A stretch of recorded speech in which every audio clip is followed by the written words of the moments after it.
but he still felt uneasy. If he didn't see it with his own eyes, he might not be able to sleep well.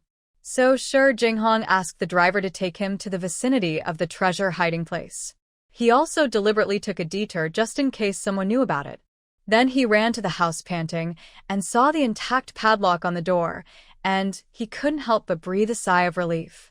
He knew it was okay. Now that he was here, Shi Jinghong was going to see the treasure before leaving.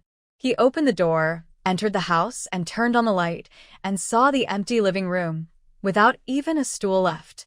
The style of stealing things was exactly the same as the bandits who robbed his house. They must be the same group of people. Shi Jinghong went to the basement in a panic. He still held a glimmer of hope. Maybe the thief didn't find it. Maybe the thief took so many things from the living room and left. However, after seeing the empty basement, his heart was completely dead. His body swayed a few times, and he didn't fall down by holding onto the wall. Shi Jinghong bit his tongue hard and became much more sober. He breathed in big gulps, and his heart was broken with pain.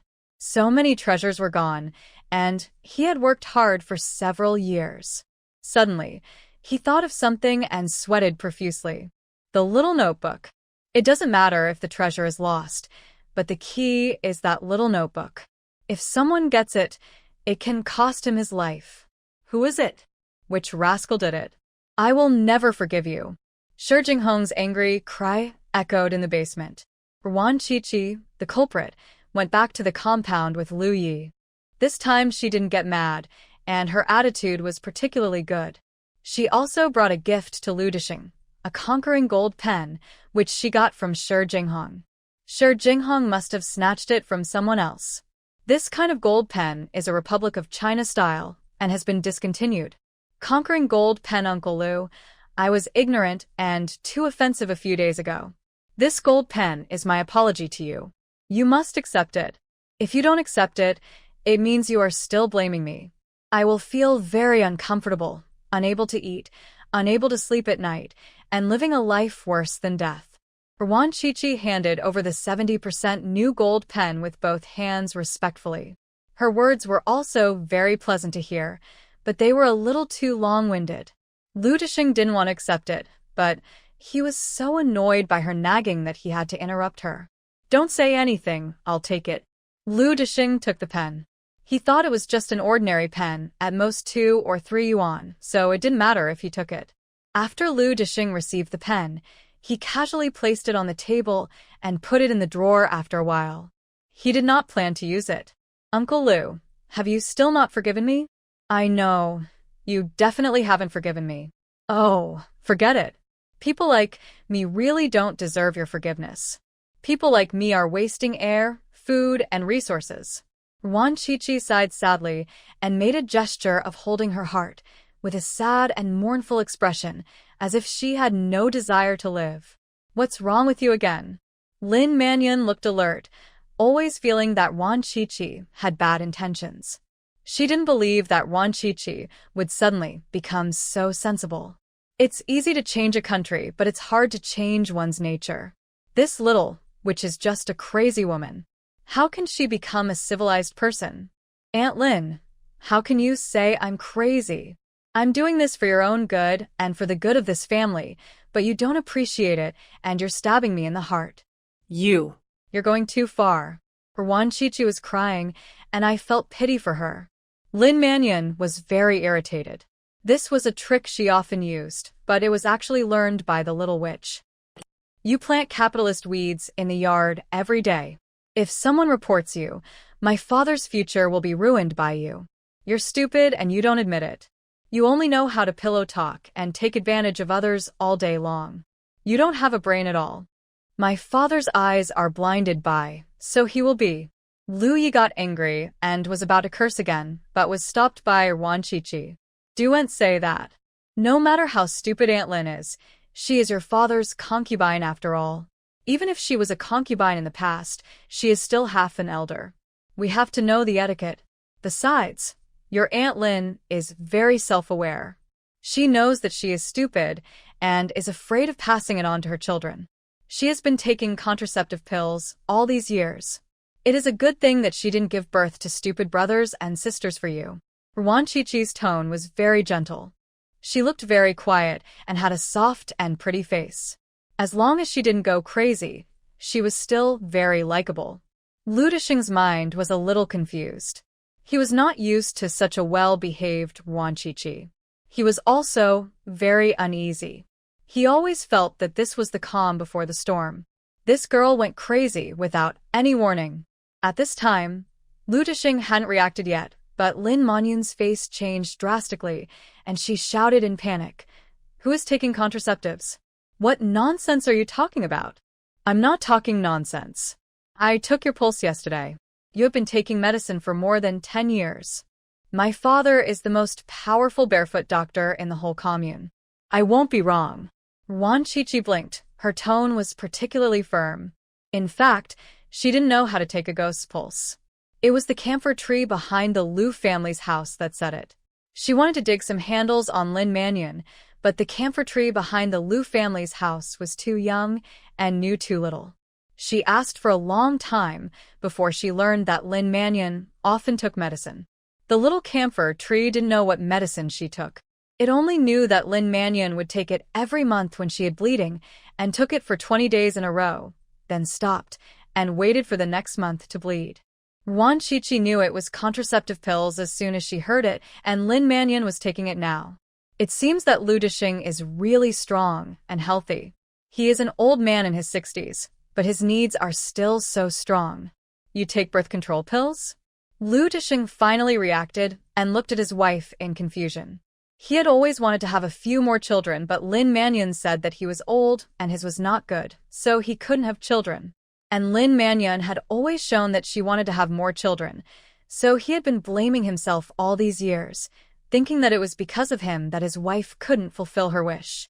But now she actually told him that his wife couldn't have children because she had been taking birth control? Then why did she say that he was in poor health? And she also showed such a desire to have children? Lu Disheng couldn't figure it out for a while. The impression that Lin Manyun gave him was always timid, virtuous, and considerate. Now this impression was overturned, and he seemed to realize that his wife was not what she appeared to be. "I didn't, Lao Lu. Why don't you believe me?" Lin Manyun acted very aggrieved. Her eyes were red, and Lu Disheng softened his heart again, thinking that Wan Qiqi, a little girl, how could she really feel the pulse? Maybe she really felt it wrong. Lu Yi saw through Lin Manyun's guilty conscience at a glance. He had been fighting wits and courage with this woman for many years and knew her very well. He quietly sneaked into the old man's bedroom and found a box of white pills in the innermost drawer of the bedside table. The pills were written in foreign languages, and half of them were taken. "What kind of medicine is this?" Lu Yi came out with the box of medicine. He only knew a few simple English words and couldn't understand the professional drug names, but he guessed that it must be contraceptives. Wan Qiqi could actually understand it, but her original body didn't understand English. She was too lazy to make excuses and said, "Take it to the hospital and ask." Lin Manyun's face turned pale and her mind went blank, but she quickly adjusted her mood and took the initiative to admit her mistake. "Old Lu, I'm sorry. I lied to you. It's not that I don't want to give birth to a child for you, but I was really too scared. During the liberation and aid Korea, I almost lost my life. I didn't want to die, so I took the medicines secretly. I really didn't mean to hide it from you." She knew very well that Lu Disheng hated deception and betrayal the most. If she asked him to go to the hospital for a checkup, he would certainly find it difficult to forgive her. It would be better for her to take the initiative to admit her mistake and then coax her well. She was sure that she could coax Lu Disheng. Lu Disheng's face was as cold as ice, and his heart was as cold as ice. He was not angry at Lin Manyun for not having a baby, but at her for deceiving herself. If she had talked to him nicely, he would not force her to have a baby. However, Lin Manyun agreed to her on the surface, but secretly took medicine and put the blame on him, causing him to blame himself all these years. This kind of behavior was the double dealing he hated the most. It happened that the person who did this was the one he trusted most. Lu Disheng felt very uncomfortable. He suddenly felt that Lin Manyun had become very strange, and he didn't know how many things this woman had hidden from him. Lu Disheng looked at Lin Mannion deeply, took the medicine from Lu Yi. Let's stop here. Don't say any more. Lin Mannion breathed a sigh of relief. She thought that Lu Disheng was fooled by her. She couldn't help feeling a little proud, and even glanced at Lu Yi provocatively. After all, old Lu still favored her. Lu Ye's face changed, and his eyes were hurt. He thought that Lu Disheng was going to make a big fuss about it again. It was always like this. For him, it was a small matter, and he was punished severely, but for Lin Mannion and Lu Chunchao, he would pick them up high and put them down gently. Uncle Lu, you must use the pen I gave you. If you don't use it, it means you haven't forgiven me. I feel so bad that I can't breathe. Wan Qiqi picked up the pen again and squeezed out a few tears. Lu Disheng frowned. He had his own pens and didn't want to use this one. Lu Yi sneered, pulled out the pen from his shirt pocket, put it in his own pocket, and then put the pen given by Wan Qiqi in. He also mocked, "You have cultivated the wasteland for more than 10 years and got nothing, but you don't care. Why do you have to be so fussy about trivial matters, Qiqi? You don't even use the pen she gave you. You are really generous."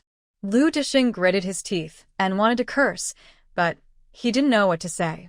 After all, the rascal was right. He had indeed been tilling the wasteland for more than 10 years. He glared at Lu Yi fiercely, took off the cap of the pen, and wrote a few words casually on the newspaper on the table.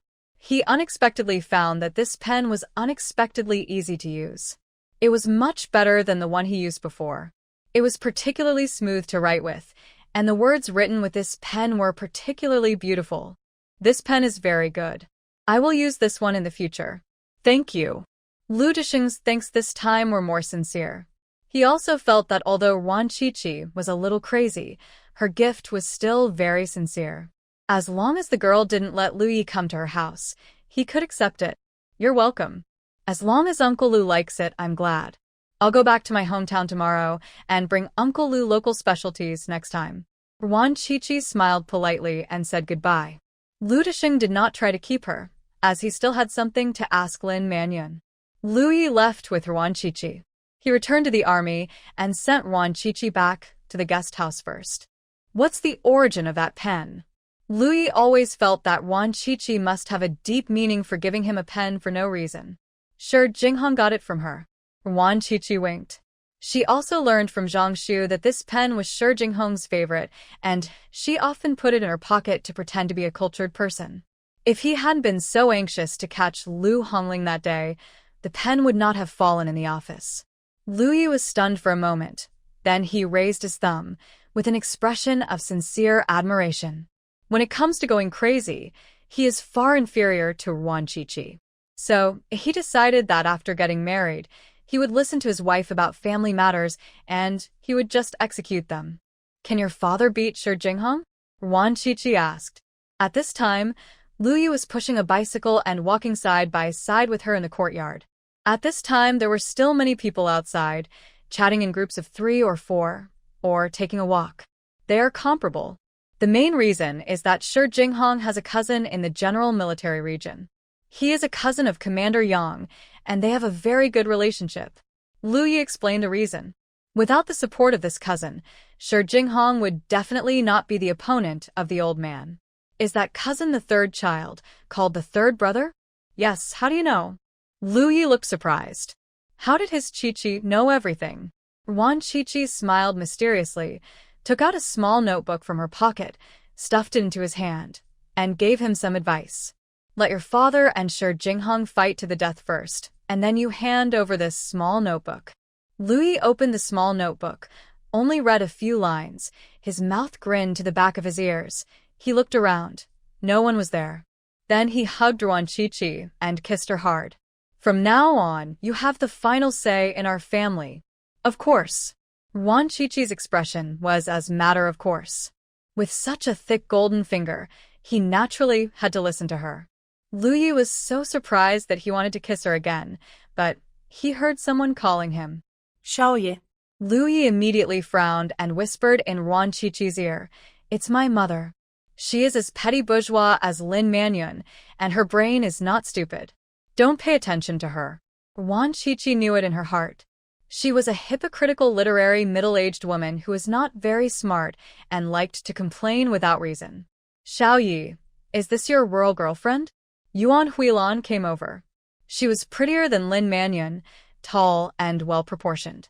She looked like she was in her early 30s at most. Standing with Lu Yi, they looked like siblings.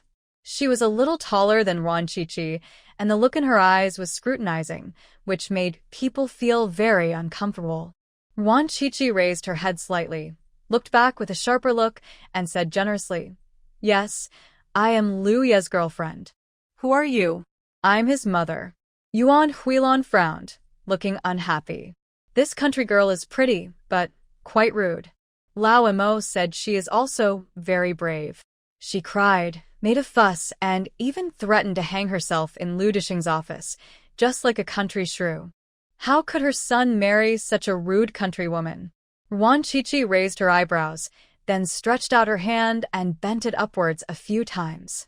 Yuan Huilan didn't understand and was about to ask, but Lu Yi said, "It's the first time we meet, and you, as the elder, have to give a red envelope." "Mom, don't let people say that my family is impolite." "Yes, some people have said that Lu Yi was born by a mother but not raised by her," Wan Qiqi said immediately. "That's right." Lu Yi nodded vigorously. "In order to prove that I was raised by a mother, your red envelope can't be too small." Yuan Huilan's mind reacted only then. Wan Qiqi and her son were scolding her. She was so angry that her eyebrows were raised and she scolded. "Who said that?" "Many people have said that." "Don't be angry, Auntie. Let me teach you. You can't be so harsh on her. Lu Yi is not your only child. He has a father. Let them scold him for being born by a father, but not raised by a father." Wan Qiqi was teaching sincerely. She also felt that both Yuan Huilan and Lu Dishing deserved to be scolded. She couldn't just scold one of them. She had to be fair and just. "That's right, Mom. You can be so harsh on her." Lu Yi was a very qualified supporting actor. He cooperated well with whatever Wan Qiqi said. "You're just doing things in a reckless manner. Xiaoya, you can't be with her." "I don't agree. Look at what you have become now. Bad company breeds bad things. You will learn bad things from bad people." Yuan Huilan was almost mad. She had never met a crazy woman like Wan Qiqi.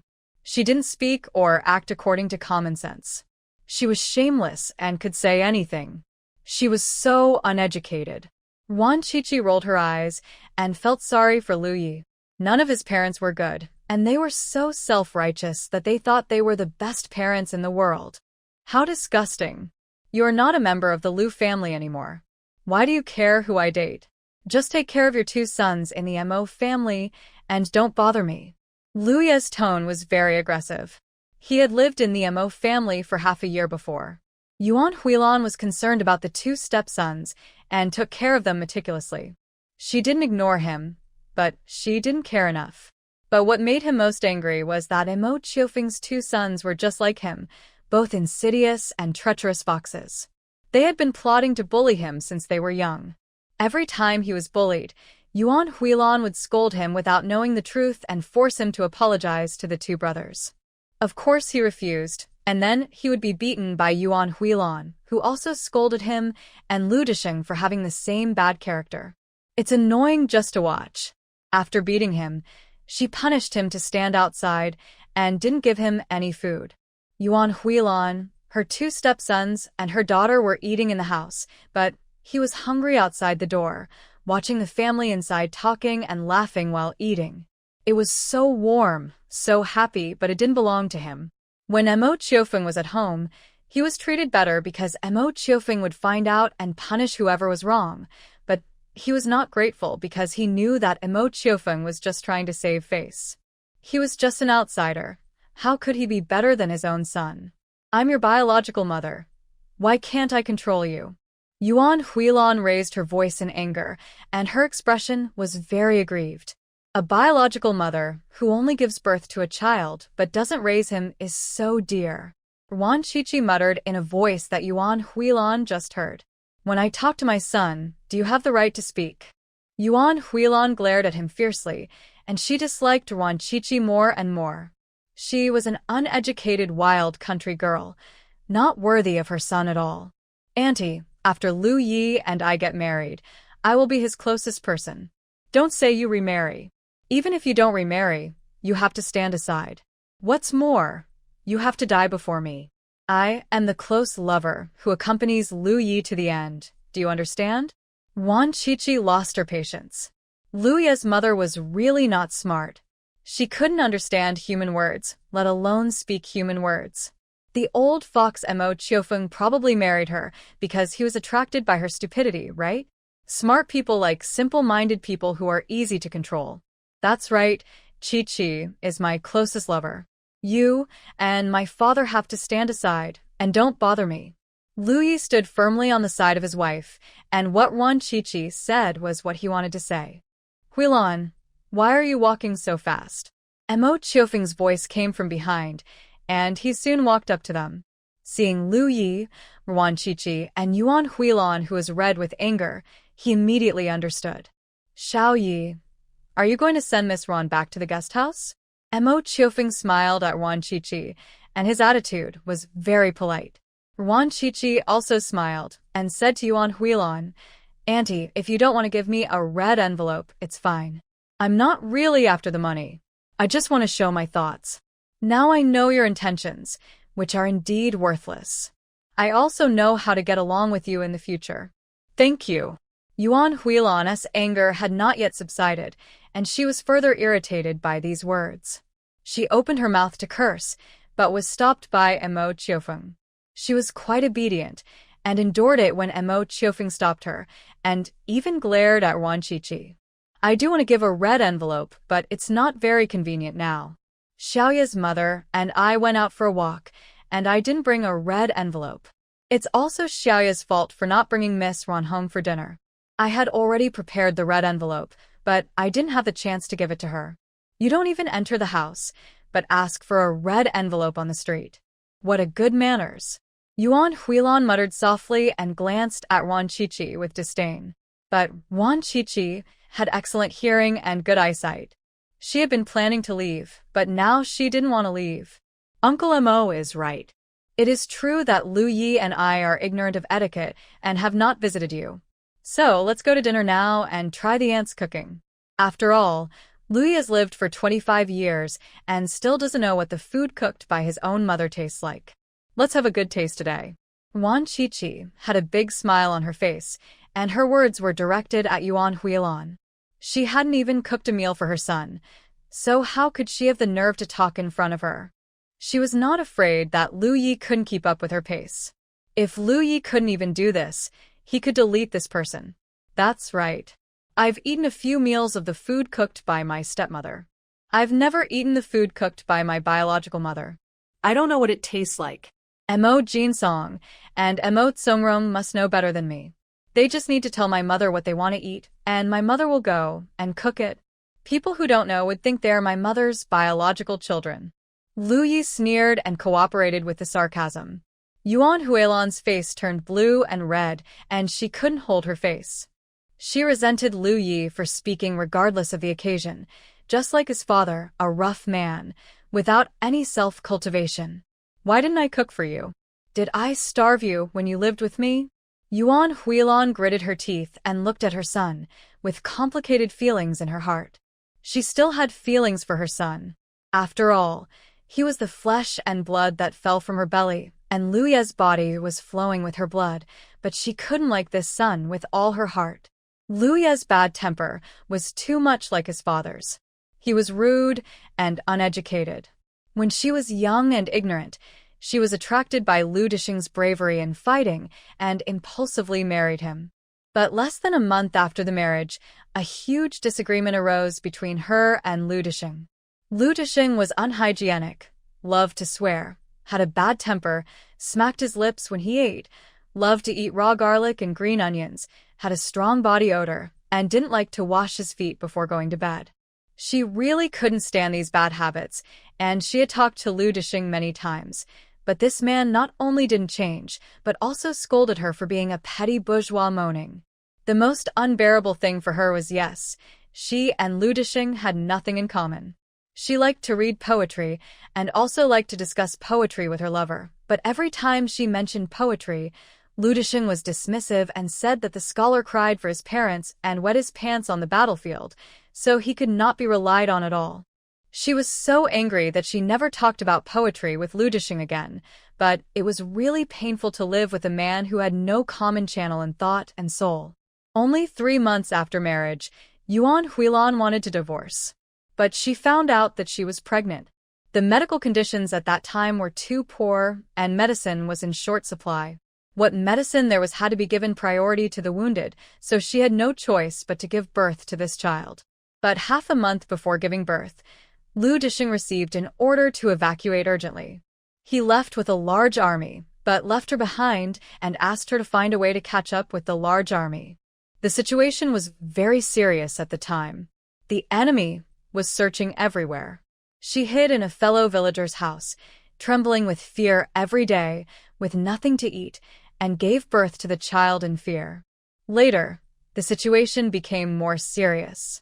Yuan Huilan was afraid of being captured by the enemy, so she only took a week of confinement, then entrusted Lu Yi to a fellow villager, left some money, and went to chase the main force alone. Half a year later, she caught up with another unit and learned that Lu Dishing had sacrificed. To be honest, she was not particularly sad at the time. Even if Lu Dishing had not died, she would have divorced. Later, she met Mo Qiufeng in her revolutionary work and was deeply attracted by his gentleness and profound knowledge. Moreover, Mo Qiufeng's wife had sacrificed and left behind 2 children. They loved each other and got married soon. Yuan Huilan was very glad that she married Mo Qiufeng. They had a common language, common channels in thoughts and hearts, and no differences in living habits.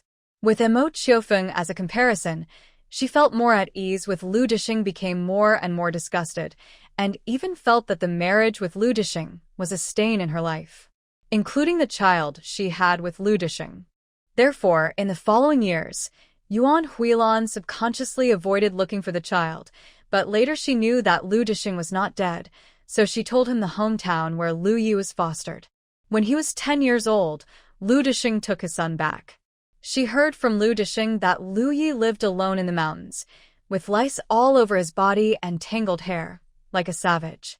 Although Lu Yi, who was taken to the compound, was cleaned up, he was particularly alert and had fierce eyes, as if he would attack at any time.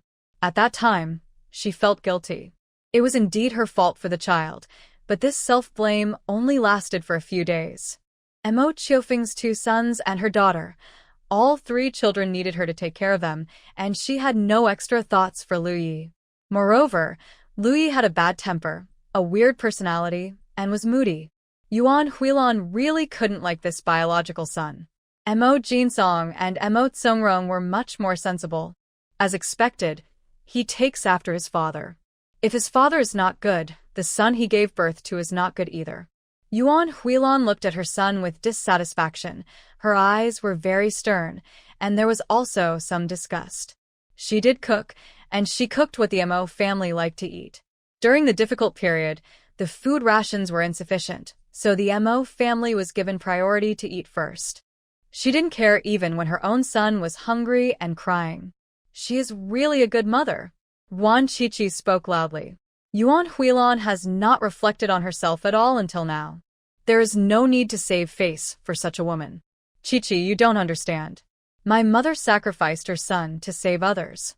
It's called noble character. Lu Yi spoke in a weird and loud voice, completely ignoring Yuan Huilan's livid face. Qiqi was right. They were sorry for him.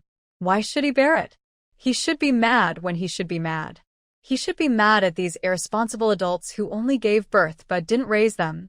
Yuan Huilan was so angry that her body was shaking.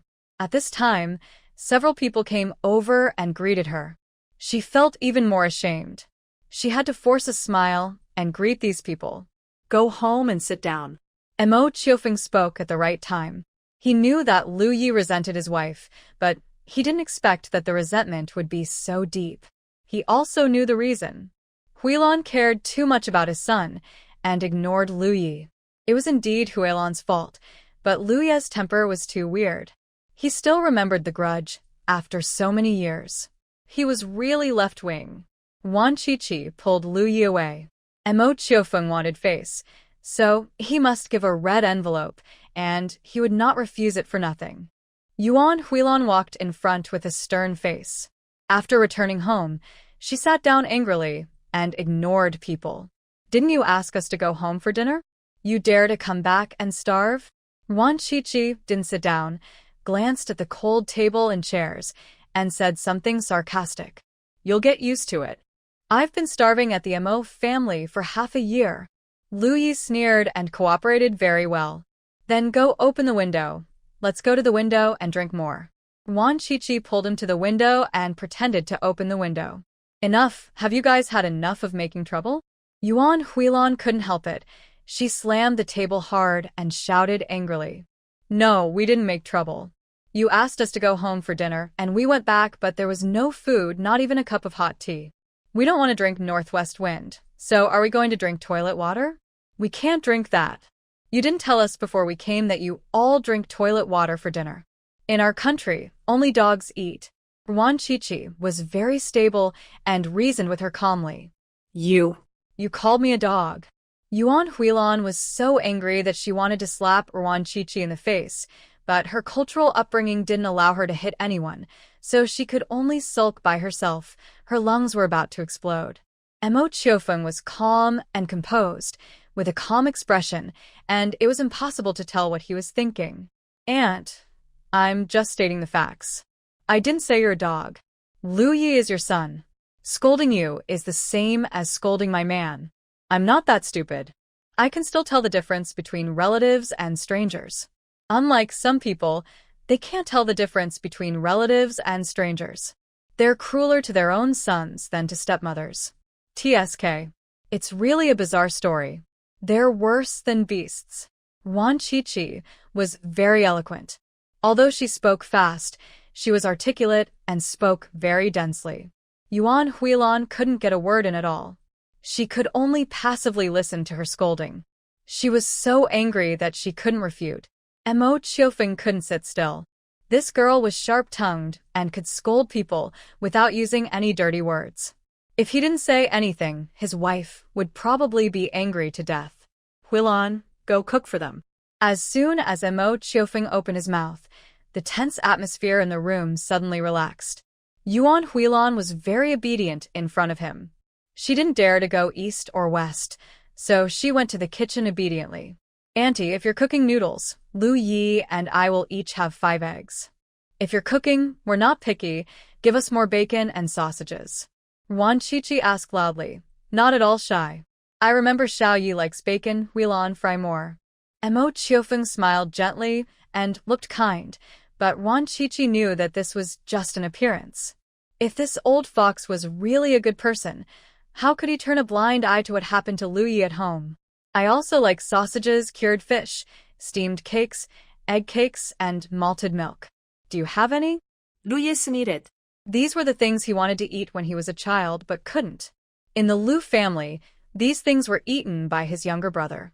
In the Mo family, these things were eaten by Mo Jinsong, Mo Tsongrong, and his younger sister.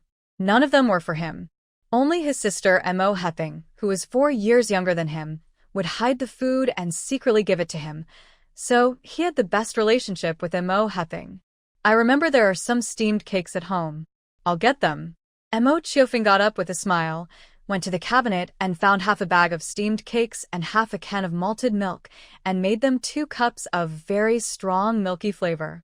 Steamed cakes have a milky flavor and are delicious. Eat.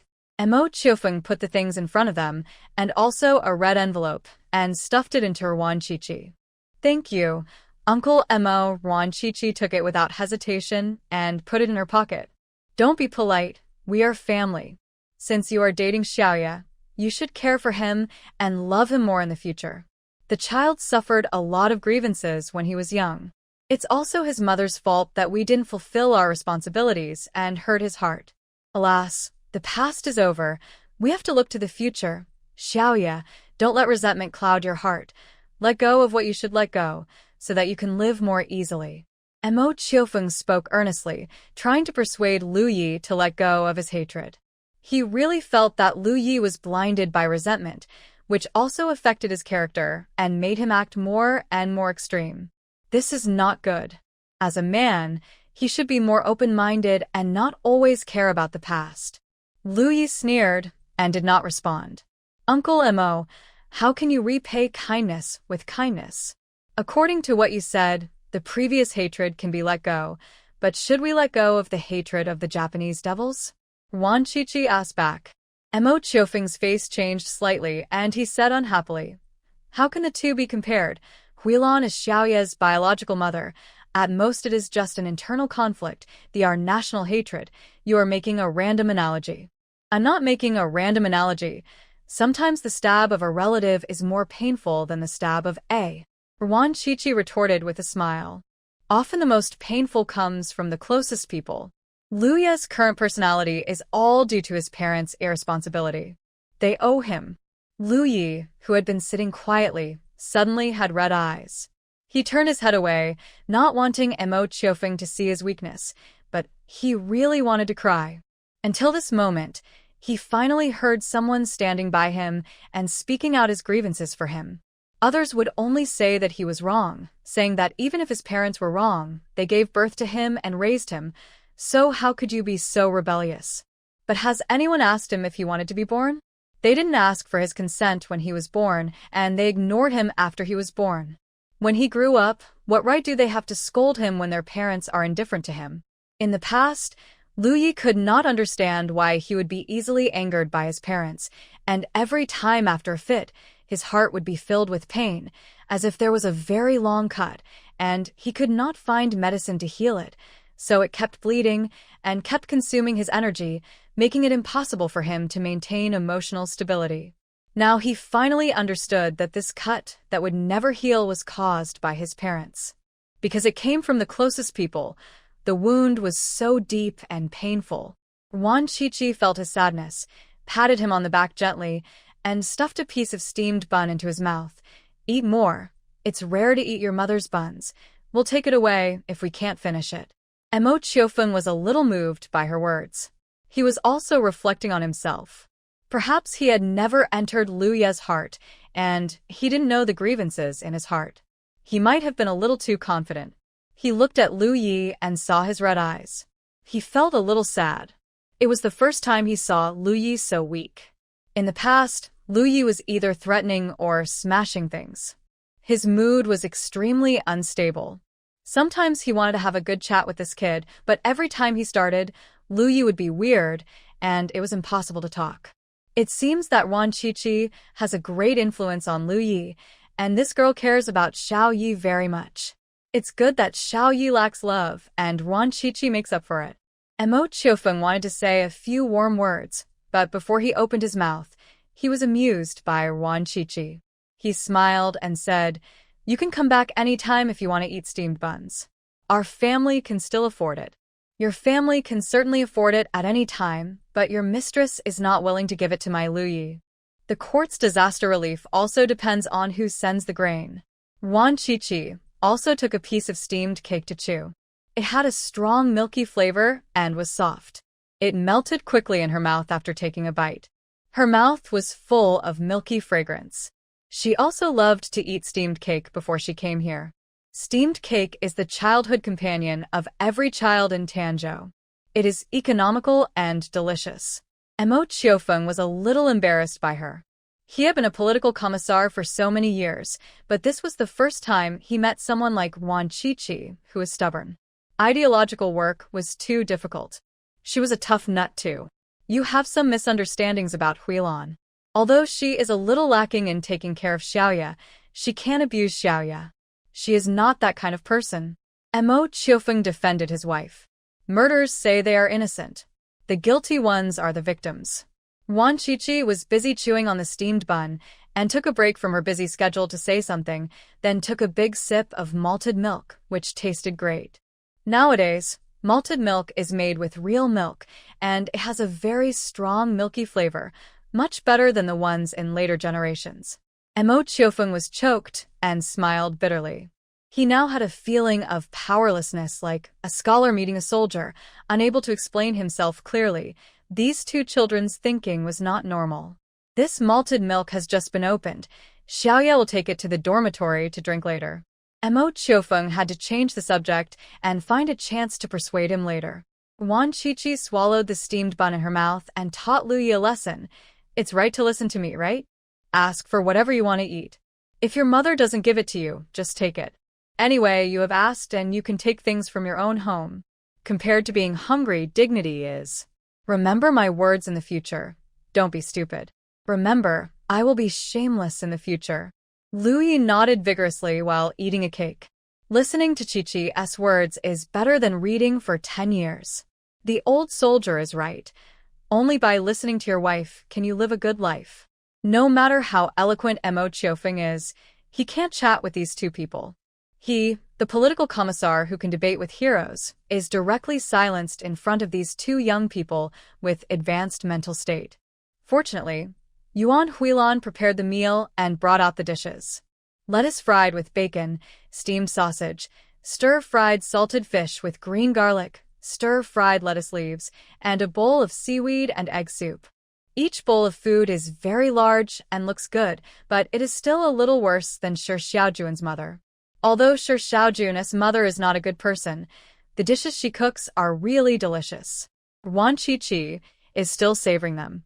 It's time to eat. Yuan Huilan put the dishes on the table and greeted them with a fierce face. I'll go serve you the rice. Mo Chiofeng stood up to get the rice, but was stopped by Yuan Huilan, who said unhappily, how can elders serve rice to the younger ones?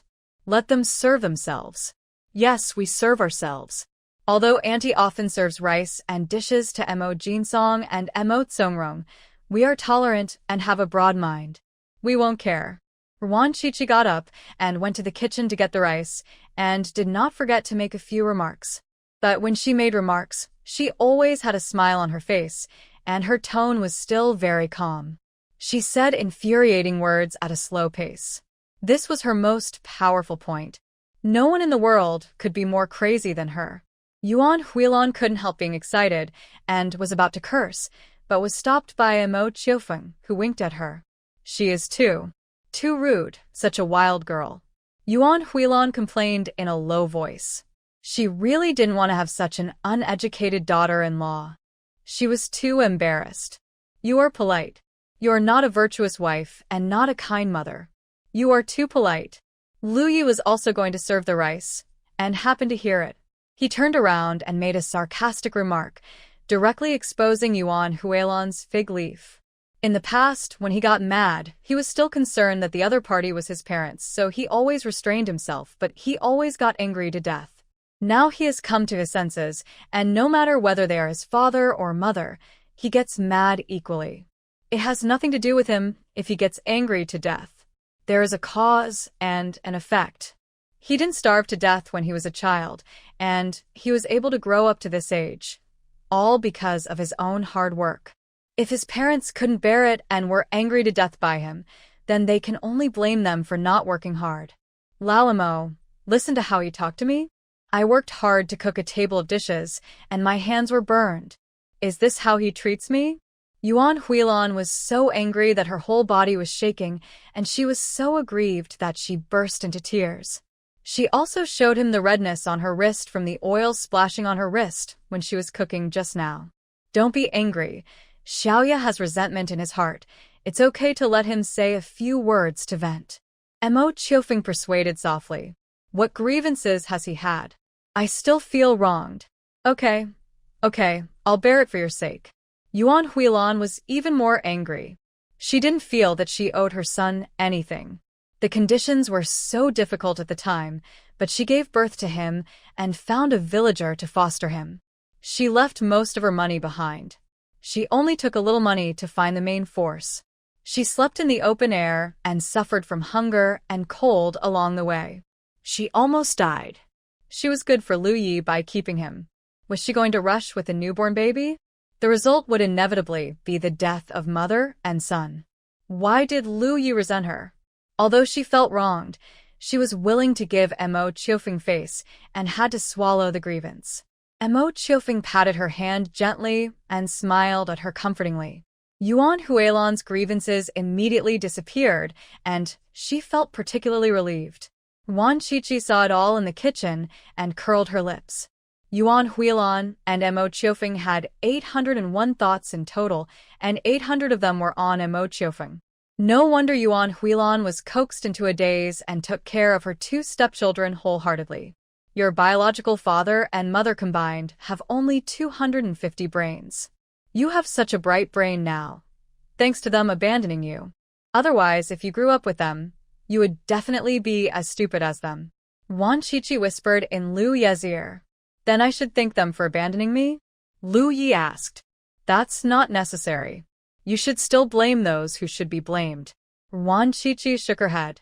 Lu Yi was just trying to make himself better, and it had nothing to do with these two irresponsible parents. Let's go out and eat.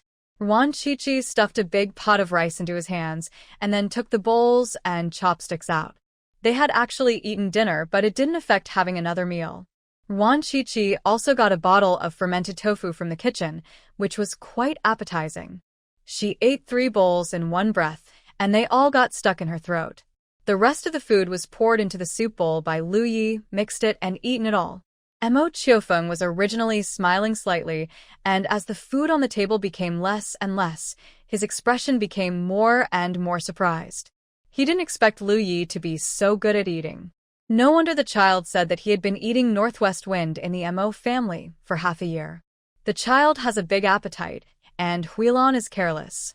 He is busy with work and is often not at home. The child probably has never been full at home, right? Are you full?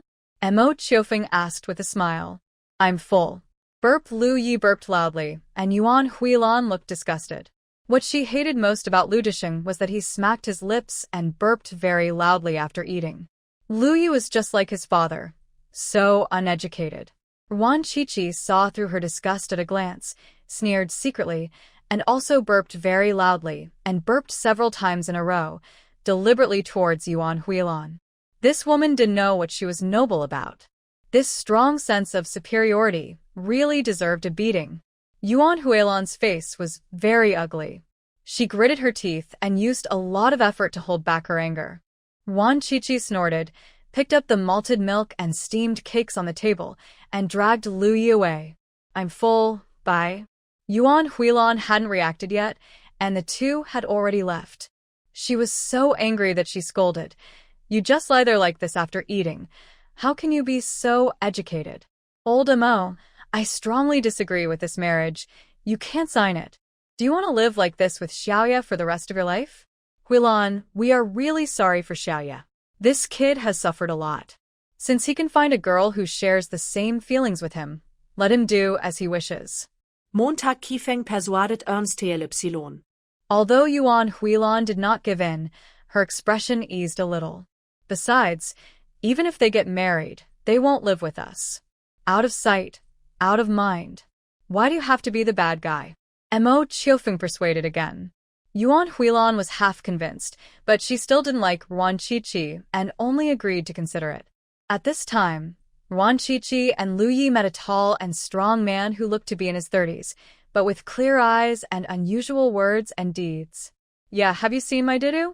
The man knew Lu Yi, stopped him and asked eagerly. His big eyes were wet, like a puppy, which made people soften their hearts. When did Duda disappear? Faced with this abnormal man, Lu Yi was particularly patient and spoke gently, helping to find Dudu.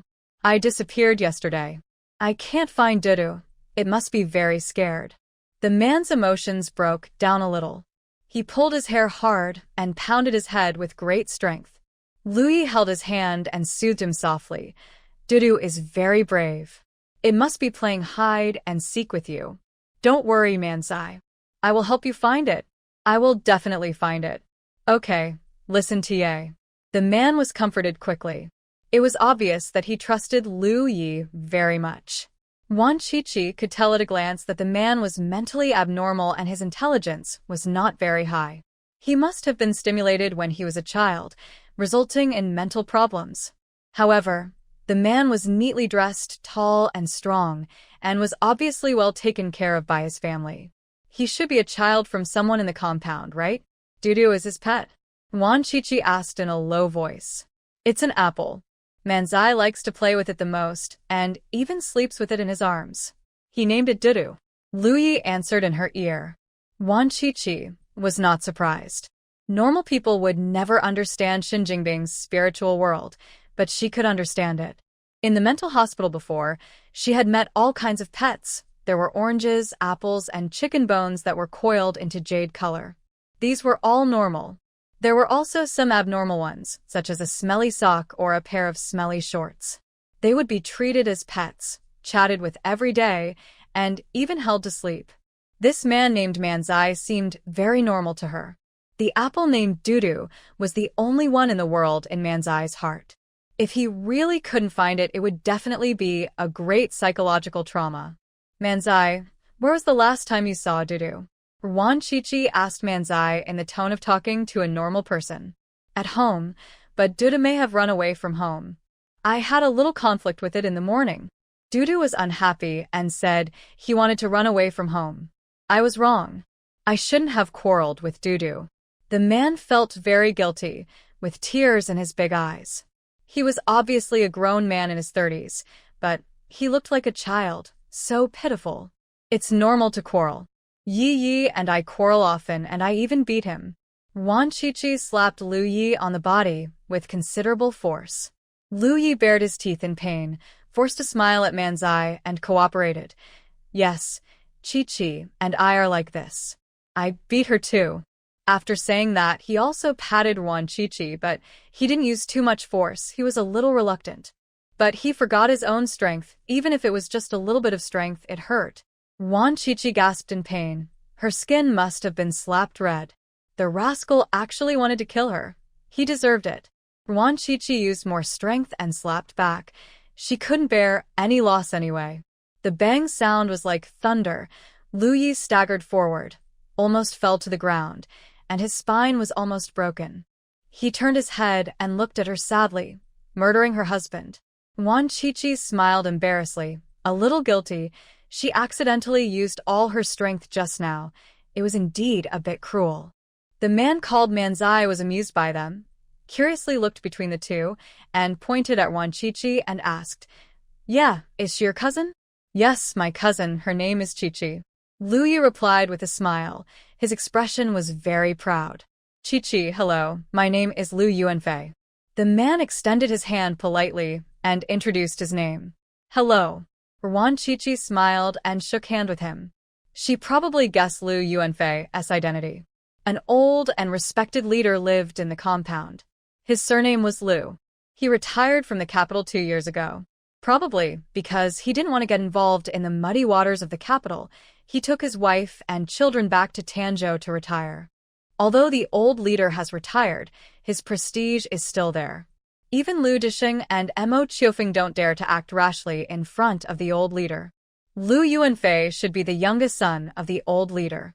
Because in Hunan province, the youngest son is usually called Manzai, which is an intimate name. Manzai? Why did you come here? Dudu is found. It's here. A middle-aged woman came over anxiously with a red apple in her hand. She was Aunt Li, the nanny who took care of Lu Yuanfei.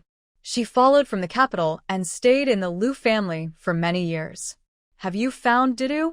Lu Yuanfei took the apple happily, but his face fell soon. It's not Dudu. You are lying. It's Dudu. Look, the color, size, and handle are exactly the same as Dudu. Aunt Li was about to cry. She had gone to great lengths to find an apple from someone else's house that was 90% similar to Dudu. She had never known that Manzi was so hard to appease. The real Dudu was eaten by an ignorant child. She didn't dare to tell the truth for fear of upsetting Lu Yuanfei. No, it's not Dudu. Aunt Li, you're lying. Lu Yuanfei was angry. His originally gentle and clear eyes had become more fierce. Wan Chichi knew that if he continued to uproot, Lu Yuanfei would most likely attack and hurt someone. She took the apple from Lu Yuanfei, put it close to her ear, and listened, then asked, Manzi, is it because you don't understand what it's saying? Yes, Dudu tells me stories, but I can't understand what this one says. It's definitely not Dudu. Lu Yuanfei felt very aggrieved. It was obviously not Dudu, but he insisted on saying it was Dudu. He was not a fool. Wan Qiqi put the apple to her ear and listened for a while, then said seriously, "It is indeed not Dudu, but it is Dudu's cub, named Qiuqiu. Dudu has found its lover and lives a very happy life. Dudu is worried about you, so he sent its cub to take care of you." The reason why you can't understand Qiuqiu's words is because Qiuqiu was born in Shanghai and it speaks Shanghai dialect. If you learn Shanghai dialect, you can communicate with Qiuqiu. Aunt Li next to her opened her eyes wide, with mosquito circles in her eyes. This beautiful girl was obviously speaking Tanzhou dialect, but why couldn't she understand it? What Qiuqiu? What cub? It's obviously just an apple. How could it give birth to a cub? Aunt Li was worried that Wan Qiqi's nonsense would anger Lu Yuanfei. Manzai usually has a good temper, but once he gets angry, he won't even recognize his parents, and he is very strong, which is quite scary. Manzai, I'll go look for him again. Aunt Li gently comforted Lu Yuanfei, fearing that he would go crazy outside. But to her surprise, Lu Yuanfei was not angry, but very happy. He looked at Wan Qiqi with sparkling eyes and asked excitedly, "Is it really Dudu's cub? Is its name Qiuqiu?" Yes. Dudu ran away from home and came to Shanghai, where he met the love of his life. Qiuqiu is the fruit of their love. It followed Dudu's instructions and came all the way to take care of you. You must learn Shanghai dialect and be patient to communicate with Qiuqiu. It is still just a cub. Wan Qiqi pointed at the apple in her hand with a very serious expression. Aunt Li was confused. Could it be that this apple she found from someone else's house really flew back from Shanghai? Was it really called Qiuqiu? Lu Yuanfei solemnly took the apple, put it on his face affectionately, and murmured, "Qiuqiu, be good. I will learn Shanghai dialect and take good care of you." Then he asked Wan Qiqi, "What else did Qiuqiu say?" "Qiuqiu told you not to be anxious and learn slowly." Wan Qiqi smiled. "Well, Qiqi, can you teach me Shanghai dialect?" Lu Yuanfei asked embarrassedly. He wanted to learn Shanghai dialect quickly and couldn't let Qiuqiu wait too long. "I'm going back to my hometown tomorrow and won't be back for a while. If you can wait, I'm willing to teach you." Wan Qiqi had a good impression of Lu Yuanfei. She liked deep well ice. She had dealt with it too much in her previous life. It was her specialty. "Manzai, you should learn from Aunt Wu from the Xiao family next door first. She is from Shanghai." Aunt Li breathed a sigh of relief. It was enough to coax this ancestor. She glanced at Wan Qiqi and prepared to go back and tell the old leader that this girl was really amazing and coaxed Manzai easily. "Okay, Qiqi, yeah? Goodbye." The calmed Lu Yuanfei was very easy to coax. He waved his hand obediently and went home with Qiuqiu and Aunt Li. "Goodbye." Wan Qiqi and Lu Yi smiled and waved. It was already late at night. Lu Yi rode his bike to send her back to the guest house. On the way, he told her about Lu Yuanfei's situation.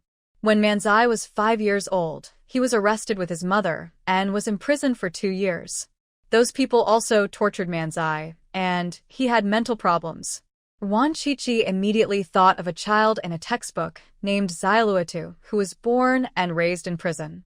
He was a very smart and clever child, but was brutally killed by the enemy before liberation. Although Manzai is alive, he will never be able to live like a normal person. Our ancestors sacrificed too much for the new China.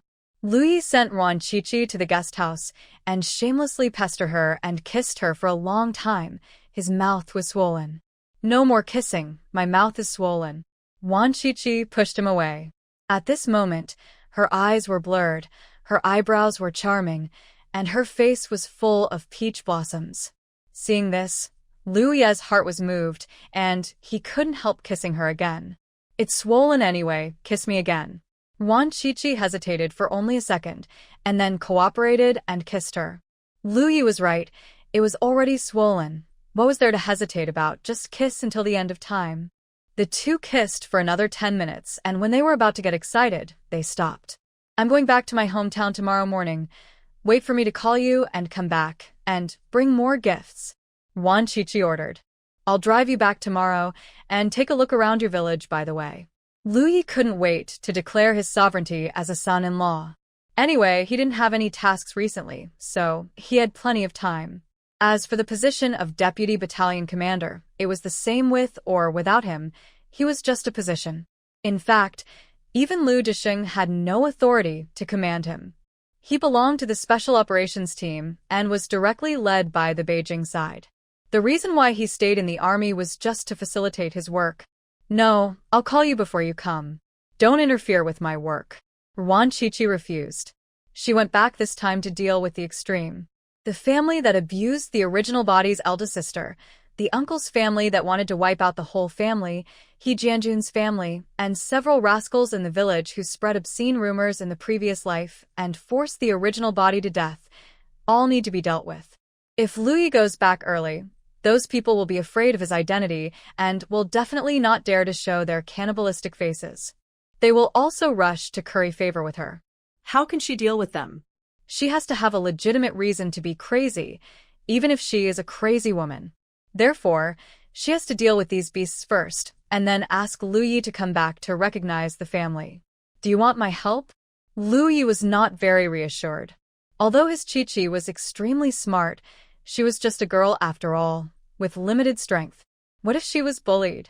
No, you have a mission here. Yuan Qiqi hooked her finger, and Lu Yi came over obediently. He heard her say, "You go to Lu Hongba every now and then to sow discord, and then try to give his job to Lu Hongling so that he can go against his own mother and sister." Lu Chuansao's sacrifice of her son to protect her daughter will inevitably cause psychological harm to Lu Hongba. If Lu Yi fanned the flames, Niu Hulu Hongba would definitely be full of resentment. After returning from the farm, he would definitely take revenge on Lu Hongling and her daughter. And Shi Shaojun must be kept an eye on. Don't let Shi Jinghong rescue him. Lu Yi listened carefully, kept it in mind, and he had other plans for Shi Shaojun. Is it really okay for you to go back alone? Lu Yi was still a little worried. Who can bully me? Yuan Qiqi glared. Only she could bully others.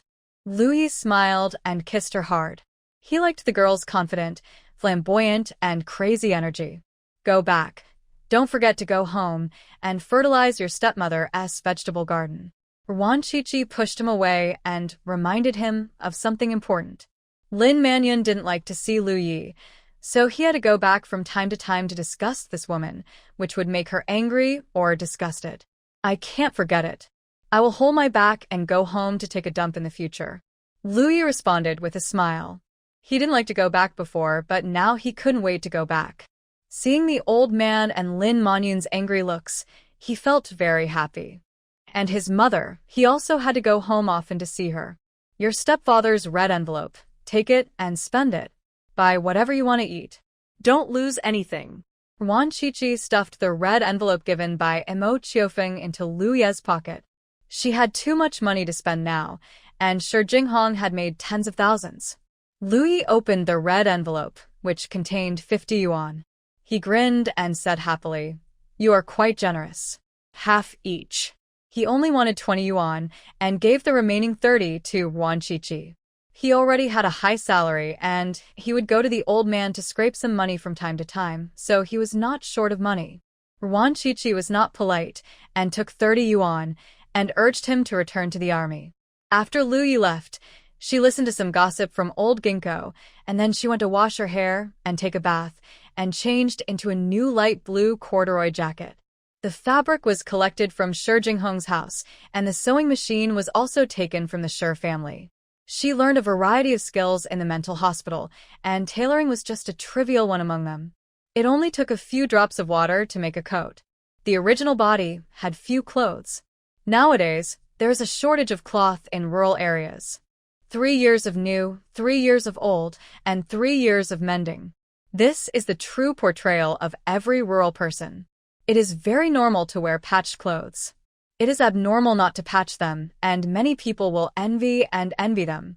Moreover, the current clothing colors are mainly blue, gray, and black. Young people are popular in wearing green military uniforms, and they also wear military uniforms when taking marriage registration photos. Walking on the street, except for green, there are blue, gray and black, and almost no bright colors can be seen. If you wear too bright clothes or put on lipstick, you will be arrested and criticized. In short, nowadays, simplicity is beautiful, and dressing too ostentatiously will cause big trouble. Wan Qiqi doesn't like the dark blue, gray, and black, so she made 2 light-colored coats by herself and went to the department store to buy a pair of women's leather shoes, which cost 8.8 yuan a pair. Although the style is rustic, the material is genuine, and it is real leather. It can be worn for at least 10 years. She also found a pair of women's tea shoes in Shi's house. They are still new and packed in a shoebox with an invoice. They are opened by a department store in Shanghai. This kind of tea shoe is the most popular women's shoe nowadays, and it seems that only Shanghai can buy it. Although Wan Qiqi still thinks tea shoes are rustic, they are very fashionable now. Many young girls want to have a pair of tea shoes to match their skirts. This pair of tea shoes is size 36, which is exactly her size. Wan Qiqi tried it on and found that it fits her feet very well. She will wear it when the weather warms up. She entered the space, found some Tanzhou snacks from the supermarket, unpacked them, wrapped them in yellow paper, and tied a red note.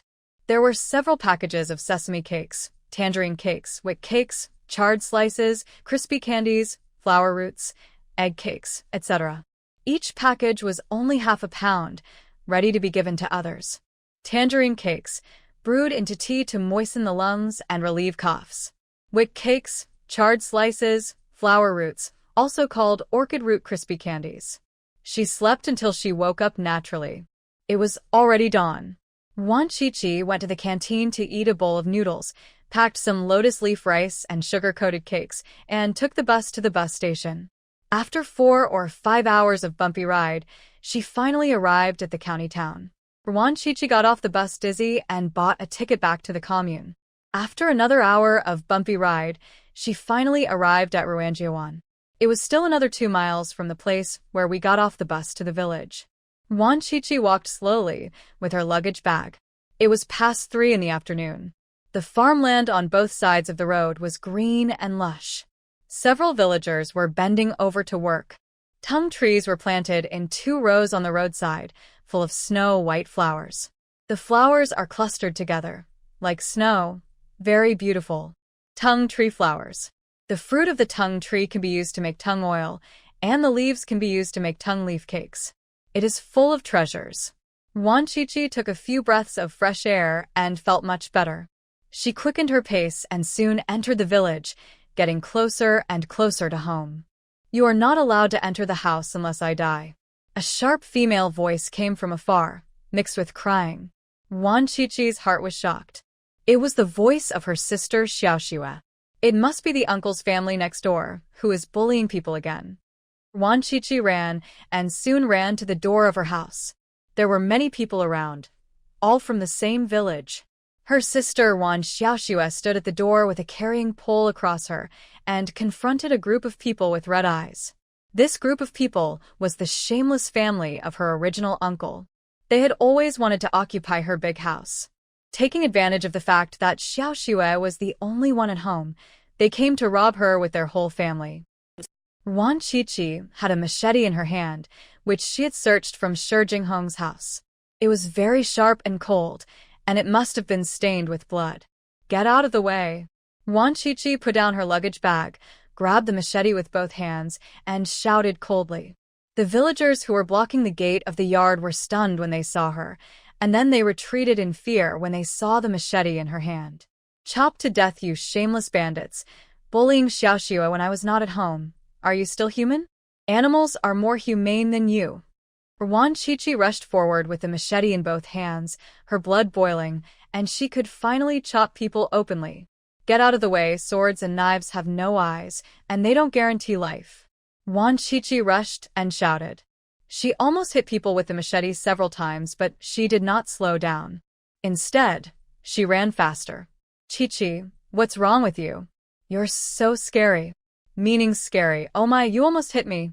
The villagers who were blocking the door to watch the excitement scattered while cursing, but they did not go too far. Wan Qiqi was so crazy that they were reluctant to give up such a wonderful show. Before Wan Guiming could react, A cold wind had already reached his ears. A strand of withered yellow hair fell on his shoulder, and then the sharp blade pierced his eyes. It was only 1 centimeter away from his eyes. If Ruan Chichi's hand shook, the tip of the knife would pierce in, and his eyeballs would burst. Ruan Chichi, what's wrong with you? I'm your uncle.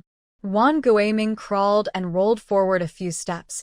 His face was pale, and he was swearing in exasperation after surviving a disaster. Ruan Chichi didn't say a word. Her expression was calm but with a hint of madness. She grabbed the machete and chopped at him again, this time aiming at the bottom. Ruan Guaming originally thought that Ruan Chichi didn't dare to chop, but he only hesitated for 3 seconds, and the machete was chopped towards his vitals. If this knife really chopped down, he would immediately become Ruan. He was so scared that he ran away with his hands and feet, while Ruan Chichi chased him from behind. Both of them were fast, and they chased each other. The machete almost hit Ruan Guaming several times, but he avoided it with his own efforts at the critical moment. My mother is underground. If you have the guts, go down and chop me, and my dad will kill you. Ruan Chichi chopped several more times, each time with great force, but unfortunately, they all missed. However, Ruan Guaming was still frightened out of his wits, and slowed down. I'm your uncle, you traitor. Ruan Guaming fell again, and seeing that he could not avoid it, he roared in fear and even mentioned his elders. Now you know he is my uncle? My father's body is still warm, and you, as an uncle, come to my house as a bandit, bullying us sisters, and even want to occupy my house. The bandits in Wulong Mountain are not as cruel as you. How do you look like an uncle? Ruan Chichi sneered a few times, but she didn't stop the knife and continued to chop at the old beast. Among the people who bullied the 3 sisters of the original body in the previous life, the family of this old beast was the most aggressive. She promised to avenge the original body, and Ruan Guaming's family would never live well. These few cuts were just appetizers, and the real move was still to come. Dang, the machete hit the stone, splashing sparks, and it was only 1 centimeter away from hitting Ruan Guaming. The onlookers all gasped. Ruan Chichi was really crazy. She used to be very timid and didn't even dare to speak loudly. She was probably stimulated by He Jianjun's breaking off the engagement and went crazy. Your family doesn't even have a male heir. A married daughter is like spilled water, and she belongs to a family with a different surname. I am a man of the Ruan family. Your father is dead. It is natural for me to be the head of your family. It makes sense no matter where you say it. Ruan Chichi, put away the knife quickly, otherwise don't blame me as an uncle for being unkind. Ruan Guaming was angry and afraid, but he didn't think he was wrong. His eldest brother had no sons, only 3 daughters, which meant a family with no descendants in the countryside. He was a real uncle and was fully qualified to be the head of the family for his 3 nieces.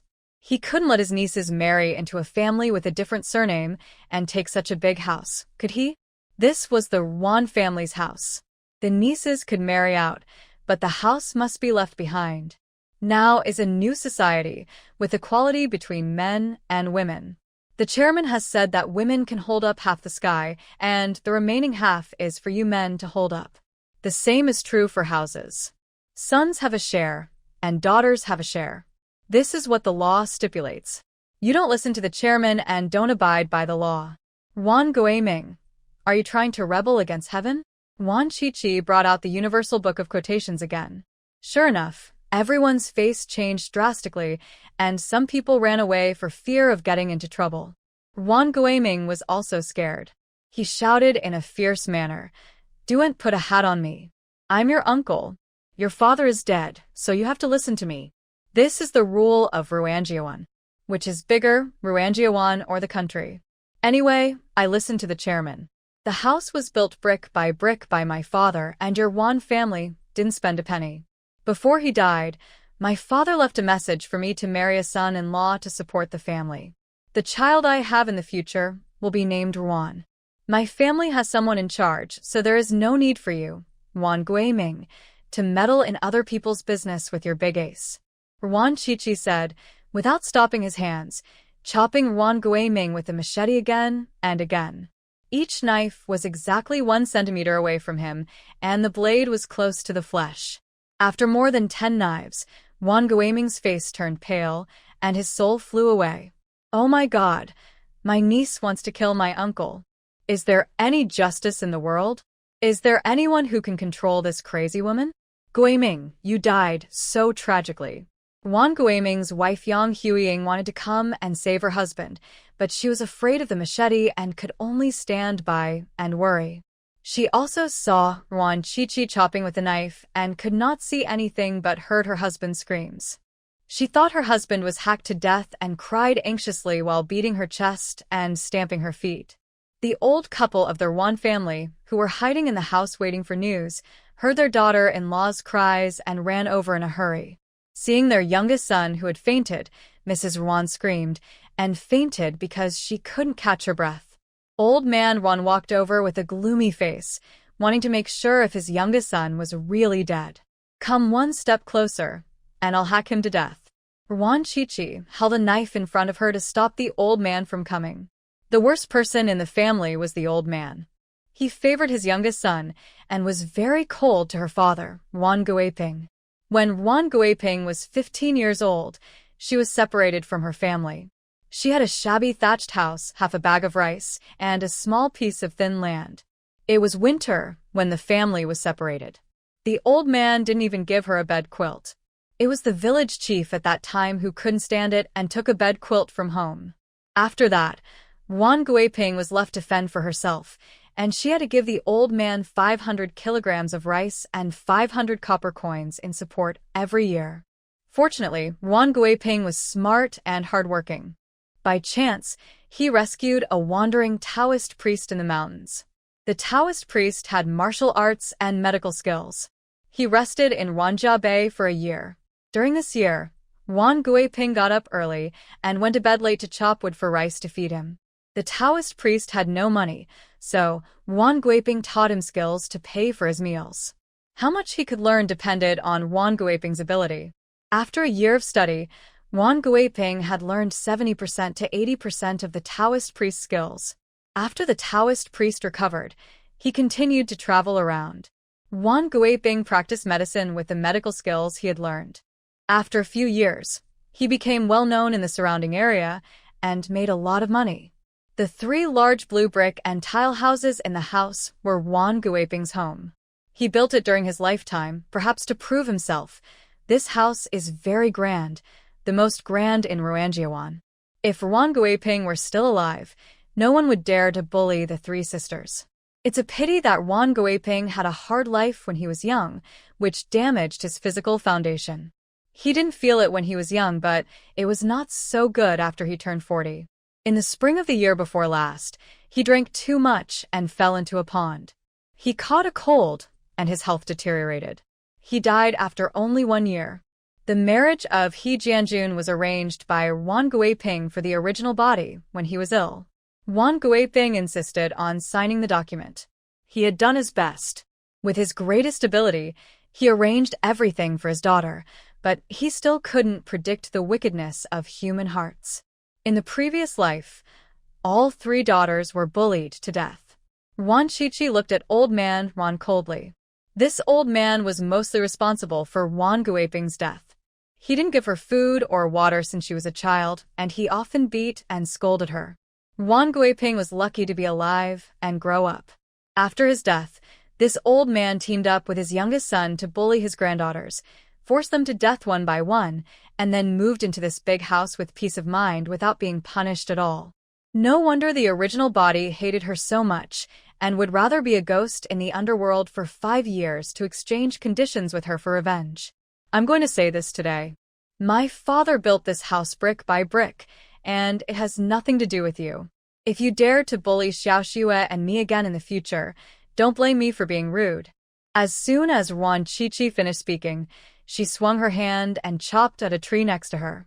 With a flash of cold light, the tree, which was as thick as a bowl, was chopped into 2 pieces. Wan Guiming, who was on the ground, was so scared that his whole body turned cold. He couldn't help but touch his neck. If that knife had chopped him, He shuddered involuntarily and swallowed hard. His scalp was numb, and he felt regretful.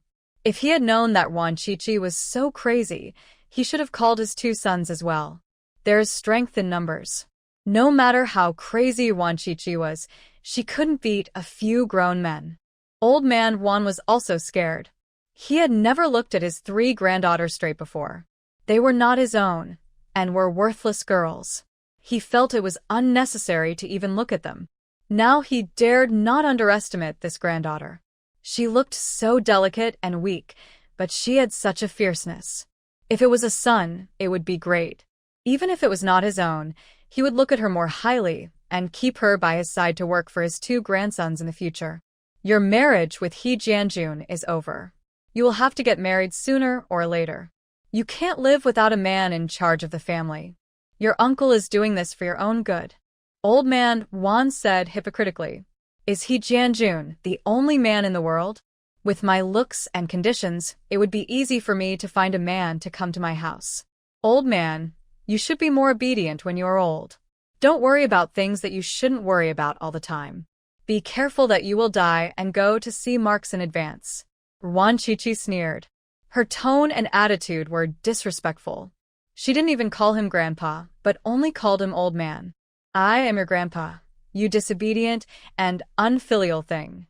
Old Man Wan was so angry that his face turned blue and his eyes became more sinister. He wanted to teach this little witch a lesson several times, but he was afraid of the knife in the little witch's hand. Where is the grandpa? It turns out that my father has a father. I thought my father jumped out of the cracks in the stone. Wan Chichi sneered, full of sarcasm. When Wan Guiping was alive, this old man didn't care at all and would only come over to ask for money at the end of the year. Now that he's dead, he comes to act like an elder. What a beautiful thought. That's right. You didn't care about my father when he was alive, but now you come to rob his house and bully his daughter after he's dead. What kind of grandfather are you? Even the king of Hades is not as cruel as you. Wan Xiaoxue rushed over grabbing a carrying pole and fought shoulder to shoulder with her sister. The girl is 17 years old this year. She is a hottie with thick eyebrows and big eyes. She is heroic and valiant. She is also a female militia in the commune and has the hottest personality among the 3 sisters. Wan Guiping had always considered letting his youngest daughter find a son-in-law, but unfortunately, he died too early. At that time, only the original body was of the right age, so he had to let the second daughter get engaged to He Jianjun. Xiaoxue, be polite to your elders, and the king of Hades is quite gentle. Wan Chichi scolded softly. She had to clear the name of Lord Yan. He was a handsome uncle with a beautiful beard, and he was so generous. If she was still in the underworld, she would definitely pursue Lord Yan. Wan Xiaoxue pouted unhappily, but she always listened to her second sister, and no matter how dissatisfied she was, she would never refute her second sister in front of outsiders. Wan Chichi looked at Old Man Wan and said with a smile, Grandpa, my father is dead. You are the closest person to Xiaoxue and me. Since my father died, we sisters have had a very hard life. We couldn't even eat meat during the New Year. Look at us. We are so hungry that we are pale and thin, and we are only 1 breath away from death. Old Man Wan didn't understand what she was up to. He smiled sinisterly and said sarcastically, I see that you look very good and strong. You even dare to beat your uncle. That's because they are desperate. Even a desperate dog will jump over the wall. When people are desperate, they dare to kill and set fire. Grandpa, my engagement was broken off. I am heartbroken, and my health is not good. Xiaoxue has never eaten since she was a child. She was raised with rice porridge, and she has a bad foundation. The chairman said that the elders should love the younger ones and care for them like the spring breeze. Grandpa, I want to eat chicken.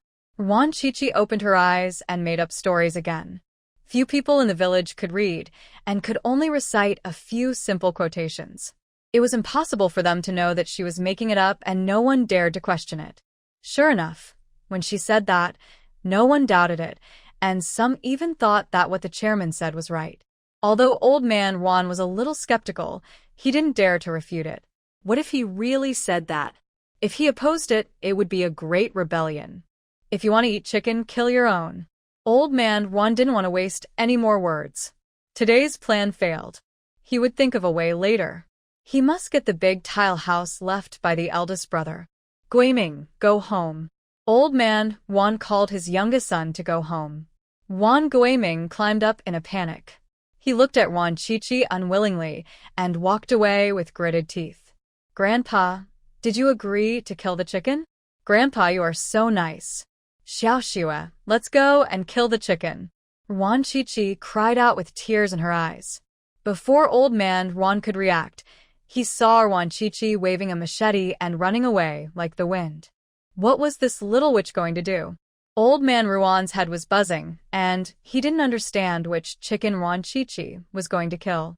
Juan Guiming's house was 3 adobe houses, which were built by old man Ruan's parents. It was low and damp, and it was cold in winter. Compared with Juan Chichi's big blue brick and tile house, these 3 adobe houses looked broken and rotten. The two families were not far away, and Juan Guiping specially picked the land just to make things difficult for his parents and younger brother. Let go of my chickens. Yang Huiying's scream was heard.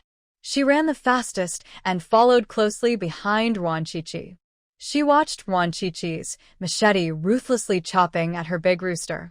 The poor big rooster had just spread its wings when its head fell to the ground, and chicken blood spurted out and sprayed on Yang Huiying. My chicken. Yang Huiying was sadder than when her husband died. There were only 5 chickens in her family because the higher-up stipulated that each family could not raise more than 5 chickens. If there were more, their tails would be cut off. She took good care of these 5 chickens every day, more attentively than she took care of her parents-in-law and husband. The eggs she saved were the family's bank, and the needles, thread, oil, salt, sauce, vinegar, etc. were all exchanged for the eggs. Juan Chichi chopped her chickens to death, which made her more angry than she had killed Juan Guiming. Yang Huiying was like crazy. She picked up the at the corner and rushed forward to chop Juan Chichi to death. Juan Xiaoxue next to her quietly stretched out a foot. Oh my! Yang Huiying rushed forward and fell flat on her face. They also flew out and killed a panicked aloe chicken. Juan Chichi was happy. She picked up the dead aloe chicken and smiled at Yang Huiying. Aunt, you are so nice. You were afraid that Xiaoxue and I would not have enough to eat alone, so you killed another one for me. Thank you. Thank you, Aunt. Juan Xiaoxue also thanked with a smile. Yang Huiying rolled her eyes and fainted from anger. Old Juan and his son came over at this time.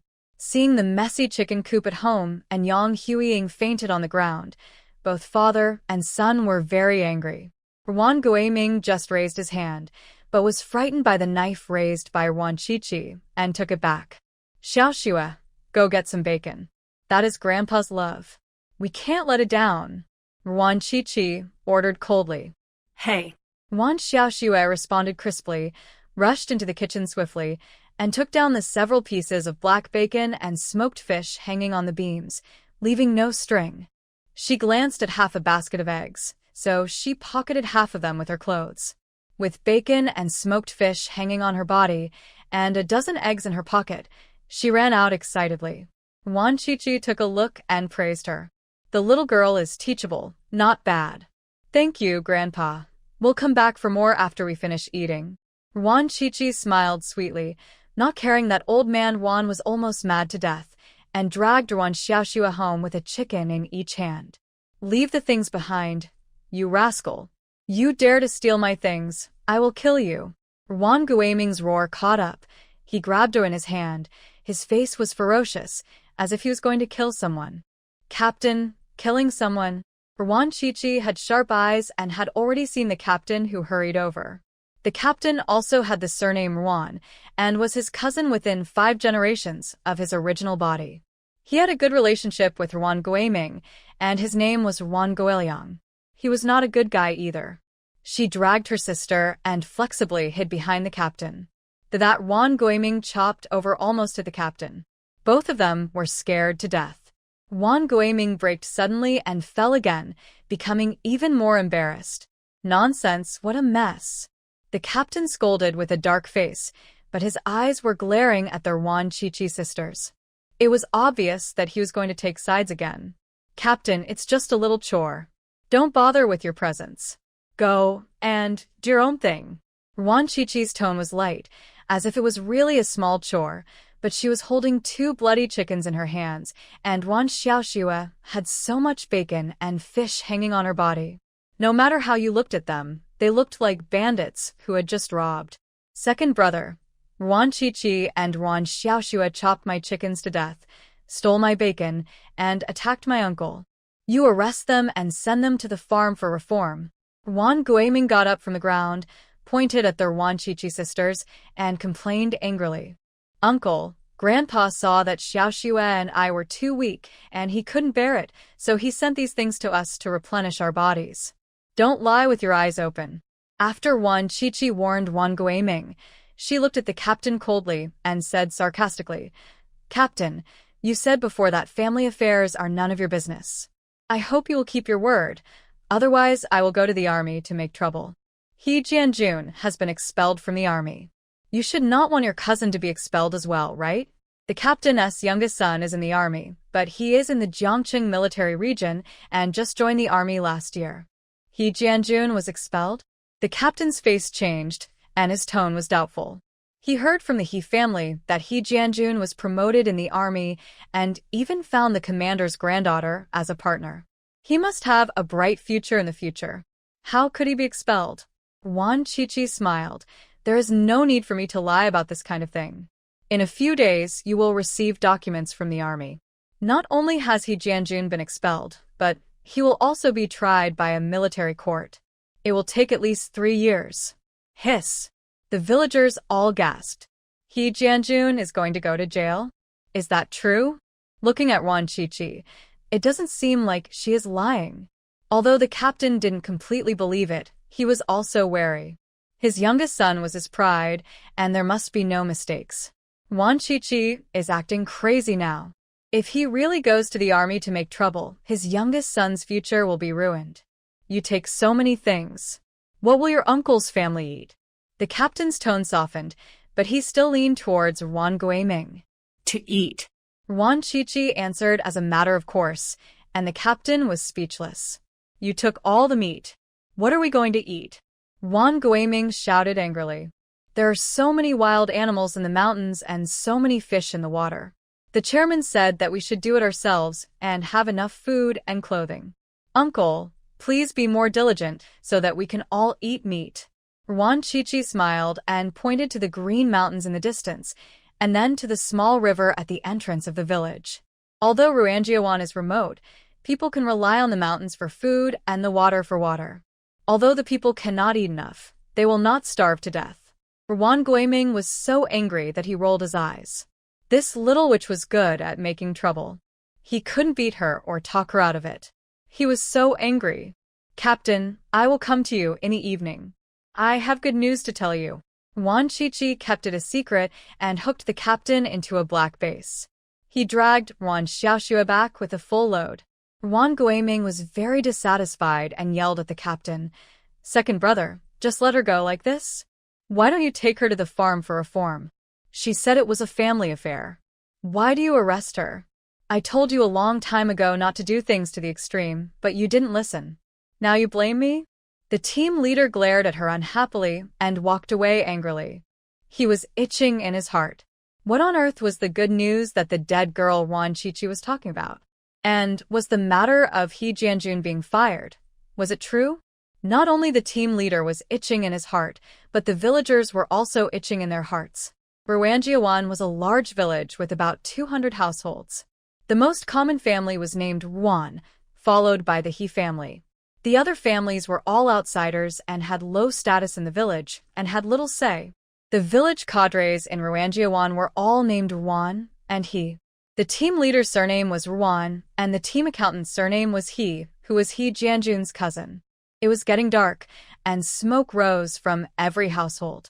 The air in the village was filled with the pungent smell of chili peppers. Wan Chi-Chi's family was also cooking. Wan Xiaoxue happily boiled water to wash the bacon, and pulled lettuce from the ground to eat lettuce fried with bacon in the evening. Xiaoxue, steam this and eat it. Wan Qiqi took out some lotus leaf rice and sugar-coated cakes from her bag. She had taken them out from the space a long time ago. They were cold now and would only taste good after being steamed. Second sister, where did you get the money? Wan Xiaoxue's eyes lit up and she couldn't help swallowing. She hadn't eaten sugar-coated cakes since her father died. He Jianjun broke off the engagement.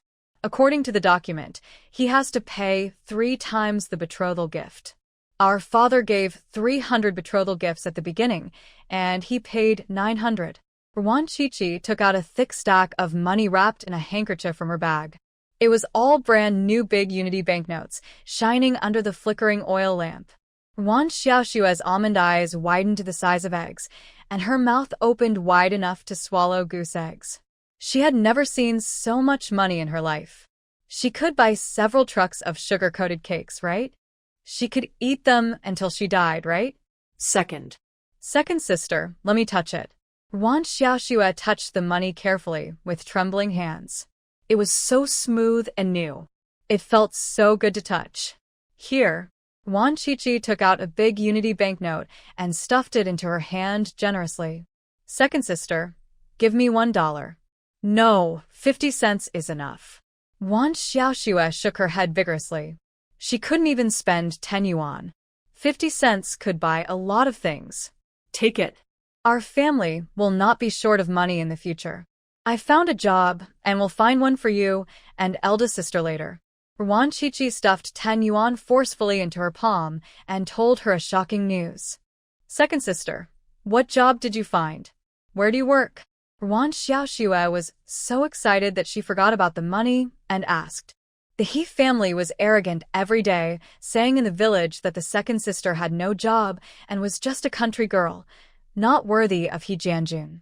Humph, the He family was so poor in the past that they rushed to send their son to their doorstep, but they turned their faces and refused to recognize him as soon as he was promoted. How shameless! I found a brother-in-law for you in the state-owned factory in Tanzhou City. He is the deputy battalion commander. Stay calm. Your brother-in-law may have a job, and he will definitely be promoted in the future. Wan Qiqi said calmly as she told another explosive news. Seeing Wan Xiaoxue's startled look, she couldn't help but raise the corners of her mouth. The little girl is so cute, lively, and fresh. With her around in this life, she will definitely not be as miserable as in the previous life. Second sister, can you tell me all at once? I'm so anxious. How did you meet your brother-in-law? When are you getting married? How old is he? Is he good to you? Wan Xiaoxue's questions came one after another. She had too many questions to ask. 2 days ago, she received a telegram from her second sister, which only said that the engagement had been cancelled and everything was fine, but she didn't say that she had found a brother-in-law or a job. Her second sister was too tight-lipped. He's the uncle of the boyfriend of He Jianjun, the commander's granddaughter. Don't call him that. Your sister-in-law is a good woman. You'll know when you see her later. He's not an old man. He's 6 years older than me. Wan Qiqi corrected quickly, otherwise Wan Xiaoxue would definitely think that Lu Yi was an old man. That's good. I thought he was an old man. Wan Xiaoxue patted her chest, which scared her. She thought her second sister was marrying the old man out of spite. How could I possibly marry an old man? Cough, cough. A gust of wind blew, and the smoke from the oil lamp blew towards Wan Qiqi's face, choking her and making her cough repeatedly. She covered her mouth and nose and asked, "Why are you lighting tongue oil? Is there no kerosene at home? There is still half a caddy left. I will light tongue oil when you are not at home. I am not afraid of choking." Wan Xiaoxue smiled. Her second sister was afraid of choking, so she lit kerosene at home. But since her father passed away, the family conditions have been getting worse day by day, and it is a bit difficult to buy kerosene, so they have to use it sparingly. The fruit of the tongue tree is pressed to make oil, which is tongue oil. It can be used to light lamps, and can also be used as paint. We will light kerosene in the future. Our family is not short of money. Wan Qiqi used scissors to lift the wick higher, and the flame became much brighter. The oil lamp that Wan Xiaoxue used was homemade, with an ink bottle. This one was considered exquisite, but there were simpler ones. Use a broken bowl, twist a cotton wick and place it on the edge of the bowl, pour half a bowl of oil, and you can light the lamp. Homemade ink bottle oil lamp. There was also a glass lamp at home. It was a high-end product bought at the supply and marketing cooperative when Ruan's father was alive. There were only 2 in the whole village, and the other was in the accountant's house of the brigade. Wan Xiaoxue and her original body were afraid that the glass kerosene lamp would be damaged when they were young, so they usually used the homemade ink bottle lamp. The glass lamp was wiped clean and put in a box as a reminder. Okay, 10 yuan can buy a lot of kerosene. Wan Xiaoxue was very happy, and the smile on her face was particularly bright. Since Ruan's father passed away, the smile on her face became more and more dim, and after her original body jumped into the river in her previous life, the girl never smiled again. You cook at home, I'll go to the captain's house. Wan Qiqi took a bag of tangerine cakes, which weighed about half a pound, and were considered a heavy gift in Ruanjiawan. Second sister, wait a minute. Wan Xiaoxue took a pine torch, lit it, and asked her to take it with her for lighting on the road. Many people in the village were reluctant to buy kerosene and tung oil, so they cut pine torches from the mountain and lit them. Although there was a lot of smoke, it was free and there was nothing to do at night anyway. After dinner, they could go to bed and have children, so it didn't matter whether there was smoke or not. Wan Qiqi took the pine torch. The flames jumped, making crackling sounds, and could illuminate the road 1 or 2 meters ahead. There were many people eating outside, bragging while eating. They saw Wan Qiqi coming from afar, and they all stopped. Qiqi, was he Jianjun really expelled from the army? Someone asked loudly. Well, he got the leader's granddaughter pregnant by being a hooligan. This is all thanks to He Jianjun's mother. If she hadn't come to me to show off, I wouldn't have known about it. I went to the army this time to report it. The army leaders are fair and strict, and they handled it impartially. After finding out that it was true, they expelled this rascal from the army. The army's documents should arrive in the next 2 days. The purpose of Wan Qiqi saying this was to provoke He Jianjun's parents. And she didn't lie. He's mother did come to the original body to show off. This woman was so stupid that she thought Lu Hongling was pregnant and her son's marriage was a done deal. She ran to the original body triumphantly to show off, and also asked the original body to have some self-awareness and not to pester her son. He Jianjun is so bold that he even dares to be a hooligan to the leader's granddaughter. It's not unfair that he was expelled. This leader's granddaughter is also a frivolous person. She will get started when a man teases her. She is not a serious person. Hush, Ermiai is here. The villagers' discussion stopped abruptly because He Jianjun's mother came in angrily. The He family members were at work during the day, and when they got off work at night, they found out that Wan Qiqi was back and was spreading rumors about her son in the village, saying that her son was expelled from the army and was going to jail. Bah! Her son was just promoted to a platoon leader at a young age, and he even found the commander's granddaughter as his partner. He has a bright future. How could he be expelled? It must be that little witch Wan Qiqi, who talked nonsense and deliberately threw dirty water on her son. Wan Qiqi, take A and look carefully. How can you be worthy of my Jianjun? Don't pester me. My Jianjun doesn't look down on you. Find a man to marry while you're still young. If you delay it, you will become an old maid. Even a man who has lost 3 relatives will look down on you.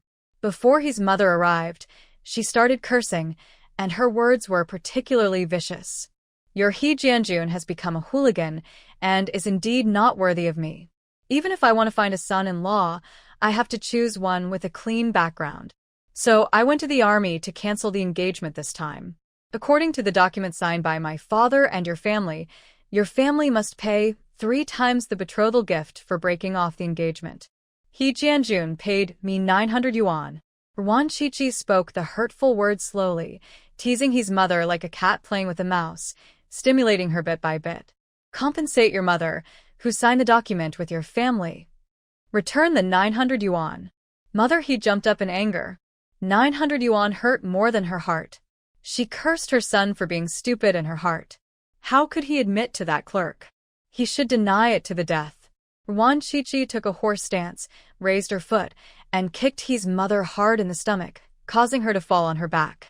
Don't keep pestering me. Your son is a gangster now, and your family are all bad elements. Stay away from me. Wan Chichi spat at his mother with a look of disgust. The other villagers also stepped back. They believed it about 80 to 90%. Wan Chichi was so sure that it couldn't be false. Since He Jianjun was expelled from the army and had to go to jail, they didn't need to be polite to the He family anymore.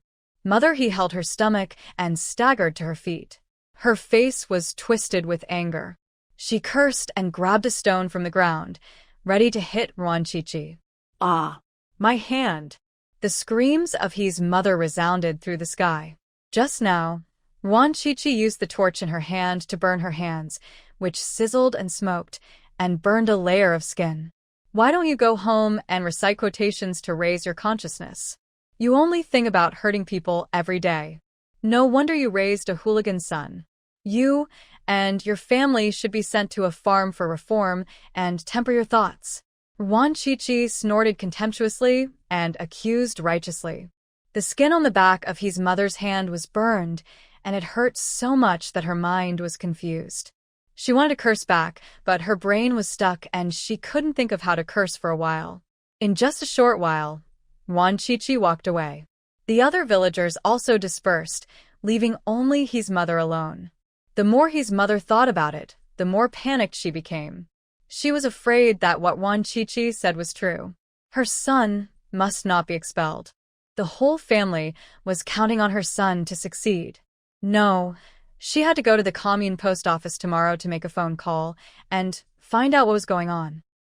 His mother ran home in a panic and went to discuss it with her husband. Wan Chichi had already arrived at the captain's house. The whole family was eating dinner around the fire pit. There were 3 bowls of dishes on the small table, a small dish of chili sauce, a plate of spicy fried dried fish, and a plate of fried green vegetables. The chili sauce dried by the captain's wife at the fire pit was famous far and wide. It was clean and hygienic and tasted good. With the same ingredients, the one dried by the captain's wife was particularly delicious. Wan Chichi sniffed, and she smelled the aroma of the chili sauce. She could eat 3 steamed buns in one go with this chili sauce. She couldn't help but drool. She was greedy. Chichi is here. The captain's wife stood up and brought her a chair with a cold attitude. No, I bought this pack of tangerine cakes in Tanzhou City to make tea for Grandma, an old lady, here referring to the captain's mother. Wan Chichi stuffed the tangerine cakes to her, and a smile visibly broke out on the captain's wife's face, changing faster than the weather in June. You are just too polite, sit down, I'll make you some tea. The captain's wife greeted her warmly, and she didn't even eat her meal. She went to make a cup of green tea, which was freshly picked and roasted, and the tea fragrance was overflowing. Wan Chichi put down the tea and dragged the captain, who was eating, out of the house. Can't you say it in the room? What's the point of pulling and tugging? The captain said in an unhappy tone, holding half a bowl of sweet potato rice in his hand. I'm talking about state secrets. Are you sure you want to say it in the room? Wan Chichi snorted lightly. His tone was very serious. The captain was so frightened that he didn't even eat. He looked around a few times, dragged Wan Chichi to the woodshed, and made sure it was safe before asking, "What secret? Is it the Japanese or the American this time?" He thought there would be another war, and his mood was complicated. His son was still in the army. Give me a letter of introduction for marriage. I have found a partner, who is the deputy battalion commander. After getting married, I will go to Tanzhou City to work. My partner found a job for me, Wan Chichi said. The captain, who was scared to death by the word state secret, was relieved when he heard that it was a letter of introduction for marriage. He glared at Wan Chichi, turned around, and was about to leave with the bowl in his hand. State secrets, it's just a marriage. What kind of secret is it? No. The captain who walked to the door of the woodshed slammed the brakes, turned his head and asked, You are getting married? The partner is the deputy battalion commander? Captain, you are not old yet, but your memory is not good. I just said it. Wan Chichi mocked unceremoniously. When Ruan's father was alive, the captain was still polite, but after Ruan's father passed away, this guy sided with Ruan Guiming. Every time Ruan Guiming bullied the original sisters, he took sides and said that Ruan Guiming was the elder and they were the younger ones, so they must respect the elders and not be rude. He said it very sanctimoniously, but in fact, he just bullied the original sisters unscrupulously because they had no brothers. The captain's face turned ugly. After this girl entered the city, she became bolder and more eloquent, like a different person. If it were normal times, he would definitely have scolded her, but he endured it. Wan Chichi said that she had found a boyfriend who was a deputy battalion commander. My goodness, a deputy battalion commander. What a high-ranking official he must be. He couldn't afford to offend him. The captain was actually suspicious. How could the deputy battalion commander like a village girl like Wan Chichi? And he even found a job for this dead girl? He was so jealous that he was going crazy. Why did Wan Chichi have all the good things happen to her? If he had known that there would be such good things in the city, he would have let his niece accompany Wan Chichi to the city.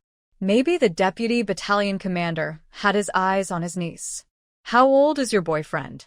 He must be quite old to be a deputy battalion commander, right? The captain said with ill intentions. The company commander of his youngest son was already in his 30s, so this deputy battalion commander must be in his 40s and could be Wan Chichi's father. 6 years older than me, 25 this year, tall, masculine, and powerful. All the young men in Ruanjiawan put together are not as good-looking as my boyfriend. Wan Chichi could tell that he had bad intentions and said that on purpose, but what she said was all true. Her man was just so outstanding, otherwise how could he be worthy of her? The captain gritted his teeth, feeling more jealous than if he had overturned a jar of vinegar, but he still suspected that Wan Chichi must be bragging. How could he be a deputy battalion commander at the age of 25? He must be bragging. My boyfriend is on a secret mission now. When the mission is over, he will come to Ruanjiawan to get acquainted and get married. Captain, you should hurry up and get the letter of introduction, so as not to delay my marriage. Wan Chichi said half-truthfully and also warned, don't tell the village that I have found a boyfriend. If you reveal my boyfriend's identity and affect his performance of his duties, you'll be guilty of undermining national security and will be shot. The captain shuddered with fear, his chopsticks fell to the ground, and his hand holding the bowl shook constantly. Then what did you say to me? The captain was filled with resentment. He didn't want to know such confidential matters at all. You are the captain. Who else should I ask for a letter of introduction if not you? Wan Chichi retorted, rolling her eyes. The captain was choked and speechless, and felt more upset than a fire in his heart. How did you and your partner meet? The captain suppressed his anger and asked patiently. He wanted to find out the process so that his niece could learn from him. Maybe he could catch a battalion commander. Wan Chichi looked at him sideways and said with a smile, I have to thank He Jianjun for this. If he hadn't broken off the engagement, I wouldn't have gone to the military region to make a scene. My partner happened to see me making a scene. He especially admired my heroic spirit, intelligence, both civil and military talents, and my beauty. He fell in love with me at first sight and took the initiative to propose to me that we would become revolutionary partners, make progress together, contribute to the construction of socialism, and live a happy life. The deputy battalion commander fell in love with you at first sight? And he took the initiative to propose to get married? The captain's tone was hard to describe. He felt that Wan Chichi was bragging. A deputy battalion commander must be very knowledgeable. How could he be so persistent in pestering a country girl like Wan Chichi? Maybe it was Wan Chichi who pestered the deputy battalion commander and used some tricks, such as climbing on the bed in the middle of the night, so that he could control the deputy battalion commander. The more the captain thought about it, the more he felt that this was the truth, and he felt much more comfortable. However, he still felt that Wan Chichi was very capable. No matter how despicable the trick was, it succeeded in the end. Feelings are developed through being together. After marriage, sleeping in the same bed for 3 to 5 months, the feelings will be deep. If you have 3 or 5 more children, the marriage will be unbreakable. He turned around and told his niece to learn Wan Chichi's trick. Even if she couldn't get the deputy battalion commander back, she could get a city cadre. Captain, you don't believe it? Do you think that I, a country girl, am not worthy of the deputy battalion commander to fall in love at first sight? Wan Chichi asked sarcastically. I didn't say that. I'll give you the letter of introduction later. The captain denied it flatly, and his attitude became much more polite. Wan Chichi is now the fiancée of the deputy battalion commander, and her status is different from before. He has to curry favor with her. In the future, his youngest son's future will depend on Wan Chichi. Don't talk nonsense outside. If you ruin my man's mission, you'll have to wait. Wan Chichi stretched out her hand and scratched her neck eerily. The captain shuddered and quickly assured, I'm very tight-lipped. I won't say a word. Wan Chichi smiled and asked casually, were the peaches from Widow Lu's house delicious last night? Sweet, right? The captain's face changed drastically. Cold sweat broke out on his forehead, and his body shook even more violently. How did this girl know that he went to see Widow Lu last night? If your cousin knew that you often go to Widow Lu's house to eat peaches, would they treat you to fried pork with bamboo shoots? If the commune knew about this, would you lose your job as the captain? Should I go to the farm for transformation or to clean the toilets? Wan Chichi looked at the sweaty captain with a smile, but her words were cold, and every sentence controlled the captain. When she came, she chatted with an old peach tree by the pond. This century-old peach tree was knowledgeable and more gossipy than the old ginkgo. It knew all the romantic affairs in Ruangjiwan village and could tell them like the back of its hand. The time, place, action details, and even passionate conversations the old peach tree could tell them. Because the old peach tree bears a lot of fruits every year, the birds in a 10-mile radius are all singing. The little animals all respected it very much. They would tell the old peach tree everything that happened in the village. Time was limited, so Wan Chichi only asked about the captain's romantic gossip. The original body said that the captain was very lustful and such a person would definitely not be honest. Sure enough, he had an affair with a romantic widow in the village, and this improper relationship had lasted for 5 or 6 years. The captain was sweating profusely, and his face turned pale. Although he was lustful, he was not very courageous. He did not want to lose his official hat, let alone go to the farm for reform. Chichi, I am still your second uncle. We are a family. Don't tell your second aunt about these things. Second uncle will treat you as his niece in the future. The captain quickly changed his face and played the family card. He also promised that he would stand by her side in the future and would never speak for Wan Guiming again. I hope that second uncle will keep his word, otherwise don't blame me for ignoring the kinship and sending you to the farm for reform. Then go to Jiangqing military region to report that your cousin has a gangster father and should not be able to stay in the army. Wan Chichi was not at all tactful and threatened directly. The captain hated him very much, but he had to smile and say nice things and swear before Wan Chichi agreed not to tell anyone.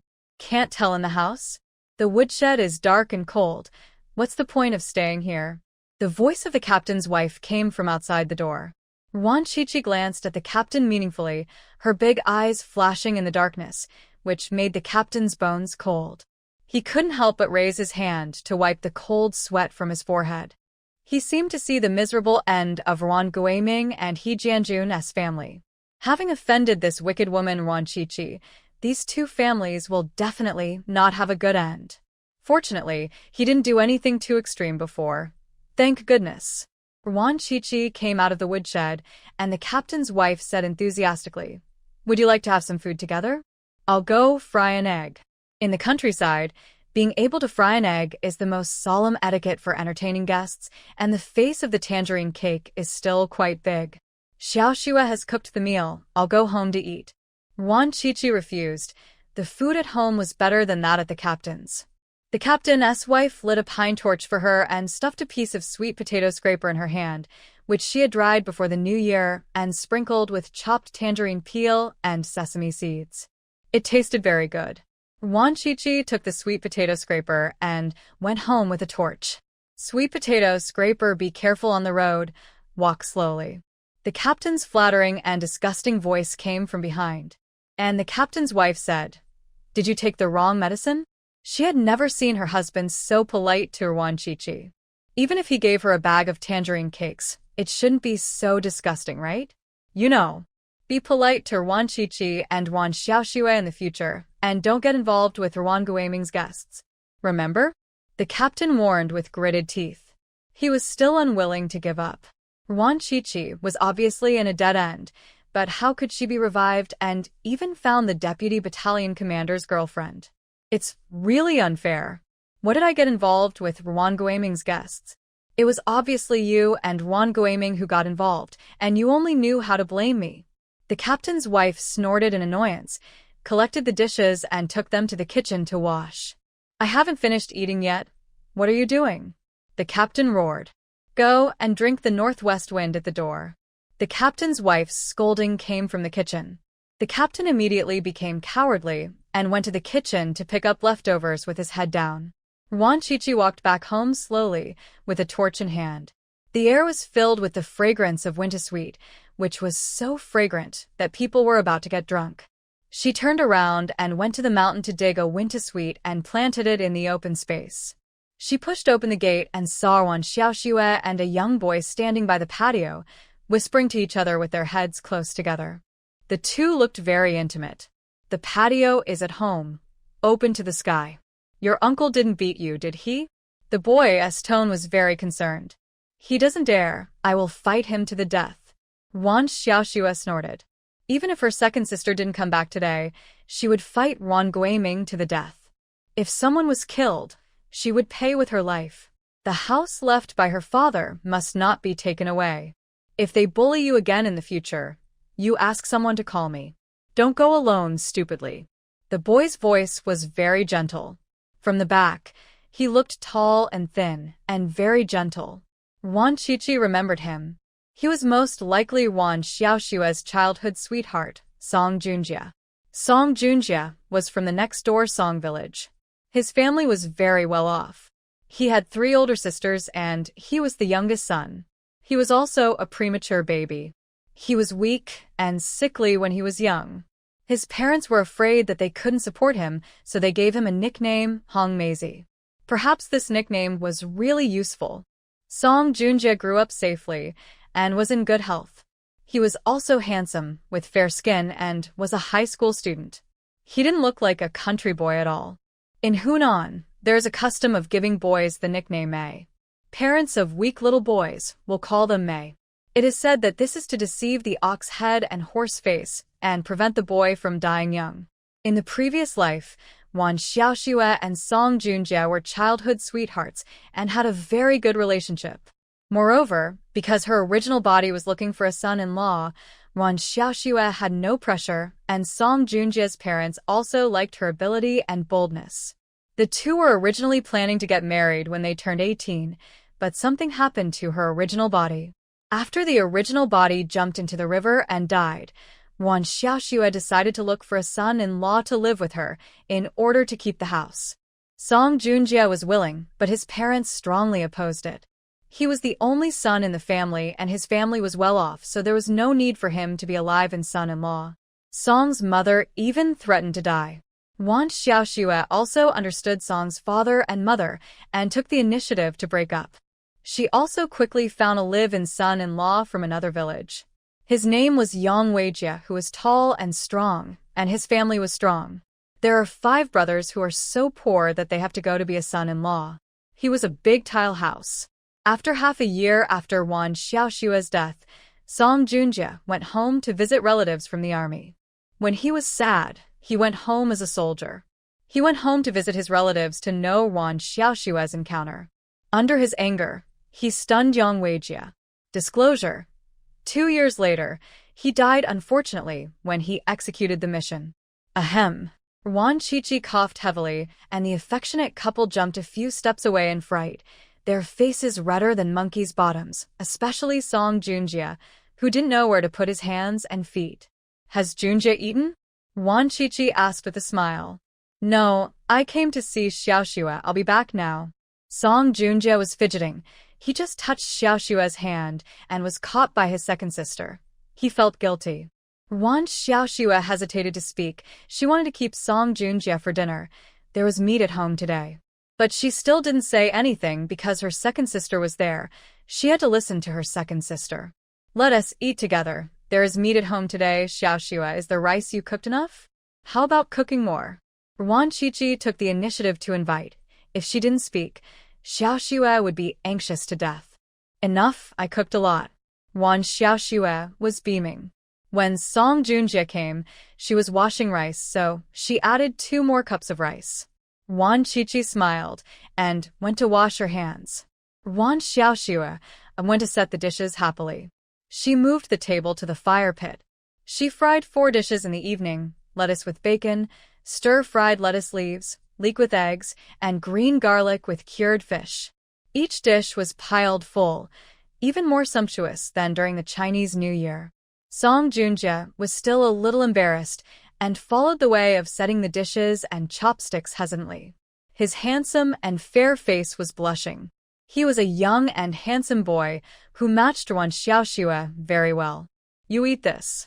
My second sister brought it back from Tanzhou City. It's delicious. Wan Xiaoxue gave him half of the steamed lotus leaf rice and also picked up a few sugar-coated cakes for him and served him a large bowl of rice. Enough, enough, you eat. Song Junjie wanted to take some back for her. These were all good things. He wanted Xiaoxue to eat more. I ate a lot just now. Please eat. My family will not be short of money in the future, hee. Wan Xiaoxue held his hand firmly, her face full of smiles. The flickering firelight from the fire pit reflected on her face like a flower. Junjie, you're welcome. I brought a lot back. I will go to work in the city in the future. I will trouble you to take care of Xiaoxue. Wan Qiqi washed her hands, walked over, and sat down to eat. Second sister, have you found a job? Is it in the county? Song Junjie was really happy for her. It's in Tanzhou City. My brother-in-law found it for me. Wan Xiaoxue chattered away, picking up food for Song Junjie from time to time. She was particularly happy today, like a happy lark. The food in Song Junjie's bowl was piled up like a mountain, and he couldn't eat it all. He still felt it was a bit magical, and that his second sister was taking too big a step. 10 days ago, his second sister received a call about breaking off her engagement.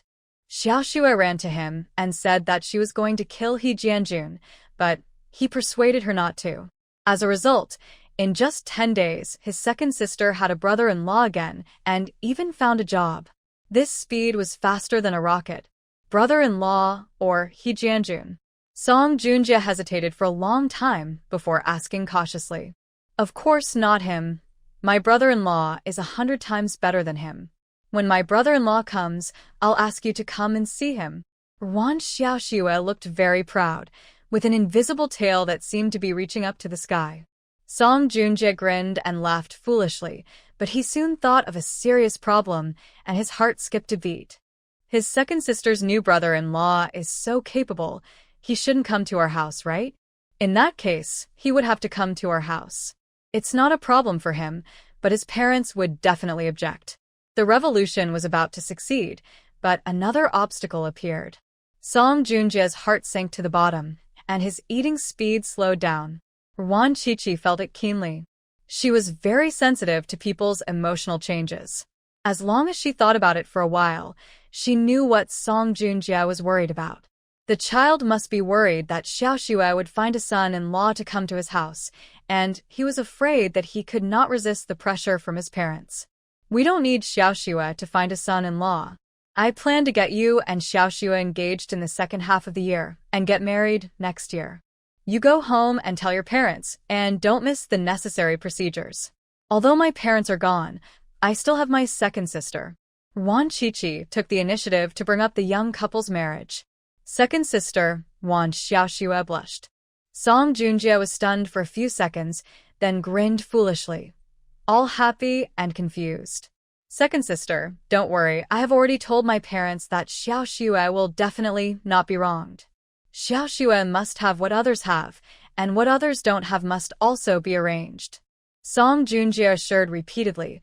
How could he wrong Xiaoxue? He just wanted to give Xiaoxue the best things, and let all the girls envy Xiaoxue. Wan Qiqi's eyes were appreciative. This child had good character and was sincere to Xiaoxue. She was very relieved to hand Xiaoxue over to him. This was also her original intention. As for Yang Weijie and Ruan Qiufeng, she would definitely teach them a lesson in the future. Song Junjie was in a good mood and had a very good appetite. He finished the rest of the food and took the initiative to wash the dishes. Wan Xiaoxue washed with him. It took them half an hour to wash a few dishes. If they continued to wash, it would be dawn. It's 8 o'clock, Junjie, you should go home. Wan Qiqi had to break up the couple. Second sister, Xiaoxue, I'm leaving. Song Junjie shyly touched Xiaoxue's hand and said goodbye. He came by bike, and it would only take about 20 minutes to go back.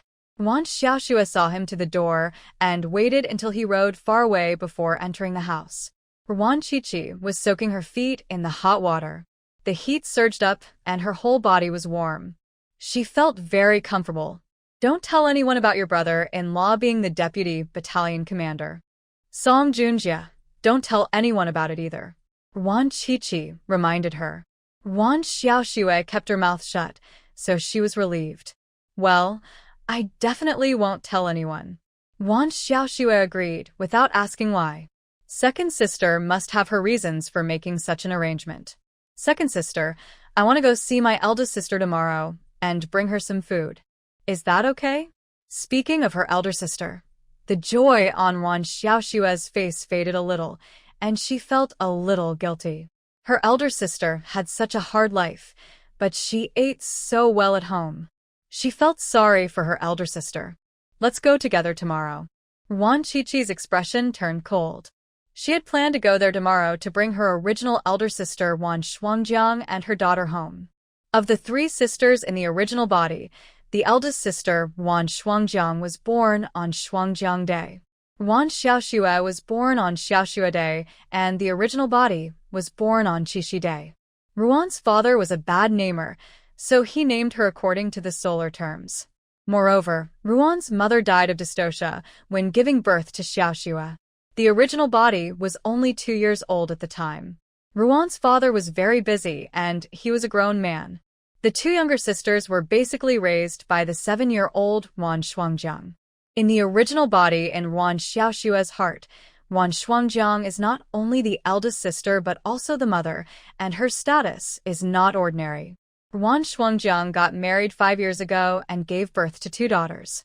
Her parents-in-law and husband treated her badly, beating and scolding her at every turn and scolding her for only giving birth to money-losing girls and not even being able to give birth to a son.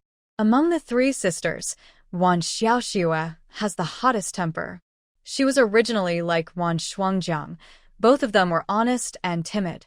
This kind of personality was the most disadvantageous in her husband's family. Before Wan's father died, the family did not dare to go too far. After Wan's father passed away, the family people abused Wan Shuangjiang and her daughter more and more severely. Wan Shuangjiang worked like a cow or a horse from morning till night without eating enough, and her body was deteriorating day by day. The family also forced her to give birth to a son. After Wan Shuangjiang became pregnant, she had no rest and continued to work non-stop. She did not have enough nutrition and had a difficult delivery. The family was reluctant to spend the medical expenses, so they only called the midwife in the village and asked the midwife to keep the male fetus in her belly. Wan Shuangjiang was in pain for more than 10 hours and finally had a heavy hemorrhage. Under the indifference of the family, she bled to death. The male fetus did not even cry when it was born, and it was a stillbirth. Wan Shuangjiang's 2 daughters were also given away by their grandmother, who thought they were wasting rice and grain at home. The original body hoped that Wan Qiqi could save the eldest sister and 2 nieces and let that beast be punished. Wan Qiqi would never be soft-hearted to such a stinky person who favored sons over daughters. That family wanted to have a son to carry on the family line, so let them give birth to a daughter as well, so that there would be no descendants. Li Hailiang also beats the eldest sister? Ask Wan Qiqi. Li Hailiang is Wan Shuangjiang's man, a coward who can only bully others at home. I went to see my eldest sister a few days ago, and she still had injuries on her face. Nian Di said that her father beat her. Wan Xiaoxue cursed with gritted teeth. Li Niandi is the eldest niece, for years old, very sensible, and often beaten by Li Haoyang. Let my eldest sister get a divorce, bring Niandi and Pandi back, and change their surname to Wan. Wan Qiqi told her plan. Wan Shuangjiang will be brought home to live, and she and Wan Xiaoxue will also be taken care of. She will definitely be arranged to move to the city in the future, but not so soon. For now, she has to live in her hometown. The Li family will definitely not agree. If they get a divorce, where can they find a hard-working and uncomplaining woman to bully? Wan Xiaoxue's tone was a bit disappointed. She often taught her elder sister to stand up and not to be submissive, but her elder sister was like Do since she was a child and did not dare to resist Li Haoyang. They see and disagree. This marriage must be divorced. Go to bed early. Let's go to Li village tomorrow. Wan Qiqi dried her feet, put on her cloth shoes, and prepared to go to bed. Second sister, can I sleep with you tonight? Wan Xiaoxue looked at her eagerly. No, sleep by yourself. Wan Qiqi refused mercilessly. She hated sleeping with others, except handsome guys. Wan Xiaoxue pouted and went to get hot water to wash her feet, but she was happy again soon. She liked her second sister now. She was bold and aggressive, smart and decisive. That rascal He Jianjun also made some contribution. The breaking off of the engagement stimulated the second sister to be strong. I hope that the eldest sister will change a lot after the divorce. At night, Wan Qiqi slept in the space. The Wan family's quilt was thick and heavy, weighing 10 kilograms, like a big stone, pressing her so hard that she couldn't breathe. She slept until dawn and was awakened by the smell of food.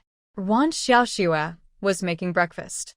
She cooked sweet potato rice and fried 2 dishes, fried cured fish with green garlic and fried green vegetable moss. Cook dry rice in the future, don't add sweet potatoes. I'll buy rice in the city.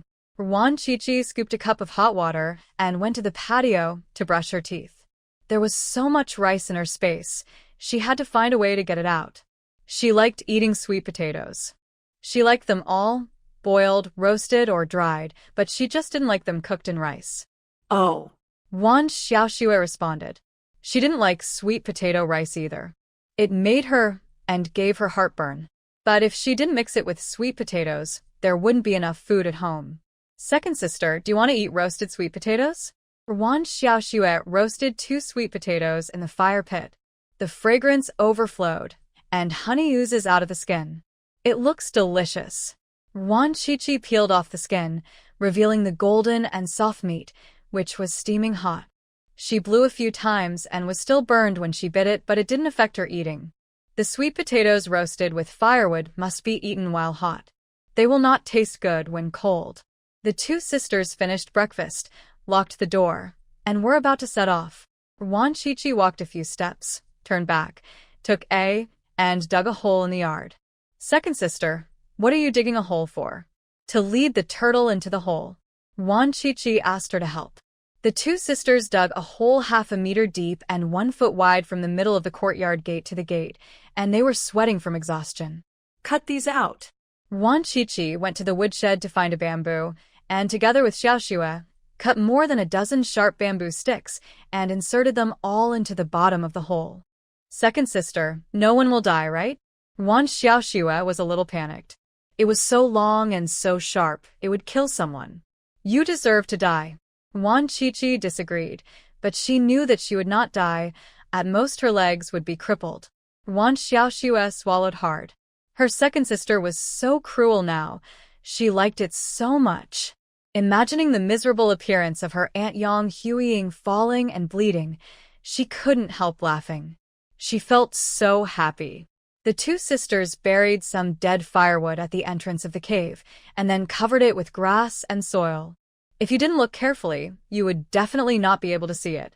The dug soil was also hidden. The gate of the courtyard was not locked, but just ajar, waiting for Yang Huiying to take the bait. There was a bicycle at home, which was ridden by Ruan's father when he was alive. Although it was 5 or 6 years old, it was well maintained and looked about 70% new. The bike was a 28-bar bike. Wan Xiaoxue was taller. She rode the bike and Wan Chichi sat in the back. The two went to Bailey Village empty-handed. Bailey Village is about 20 miles away from Ranjiawan. If it is a flat road, it will take less than an hour. The road in the mountains is bumpy and not easy to ride. Wan Chichi's ace hurts. I'll go by myself. Wan Chichi couldn't stand it anymore and decided to walk. Even at this cycling speed, it was not much faster than walking, and it was more tiring. Wan Xiaoxue also got off the bike and pushed the bike. It was now past 8 in the morning, and all the villagers had gone to work. There was no one on the road, no cars, and it was very deserted. There were only tung trees blooming on the roadside. When the wind blew, the tung flowers fell like snow. I'll go back and pick some tung leaves to steam tung leaf cakes. I haven't eaten them for a long time. Wan Xiaoxue was a real foodie and loved to study food. It was a pity that there were too few ingredients at home, and she had no place to use them. Wan Chichi was also greedy. She had never eaten tung leaf cakes, but they sounded delicious. Tung leaves can be wrapped with glutinous rice flour, corn flour, or flour. It is a snack for the Ghost Festival in some places in Hunan. I'll go to the commune to exchange rice tomorrow and make it when I come back. She waved her hand and made the decision. Send some to my eldest sister when it's done. She also loves to eat tung leaf cakes. Wan Xiaoxue smiled happily.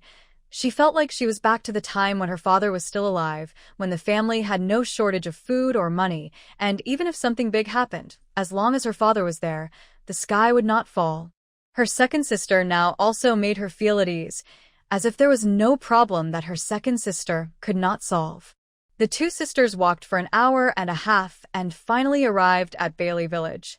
There was a tall and big old camphor tree at the entrance of the village.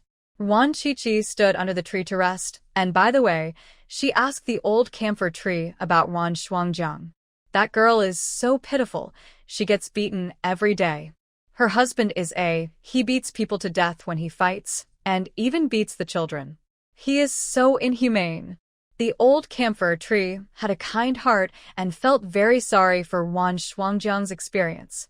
It heard these from the birds and mice in the village. As the oldest tree in Bailey Village, it knew everything about the village, including who was cheating on their spouse and who was having an affair. It had a small notebook in its heart. Wan Chichi asked about Li Haoliang's family again, but unfortunately the old camphor tree knew too much gossip and it couldn't remember it all at once.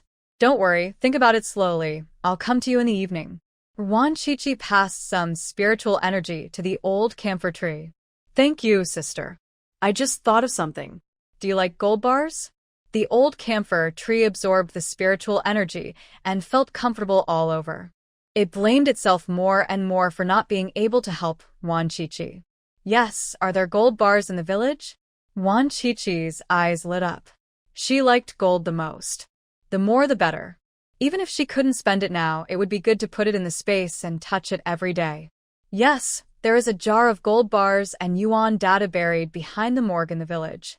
Go dig it up. The old camphor tree felt much more comfortable. It was glad that it could help Wan Chichi. It would think about Li Haoliang's family slowly later. It had to come up with something. It didn't believe that this family had never done anything immoral.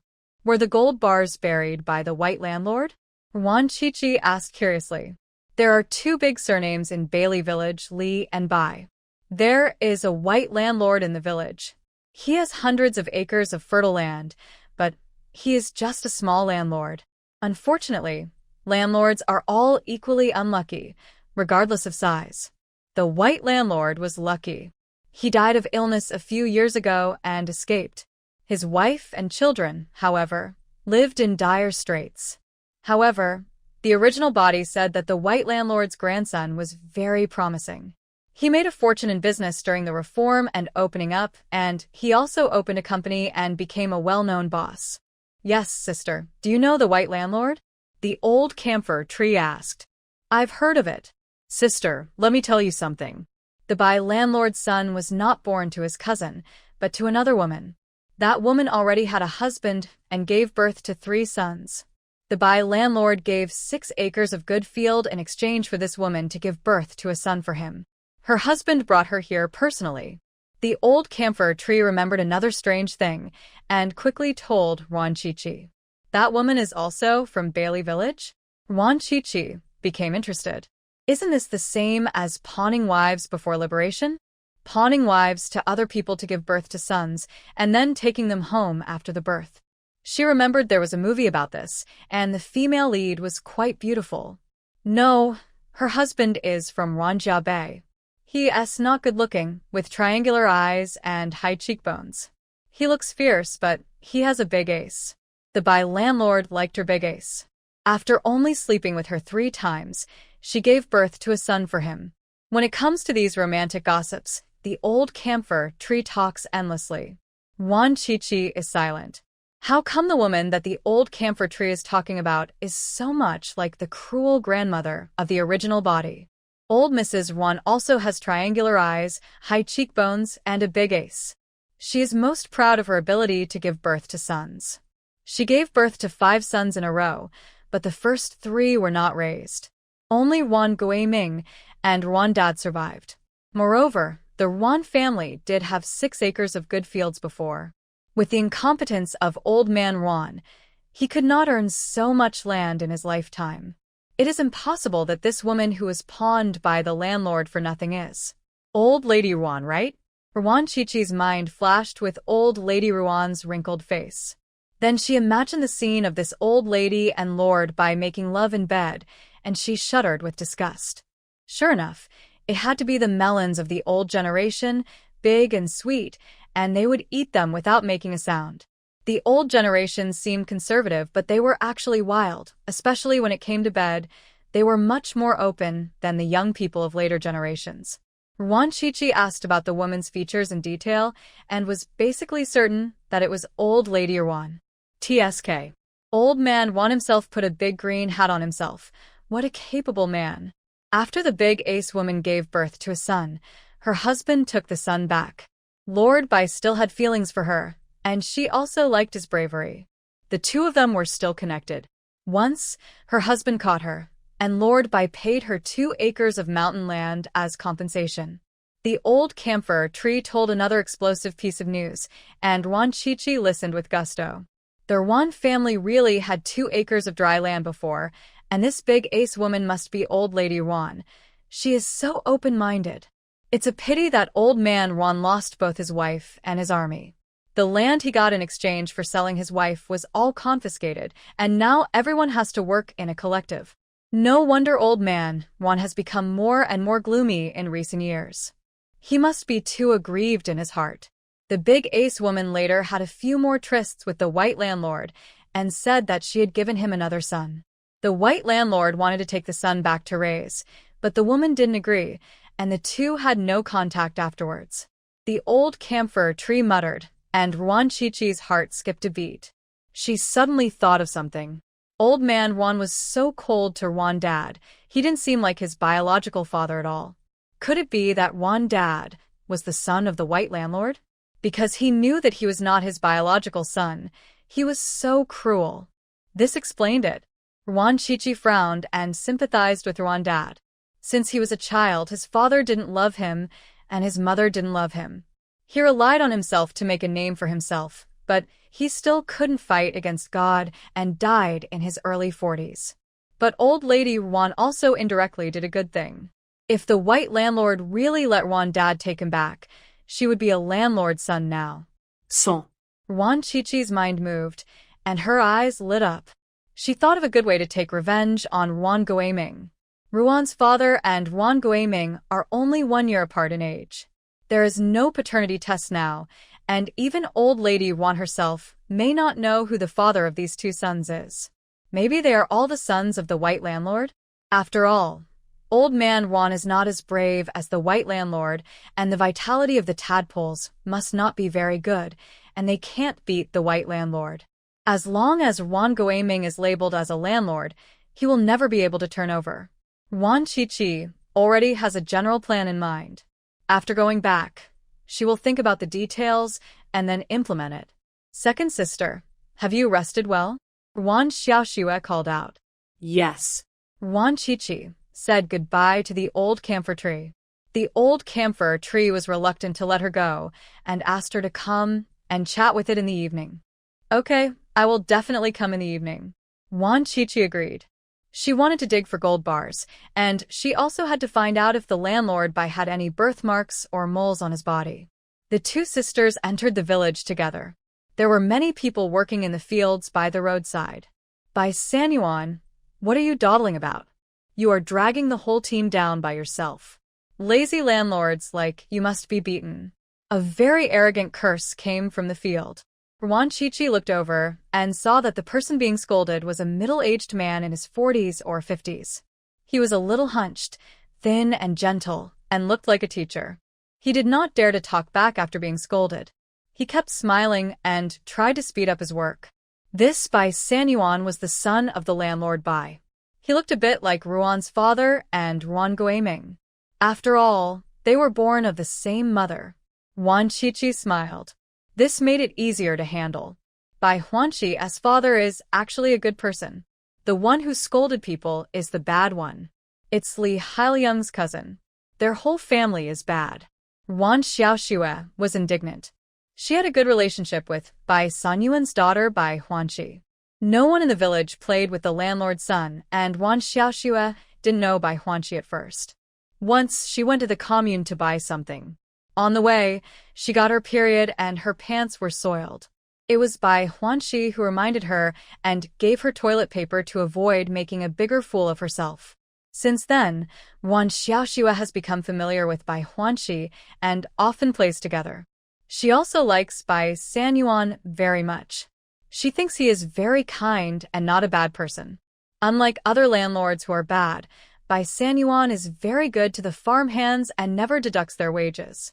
During the busy farming season, he even stews meat for the farmhands. He has a good heart.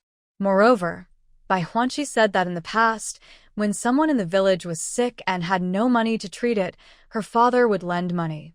The money he lent was basically never returned, and her father never asked for debts, but some of those who borrowed money and didn't pay it back were the ones who bullied her father the most, and every time they beat him to death. Fortunately, there are still some people who remember the kindness and help secretly, so her father was not bullied to death. Bai Huanqi is Bai Sanyuan's daughter? Wan Chichi became interested. The original body did not tell her that Wan Xiaoxue knew Bai Sanyuan's daughter. Second sister, I didn't hide it from you on purpose. I was afraid that you would be angry. Wan Xiaoxue lowered her head and her voice became smaller and smaller. Because the second sister had repeatedly emphasized in the past that she should not play with the landlord's son, so as not to get into trouble. She knew that the second sister was right, but Bai Huanqi had helped her and got along well with her, so she couldn't help but want to get close to him. Huanqi and I were very careful. No one saw us playing together. Really, second sister, I didn't lie to you. Wan Xiaoxue didn't hear Wan Chichi talking and thought she was angry and hurried to explain. Wan Chichi was not angry at all. She was thinking about the plan to frame Ruan Guiming. You can play together, but you have to be careful and don't let anyone catch your braids. Wan Chichi is not afraid of causing trouble, but Wan Xiaoxue is different. She still has to be careful. After all, the Bai family's landlord hat can only be removed after 7 or 8 years. Wan Xiaoxue was stunned for a moment. Then her face showed joy, and she asked happily, Second sister, don't you object to me playing with Huanqi? No objection, but you have to be careful. Wan Chichi reached out and plucked a white camellia flower, pulled out the yellow core in the middle, and the nectar from the flower. She loved nectar when she was a child, especially the ones with large quantities and sweetness, such as canna flowers and camellia flowers. Camellia oleifera, also known as tea tree, blooms in winter and spring. The nectar is delicious, and the fruit is pressed into tea oil. But after she grew up, pollution became more and more serious, and her parents didn't let her it anymore. In addition, many tea trees were cut down and they are basically no longer seen in the city. It is now the end of March, and the tea trees have passed their peak flowering period. There are only a few scattered flowers, but now there are more delicious delicacies. In a tea forest like this, there must be tea bubbles. There is a small tea forest at the foot of the mountain on the side of the road to Li Hailiang's house. Wan Chi didn't spend much time to find a few super large tea bubbles. They were crispy and sour and sweet when bitten. Second sister, this is for you. Wan Xiaoxue found a tea bubble that was mutated from a tea fruit. This kind is more delicious. She handed it over in a flattering manner. Tea bubble, this one is mutated from a leaf, and this one is mutated from a fruit. They are delicious. Wan Chi took it and stuffed it into her mouth to chew it. It was indeed more delicious than the leaves. Second sister, can I really play with Bai Huanqi? Wan Xiaoxue asked cautiously, feeling uneasy, because her second sister had strongly opposed it before. Well, find a few more. Wan Chi couldn't find the tea fruit mutation after searching for a long time, so she asked Wan Xiaoxue to find it. This girl has a sharp eye. Hey! Wan Xiaoxue was very happy and actively looked for tea bubbles.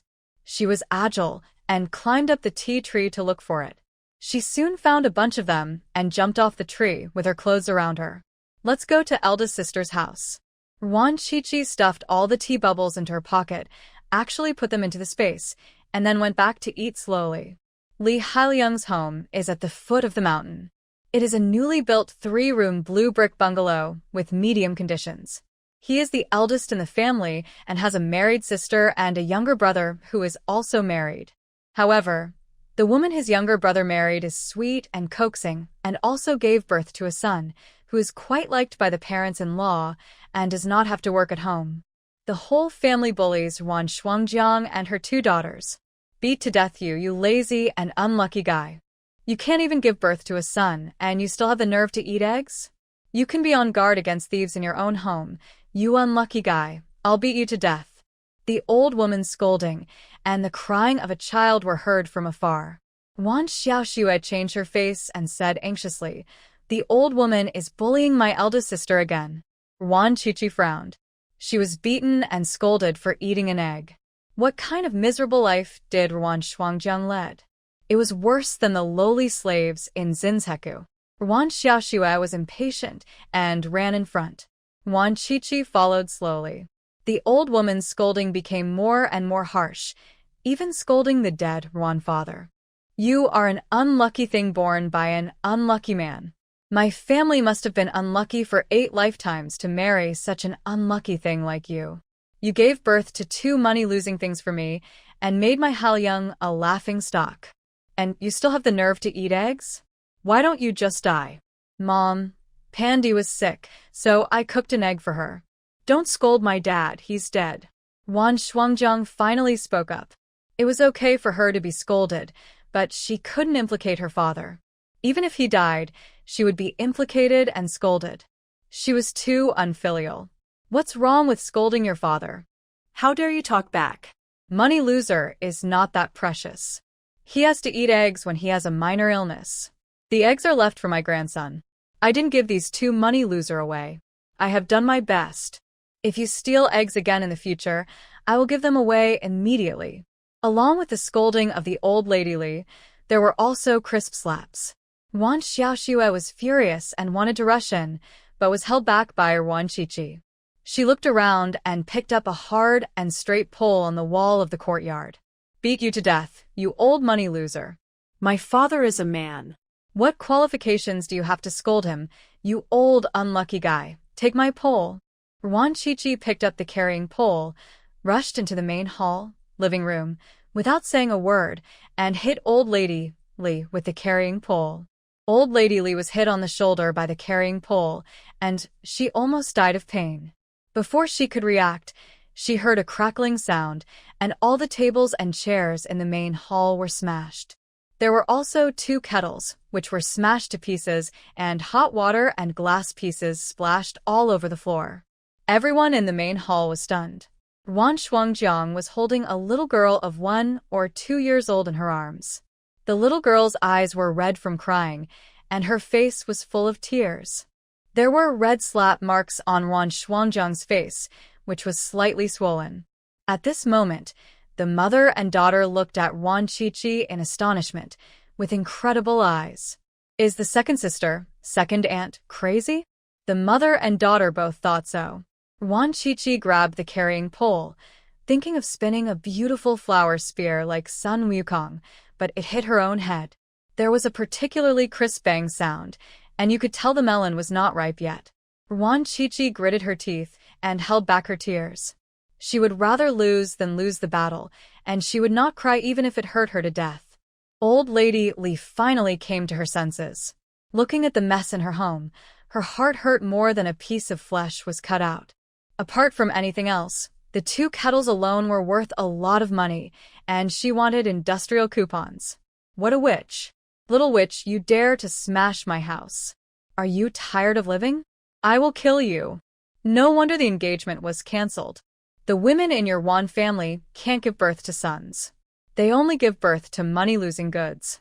I must be blind to marry Wan Shuangjiang, such an unlucky woman.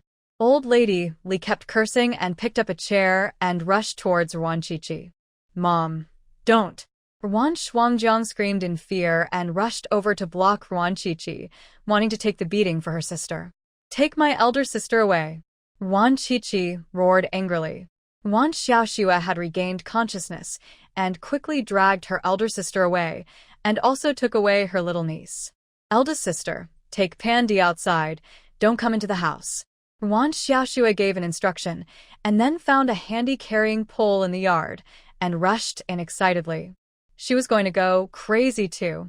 You old rascal, do you really think there is no one left in my elder sister's family? I, your aunt, am still alive. If you dare to bully my elder sister again, I will kill you, you old loser. Ruan Chi-Chi smashed the main room to pieces, except for the portrait on the wall, which could not be smashed or something would happen. She glanced around and saw that there was nothing left to smash, so she grabbed the collar of Old Lady Li, took off her leather shoes, and slapped her old face more than a dozen times. Are you comfortable? Does it feel good to be beaten?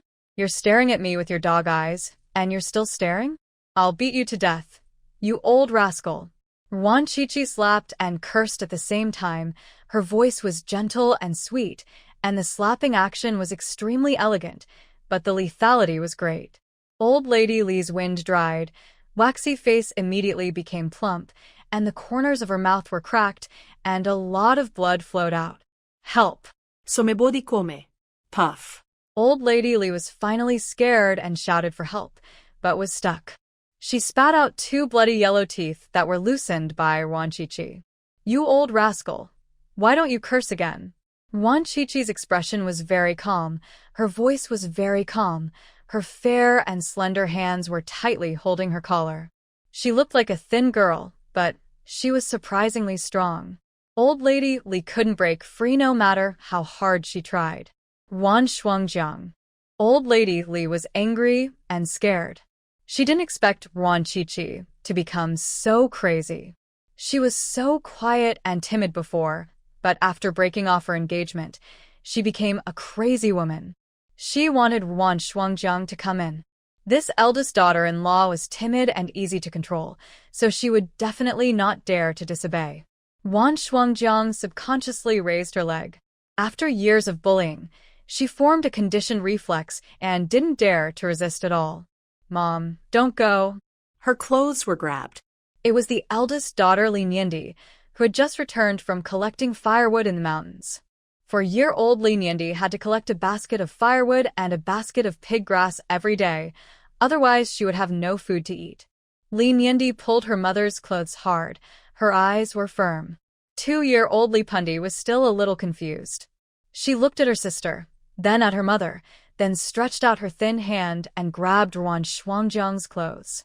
Her sister must have a reason for not letting her mother into the house. She just had to listen to her sister. Ruan Shuangjiang hesitated. She was mainly afraid that it would not end well. She could get away with it now, but who would finish it later?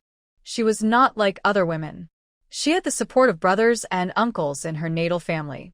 Ruan Guiming's family was eager for the 3 sisters to die so that they could occupy her house. Moreover, Chi-Chi had just been broken off and Xiaoxue had not yet married. If something bad happened about her, it would affect the marriage of her 2 younger sisters. That's why she endured it again and again. Old woman, what's wrong with eating your eggs? Which of the chickens and pigs in the house is not fed by my eldest sister? Not to mention eating 1 egg, even eating 10 is reasonable. Don't think that there are no men in our family, so you dare to bully my eldest sister. We are not easy to bully. Wan Xiaoshua's scolding voice came out. Wan Shuangjiang's eyes couldn't help but turn red, and her heart was sour and bitter, and she also blamed herself. It was all her fault that she was too useless. The second sister was broken off, and she didn't have the ability to stand up for the second sister. Now she needs 2 younger sisters to stand up for her. She is too cowardly, as the eldest sister.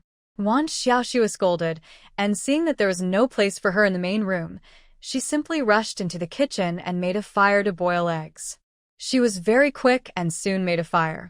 She boiled all the dozen eggs in the basket.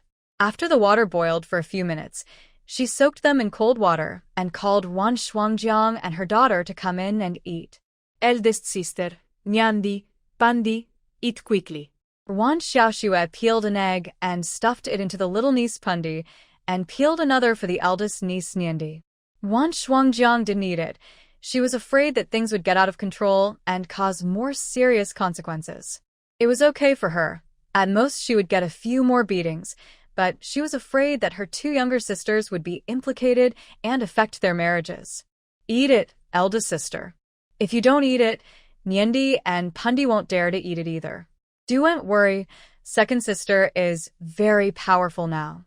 She even found a partner who is an officer. Wan Xiaoxue knew her eldest sister's concerns, so she brought up her second brother-in-law. Sure enough, Wan Shuangjiang's eyes lit up and she asked excitedly, Qiqi has found a partner? Or an officer? Yes, he's older than Officer He Jian. Our family will have someone to support us in the future. Come on and eat it. Wan Xiaoxue peeled the egg and stuffed it into her eldest sister's mouth. Wan Shuangjiang didn't spit it out this time. She ate it in 2 or 3 bites, and asked her 2 daughters to eat it too. Eat it all, don't leave any. Wan Shuangjiang gritted her teeth when she said this. She was not born weak. When Ruan's father was alive, she dared to fight with Li Haoyang. Now there was no one in her natal family, and she had 2 unmarried sisters, so she had to swallow her temper and be humble. Since her second sister had a military officer boyfriend, she was afraid of nothing.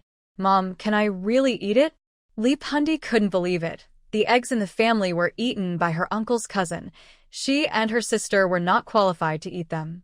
But the insects that the chickens ate were found by her sister and her, and the grass that the pigs ate was also picked by her sister, but her sister and she had no share of the delicious food at home.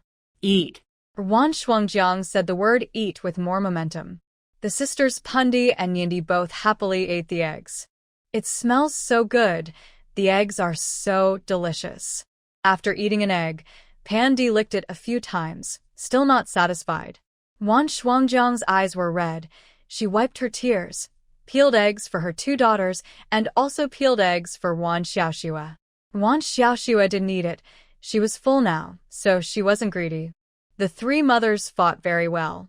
After eating 12 eggs, there were still 3 left. Wan Shuangjiang put them in her pocket and left them for her 2 younger sisters. The 2 little girls' pale and thin faces looked much better, and they looked more energetic. Go home. Wan Qiqi knocked old Lady Li unconscious with a carrying pole and came to find them. Sister, you and Li Haoyang divorce. Take Nyandi and Pandi home and change your surname to Wan, Wan Yen, and Wan Pan, that's it. Wan Qiqi succinctly stated her plan. Nyandi and Pandi, these wicked names made her angry just by hearing them. Why not name the man Nyen Mei and Pan Mei? The Leaf family won't agree. Wan Shuangjiang's eyes lit up, then dimmed again. The Leaf family would definitely not agree to a divorce, let alone let her take their 2 daughters away. Wan Qiqi sneered. It's not up to them. I have the final say in this matter. Go home first. Wan Xiaoxue also said, Big sister, second sister will definitely have a way. She is now a fan of Wan Qiqi, and she believes whatever her second sister says. Mom, I want to call her Wan Nian. Li Niandi said, looking up, her big eyes full of expectation. She didn't want to have the last name Li, nor did she want to be called Li Niandi. She wanted to go home with her second aunt and younger aunt. Li Pandi also looked up and looked at Wan Shuangjiang eagerly. Anyway, she was going to follow her sister. Wan Shuangjiang didn't hesitate for too long. With the house smashed like this, she would definitely be beaten if she stayed. She decided to go back to her parents' home first. She packed a few clothes, and the three sisters left with their two children. The main hall of the Li family was a mess. Old lady Li was lying on the ground motionless. There was a pool of eggshells on the floor of the kitchen. The Li family members were all working and had no idea that something had happened at home. After returning to Wanjiabei, they did not go home first, but went straight to the team leader. Second uncle, I smashed the Li family and beat old lady Li. My eldest sister wants to divorce Li Hailiang, and the two daughters will go to the Wan family. You have to stand up for my eldest sister in this matter. Wan Qiqi went straight to the point and stated the purpose directly, without any nonsense. You are daydreaming and talking nonsense. I am very busy and have no time. The captain laughed angrily. Listening to what this dead girl said, it was simply treasonous. How could you bring the child back to your mother's house after a divorce? There has never been such a rule. Second uncle, the peaches at Widow Lu's house are fragrant and sweet, and my cousin is suffering in the army. Wan Qiqi said lightly. The captain's face changed immediately, and he forced a smile and said flatteringly, Qiqi, we can't rush this matter. We have to discuss it in detail. No need to discuss it in detail. The Leaf family will definitely come to make trouble in the afternoon. You can take people to my house to calm down and then negotiate with the Leaf family. 3 requirements. Which 3? The captain asked humbly, but he was cursing in his heart. There are 3 more requests. They really treat him like a farmhand. First, let Li Hailiang and my eldest sister divorce within 3 days. Second, my eldest sister has been beaten and suffered like in the Li family for the past 5 years, and she must pay 200 yuan in compensation. Third, the 2 daughters and my eldest sister will change their surnames to Wan in the future. Wan Qiqi made 3 requests. It was not because she was kind to ask for 200 yuan, but because the Li family could only come up with such a small amount of money. Wan Shuangjiang said that the whole family only had 200 yuan in savings. That won't work. The Li family will definitely not agree to it, even if you force me to death. The captain shook his head like a rattle. This kind of difficult thing could not be done even if he was beaten to death. Even if he told about Widow Lu, he still couldn't do it. He might as well go to the farm for reform directly. Don't worry about it. The Li family will definitely agree. Believe me. Wan Qiqi gave him a firm look and an encouraging smile. The captain wanted to cry. He believed in no one but this crazy woman. Why was he so unlucky? There were so many people messing around in the village, but he was the only one seen by this dead girl. Alas. Second uncle, call a few more tall and strong men in the afternoon. Wan Qiqi emphasized again when leaving. Qiqi, actually, the captain, don't have such a big face. It's just a face. The captain had to say the fact he didn't want to admit. He didn't have such a big official power. Many people in the village didn't obey him. You are really useless. Wan Qiqi looked disgusted. The captain gritted his teeth. He endured it. Whoever goes, give 10 cents, I'll pay. Wan Qiqi had to throw out his money. 10 cents was the full work point of a day for a strong laborer in Ruanjiawan. As much as you want. Qiqi, don't worry. Second uncle will definitely get it done for you. The captain's eyes lit up, and he was even looking forward to it. He had never enjoyed the power of commanding the whole army, and this time it would definitely work. Wan Shuangjiang, her 3 daughters, and Wan Xiaoxue were all waiting outside, feeling nervous, but when they saw Wan Qiqi come out with a calm face, they felt relieved. Let's go home. Wan Qiqi smiled. There was a big drama going on at home. Aunt Yang Huiying was a person who loved to take advantage. She would definitely not resign herself to the loss of so much bacon, eggs, and 2 chickens yesterday. She would steal them back when they were out. The trap was prepared for her. Wan Qiqi habitually took out her cell phone from her pocket, but found it empty. Then she remembered that she could only look at her watch to check the time. She glanced at her empty wrist, reached into her pocket, took out a women's watch from the space, and put it on. The pink leather strap and gold-plated case looked very high-end. Sure, Jinghong had collected dozens of brand-name watches, most of which were new, and some were 80% to 90% new. This rascal was greedy and collected a lot of good things. This pink women's plum blossom watch was very much to Wan Qiqi's liking, and she picked it out specially to wear. Plum blossom women's watch. This is a style from the 1960s. Qiqi, did you buy a watch? The captain's eyes turned red. He was the highest-ranking person in the village, but he couldn't afford a watch. Wan Qiqi, a yellow-haired girl, actually had a watch. He was so jealous. My girlfriend gave it to me. Do you know what brand it is? Wan Qiqi stretched out her hand in front of him and shook it a few times. The bright watch made him dizzy and his face twisted with jealousy. Shanghai City brand? The captain only knew that a Shanghai City brand watch was a high-end product, which cost 120 yuan and 10 industrial coupons. He couldn't afford it. Second uncle, you are really a frog in the well. You have never seen the world, and only know Shanghai. Wan Qiqi was even more disgusted and mocked him without any hesitation. The captain's face turned green. He had a hard time holding back. He really wanted to scold this girl, but when he thought of Widow Lu, he backed off. This is a plum blossom brand. Do you know how much it costs? Forget it, you definitely don't know. This one costs 329 yuan.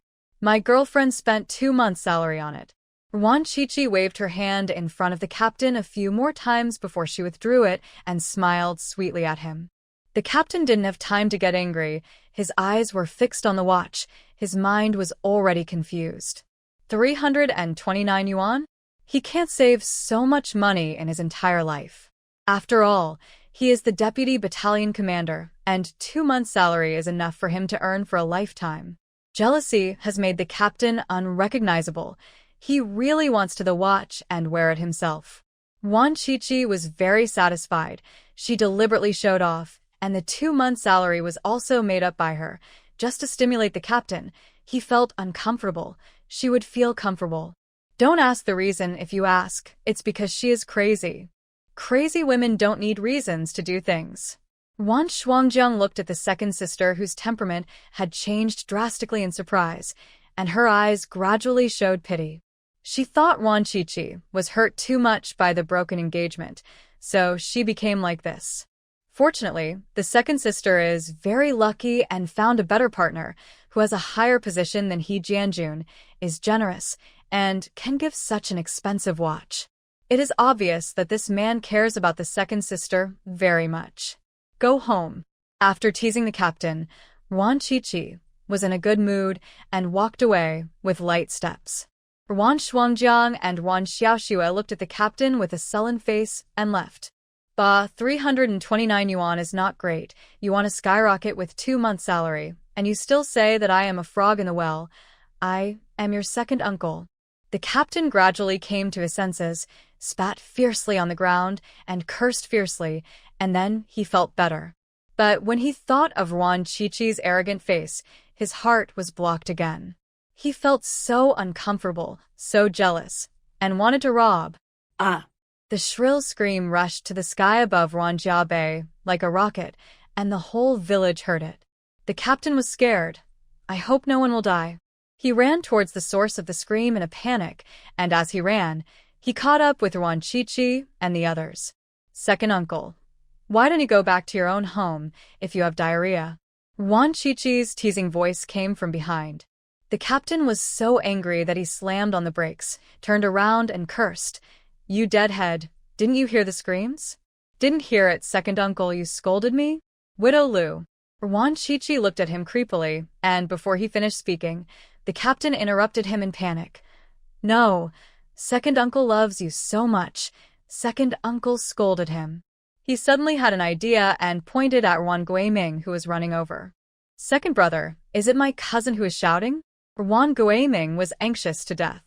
He was working in the fields and heard his wife's screams. He hoped nothing would happen. It sounds a bit like that. Your cousin gave birth to a baby again? The captain was a little puzzled. He hadn't heard that Yang Huiying was pregnant, so why was she giving birth again? Giving birth to a... Wan Guiming glared at Wan Qiqi and ran away quickly. A few minutes later, he ran out again, with bloodshot eyes and a ferocious expression, as if he wanted to kill someone. Wan Chi-Chi, you little witch, I'm going to kill you. Wan Guiming pounced at Wan Chi-Chi with a ferocious look. The captain was still struggling over which side to take, but the battle was over. It was Wan Chi-Chi who ended it unilaterally. She moved like a snake and then kicked Wan Guiming down with a mantis kick. Then she pressed him down with a mountain of pressure. Wan Guiming rolled his eyes, foamed at the mouth, and fainted. Guiming, pull me out quickly, where have you been? The captain was panicked by the shrill cry.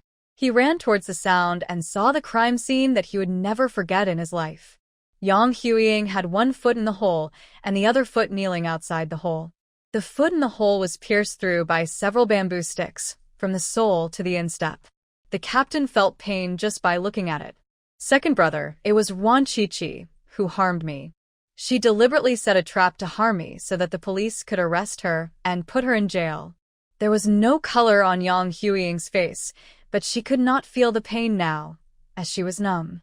She glared at Wan Chi-Chi with resentment. Her eyes were more poisonous than those of a ghost, and Yen Di and Pan Di were so scared that they hid behind their mother. Wan Chi-Chi walked to the entrance of the cave and took a look. Her expression was not very satisfied. She put 12 bamboo sticks in, but only 6 of them hit the target, and one of them was broken, so only 5 of them pierced through Yang Huiying's feet. 5 out of 12. She was not satisfied with this result. She wanted to pierce at least 6, because she liked 6. So, Wan Chi-Chi pulled out a bamboo stick and stabbed it neatly through the instep of Yang Huiying's foot, but it was a pity that it only pierced half of it and did not.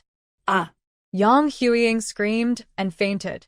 Wan Chi-Chi clapped his hands and said to the team leader, Yang Huiying broke into my house to steal things. Second uncle, you asked the police to arrest her and put her in jail. You should do some good deeds. You are almost killing people. The captain wanted to cry, but had no tears.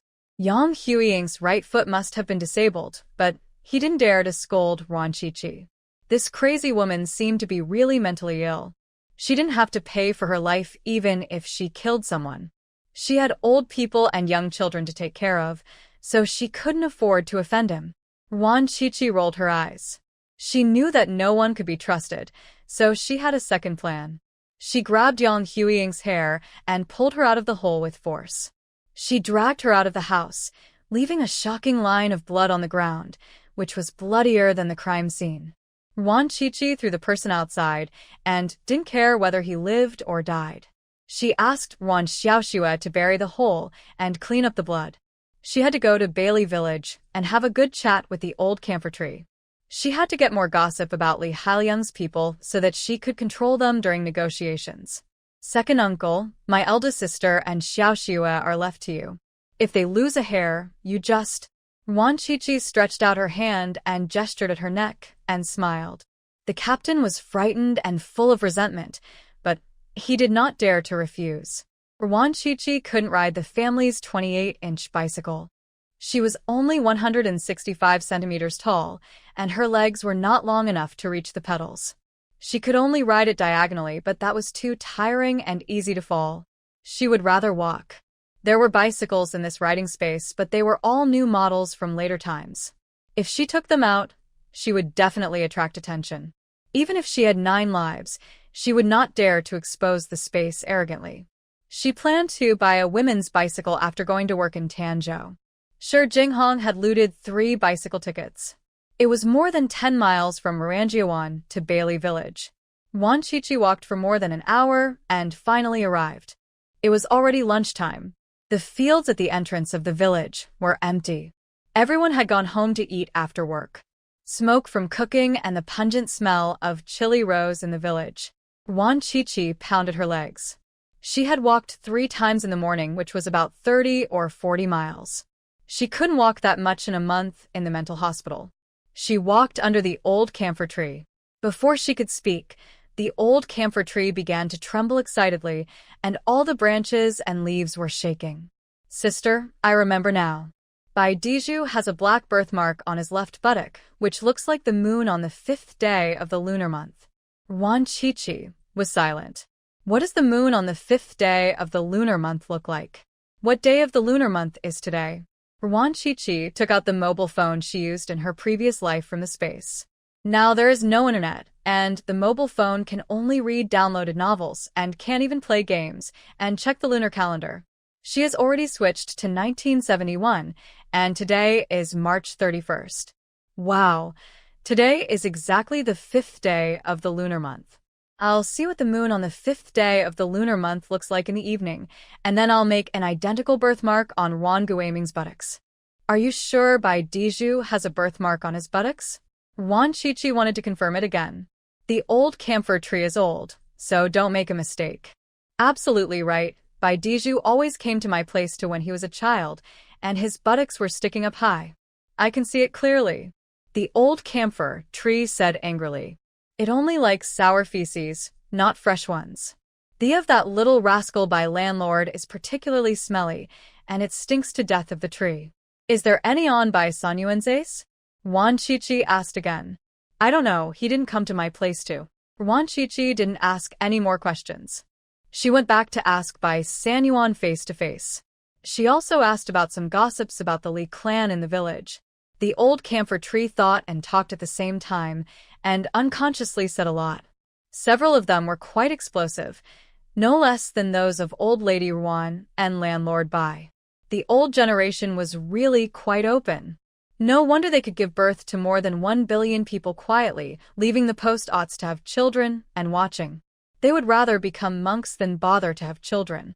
After chatting with the old camphor tree for an hour or so, Wan Chi-Chi was basically able to control the Li clan. She prepared to go to the commune again and call Lu Yi. A sparrow flew over, landed on the branches of the old camphor tree, and chirped. Sister, Li Haoliang's father went to call people. After dinner, he will go to Wanjia Bay to settle accounts with you.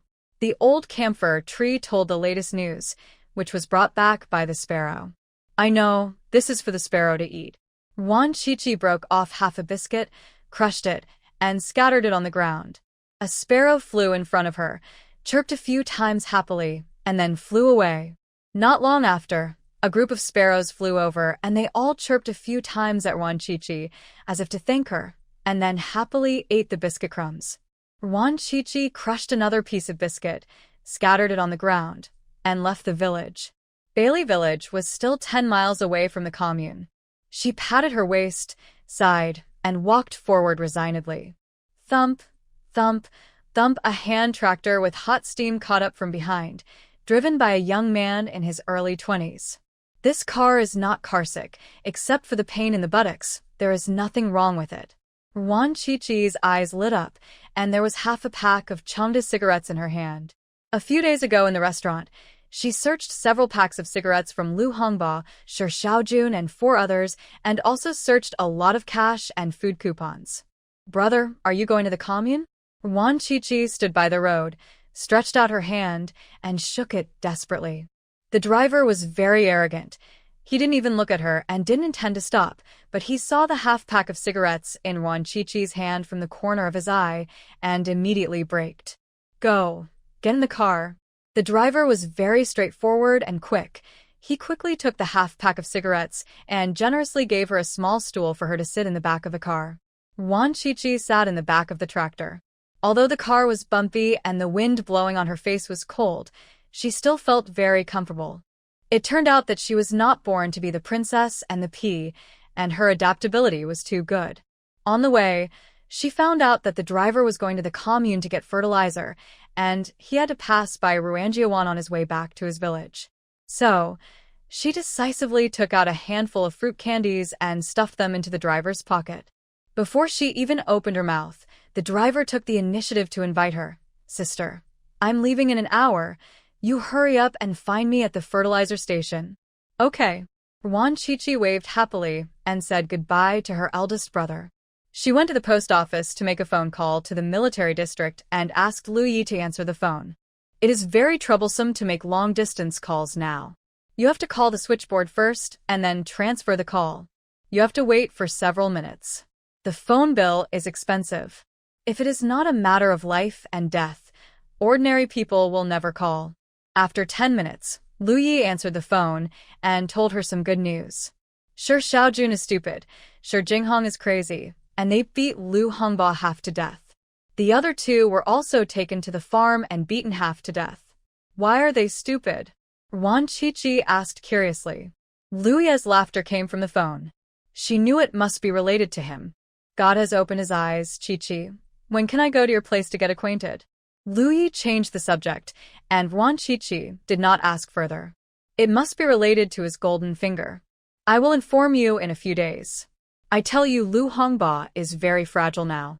You go to give him warmth, and then learn from your stepmother to fan the flames and sow discord so that Lu Hongba can deal with his family.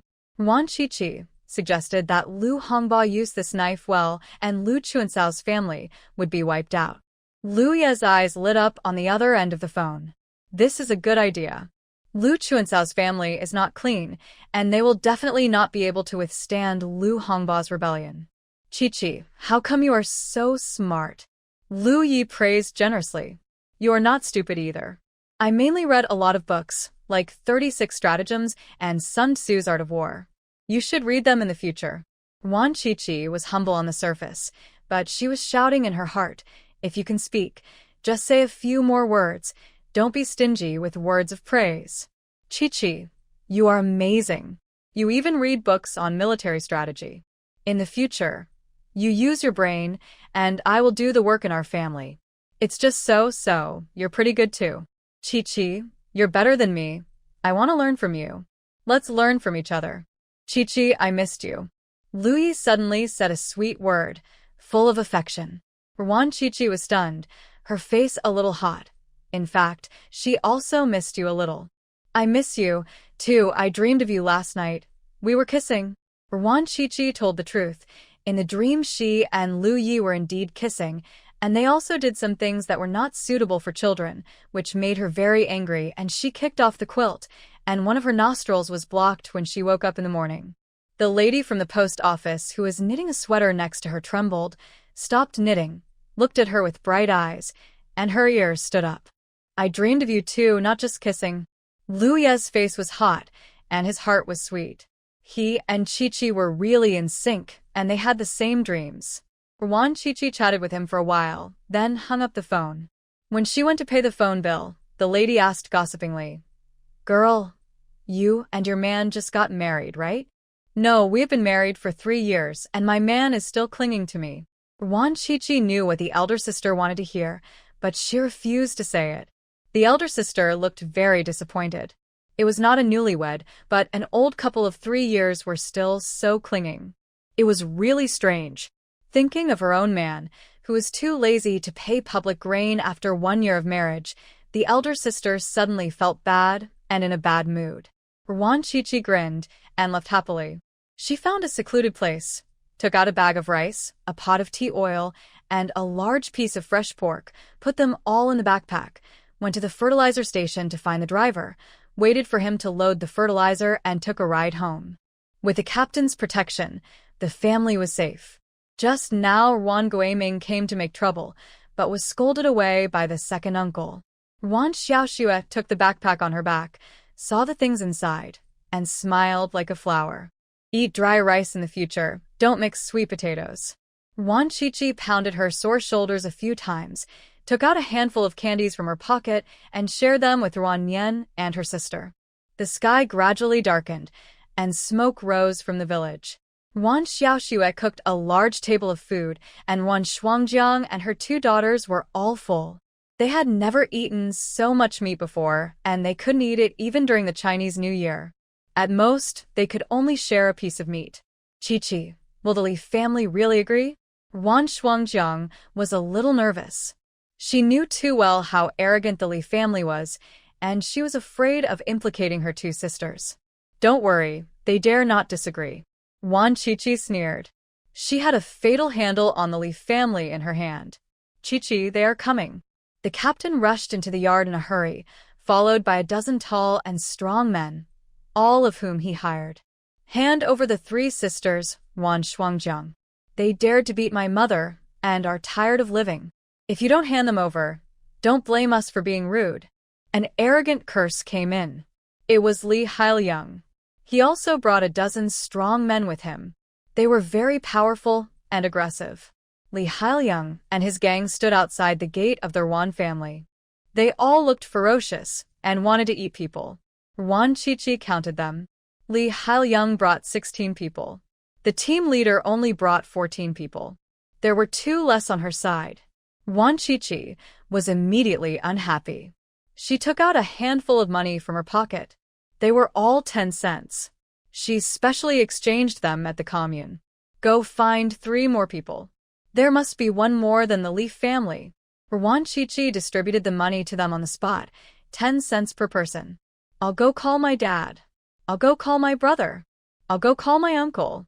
3 people reacted the fastest and ran back to call people. 10 cents was not enough to earn a day's work. This money was earned too easily. Ruan Shuangjiang, come out here. Do you want a rebel? You can't give birth to a son and you beat my mom.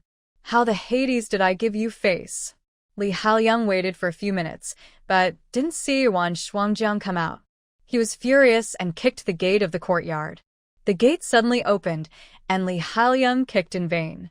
He fell forward by inertia and happened to sit on the threshold. His face turned pale with pain. It's just the new year, and you didn't get a red envelope for such a big gift. Get up quickly. Ruan Chichi went to help him up enthusiastically, but halfway through, she deliberately let go of her hand. The second impact made Li Hailiang so painful that he couldn't even scream. Oh, I'm so sorry. My hand slipped.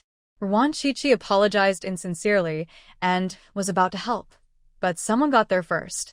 It was Li Hailiang's younger brother, Li Haijun. Li Haijun glared at her fiercely and helped his brother to stand up. Li Hailiang squeezed his legs together, stuck out his ace, and returned to their team with difficulty. The Li family members all looked very unhappy. Several young and energetic ones rushed towards Ruan Chichi, wanting to teach her a lesson. Ruan Shuangjiang subconsciously came over to protect her, but was pushed away by Ruan Chichi. She raised her arms and shouted, "Ruan family members, charge! Kill these rascals!" But the Ruan family members were a little slow in action. Obviously, 10 cents was not enough for them to fight for their lives.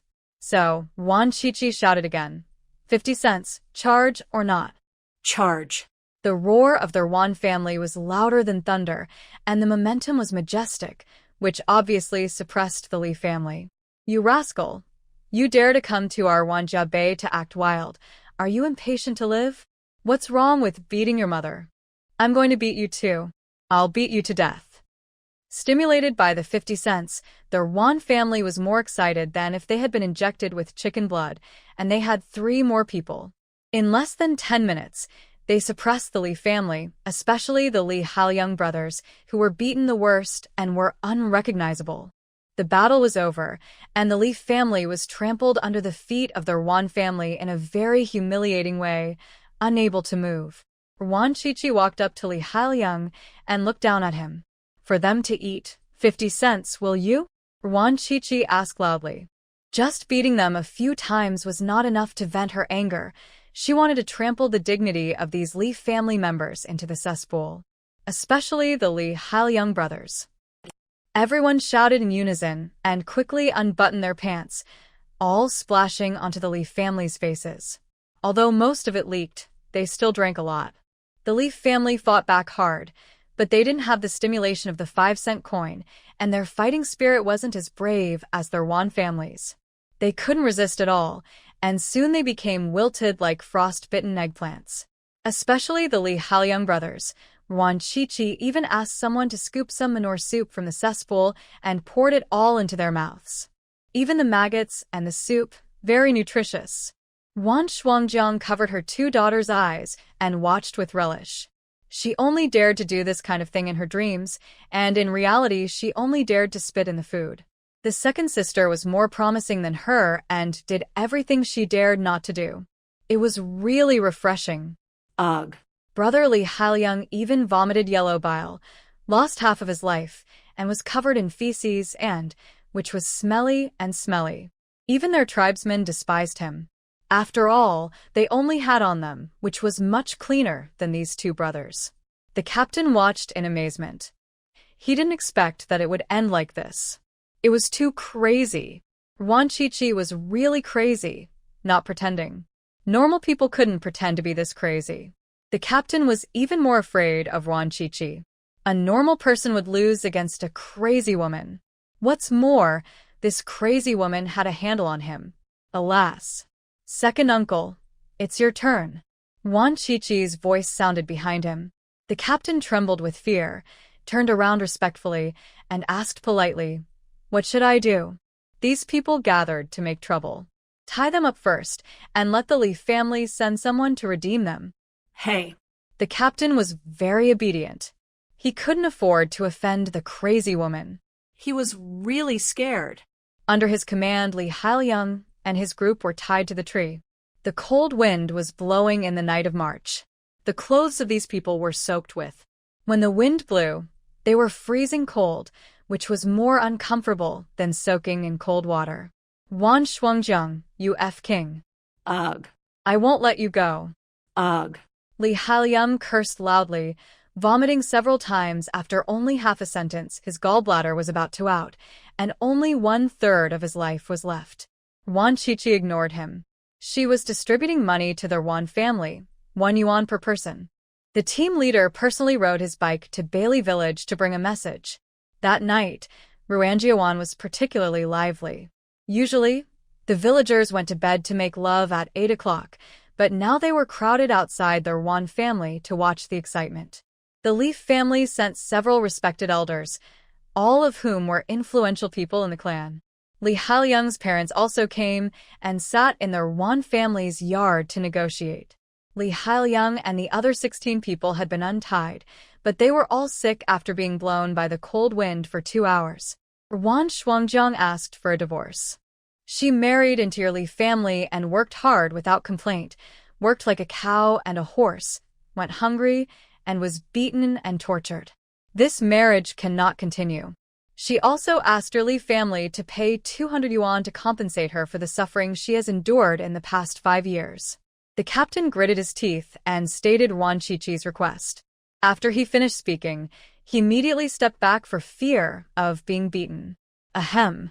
Wan Qiqi coughed a few times in dissatisfaction. The captain's heart skipped a beat, and he quickly added loudly, "Also, Wan Shuangjiang wants to take away the 2 daughters, and the daughters will change their surname to Wan in the future. Change it to your mother. Those 2 girls are our Li family's children. They must die in the Li family, and that which Wan Shuangjiang, she's a member of the Li family in life, and she must be a Li family ghost in death. There is no way of divorce." Old lady, Li stood up suddenly and cursed. Several elders of the Li family also disagreed with the divorce and said that Wan Shuangjiang was too much. She's been married for 5 years and has not given birth to a son.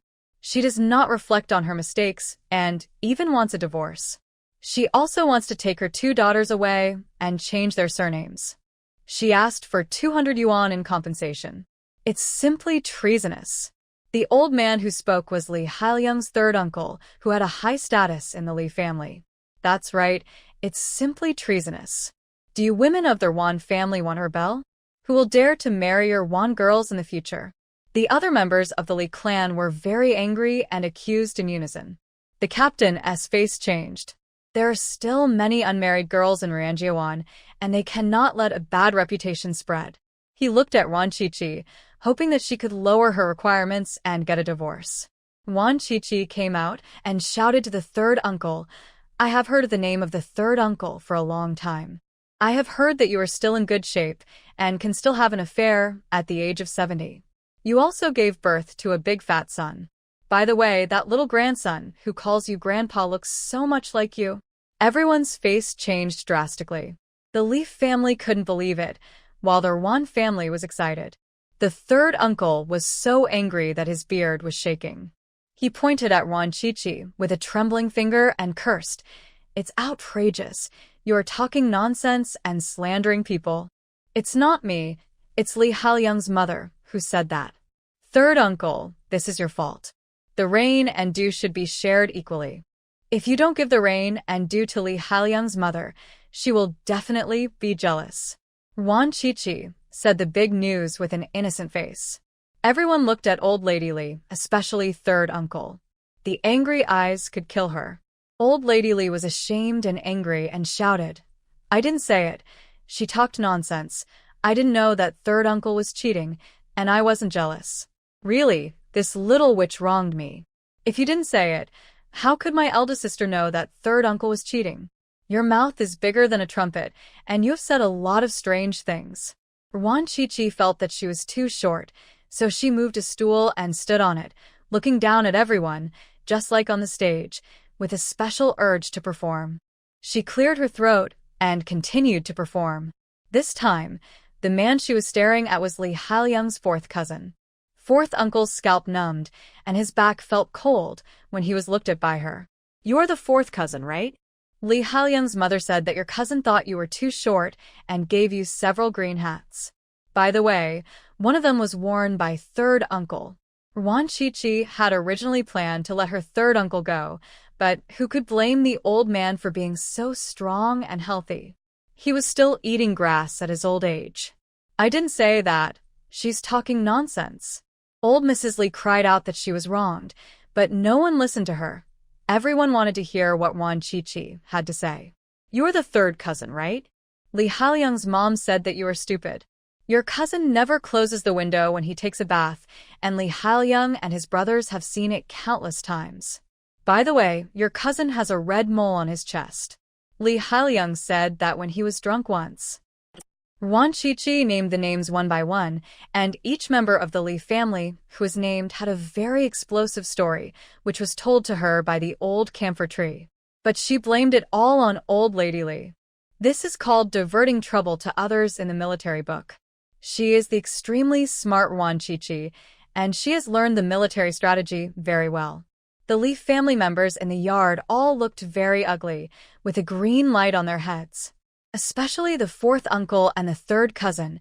Their fists were clenched tightly, and their eyes were full of hatred, but the objects of their hatred were different. The fourth uncle hated the old and strong third uncle.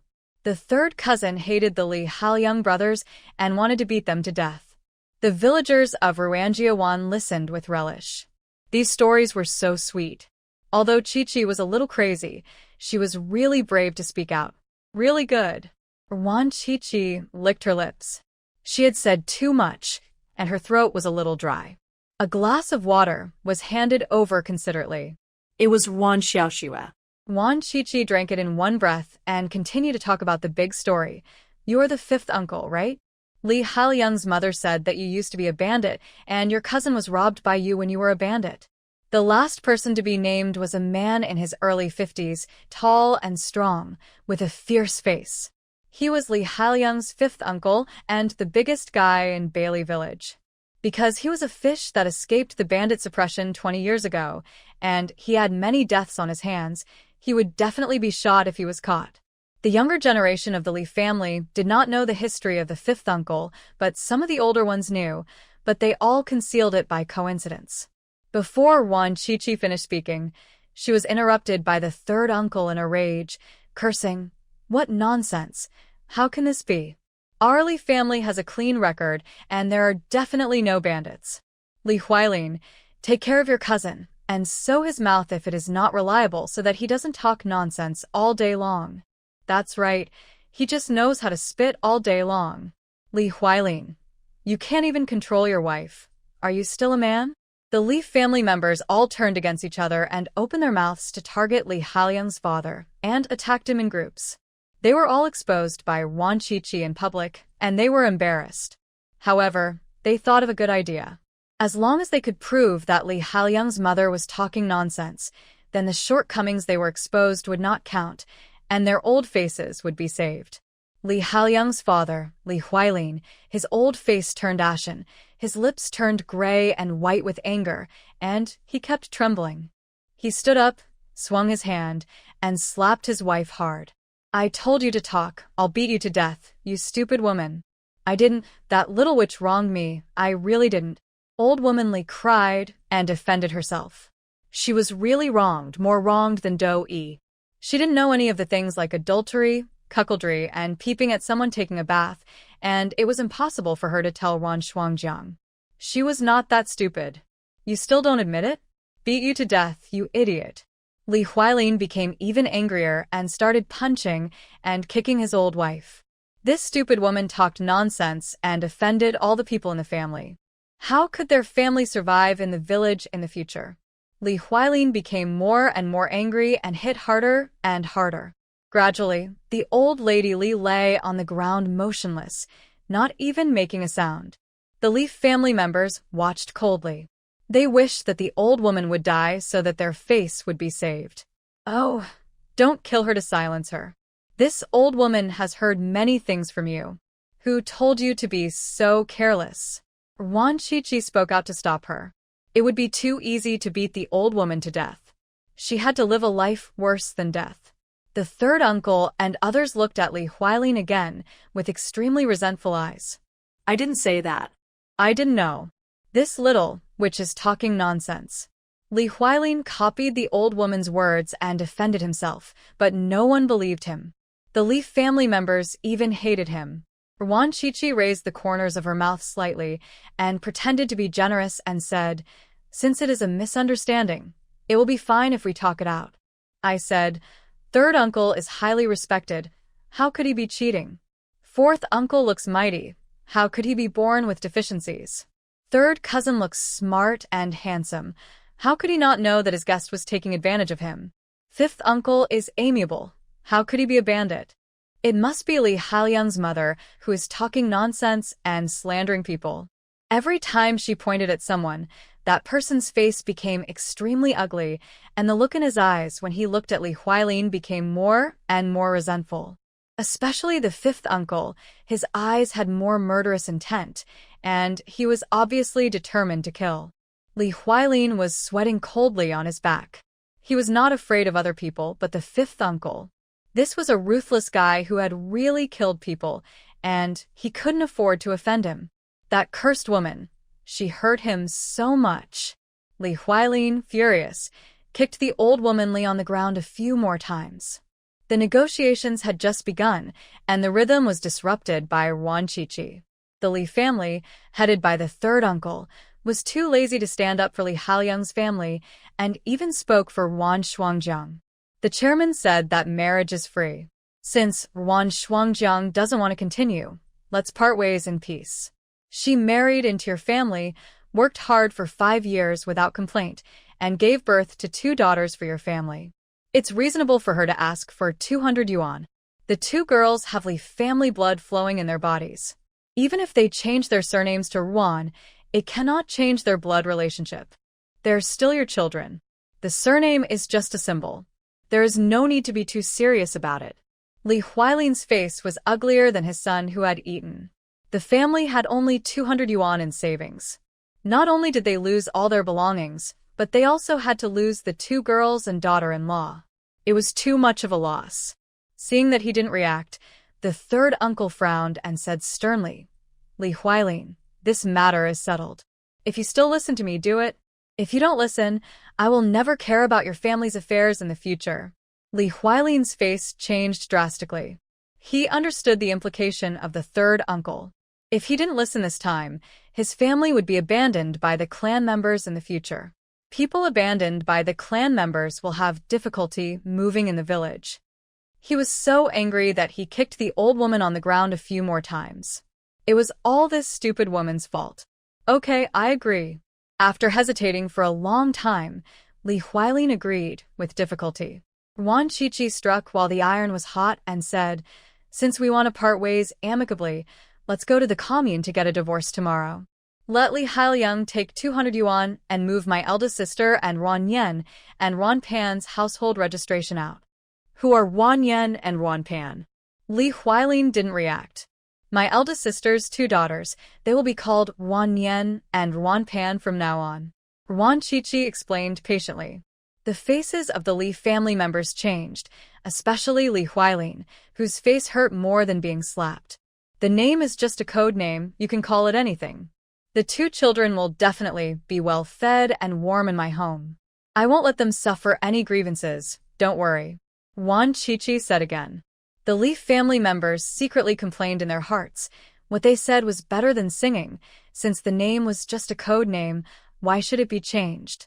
But they only dared to murmur in their hearts and did not dare to say it out loud, for fear that Wanchichi, this crazy woman, would say something inappropriate for children, and they could not bear it. Okay. Li Huailin's voice was hoarse, and his old face was gloomy, as if he had aged 10 years in an instant. Because he knew that with the poisonous snake Lao Wu around, there would be no peace in the future. Wanchichi smiled, like a blooming spring flower, and she said loudly, "Since the deal has been made, you can take the people back. See you at the commune at 8:30 tomorrow morning. If something goes wrong, I will go crazy and then I will talk nonsense in the commune, and I will be sorry for everyone." The Leaf family members were startled and said in unison, "Don't worry, we'll be there on time at 8:30 tomorrow morning."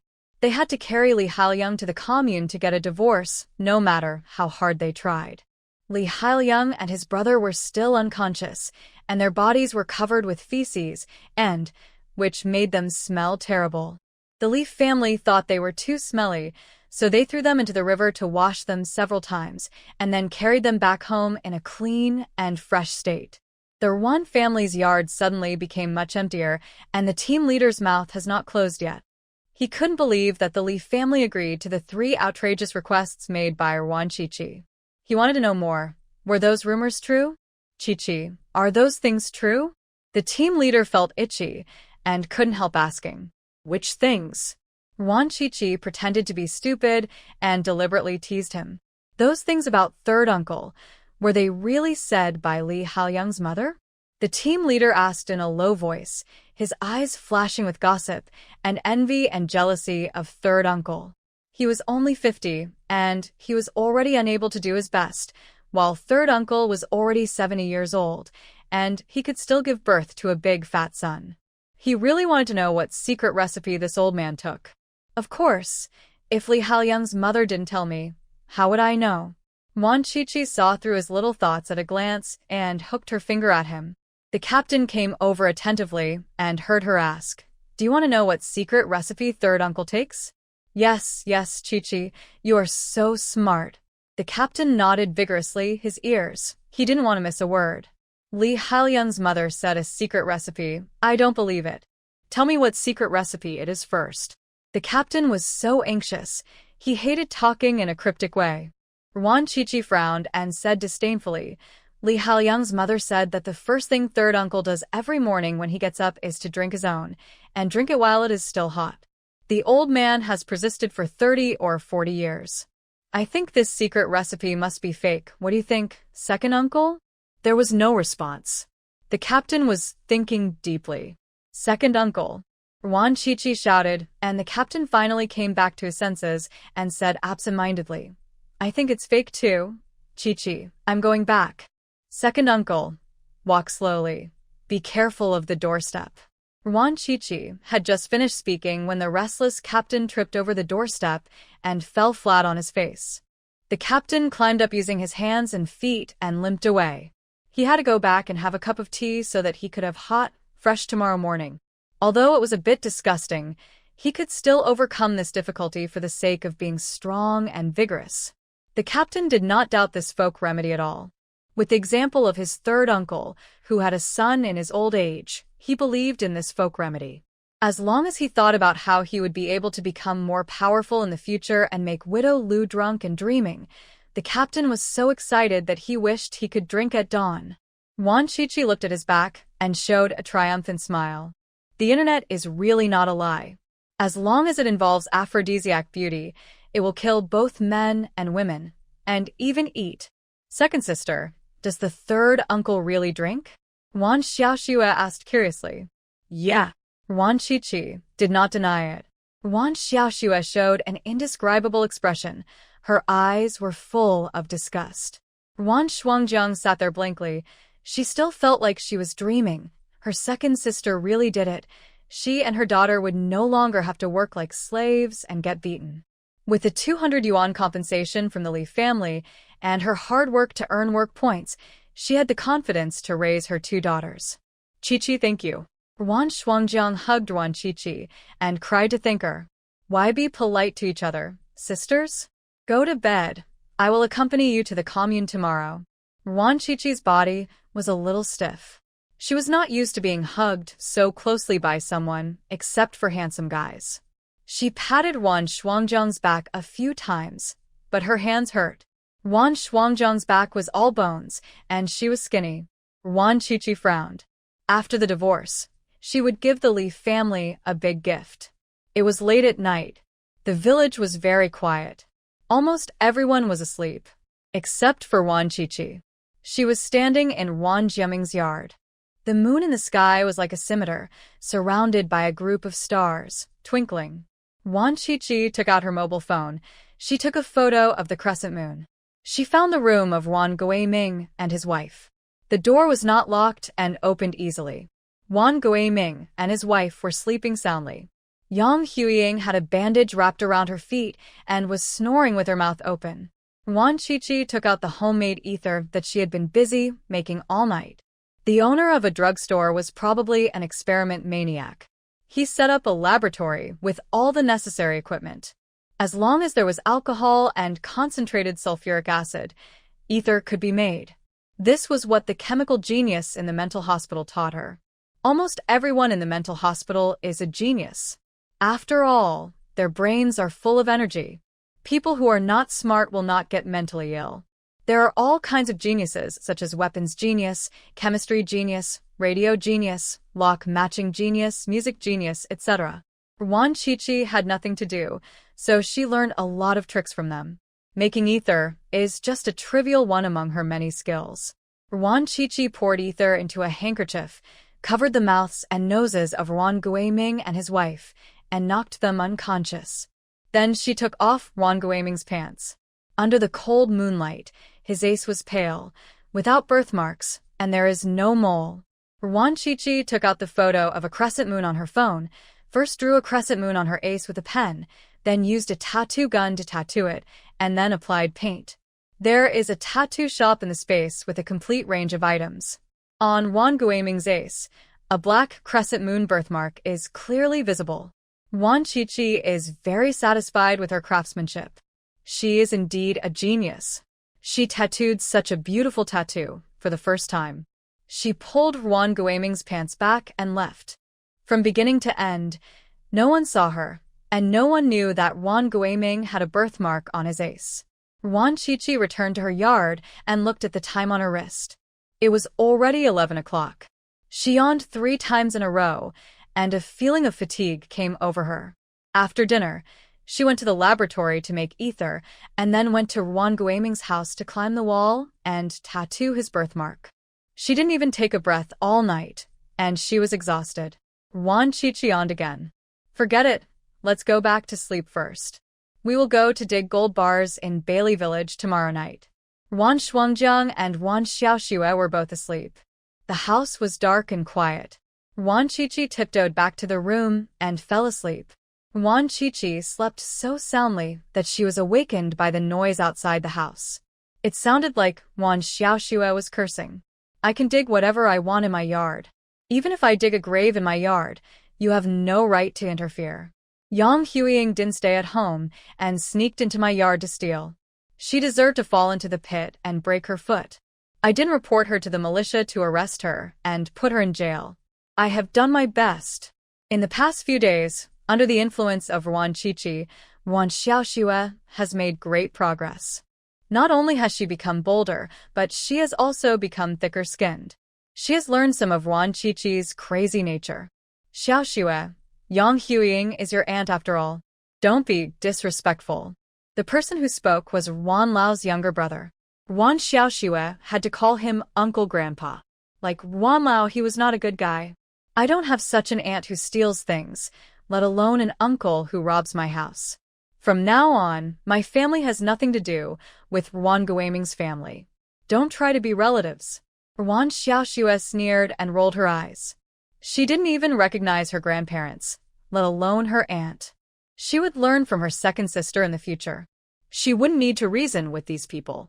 She would just go crazy when she needed to. If everyone was unhappy, she would be happy.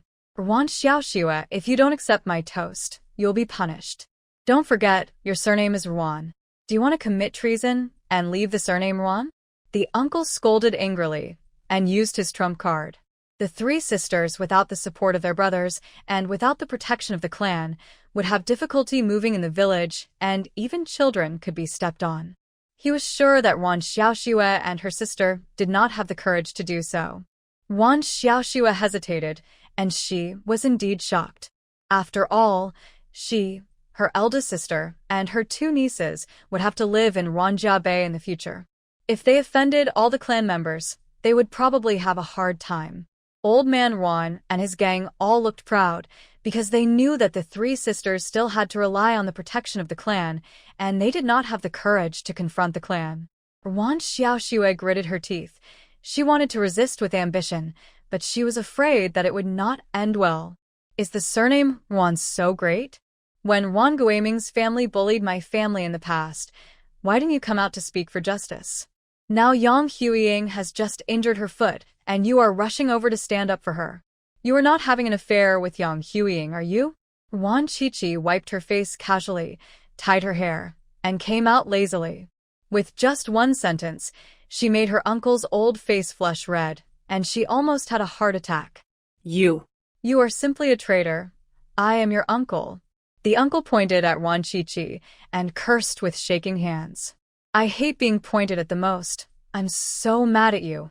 Wan Qiqi frowned and broke the old man's fingers in no time, and also greeted his deceased mother. The uncle's screams resounded through the sky, and everyone was stunned, and their eyes turned fearful when they looked at Wan Qiqi. The captain was right. This Wan Qiqi was really crazy. No wonder he refused to come. It is not illegal for a crazy woman to kill people who dares to provoke her. Several people wanted to back out and regretted following Old Man Ruan. Wan Qiqi, you are so disobedient and unfilial. You even dare to hit your elders. Are you still a human being? Old Man Ruan was almost angry. He wanted to find a few people from the clan to suppress Wan Qiqi's arrogance and ask for a few hundred yuan for medical expenses. This little witch just took 900 yuan from He Jianjun.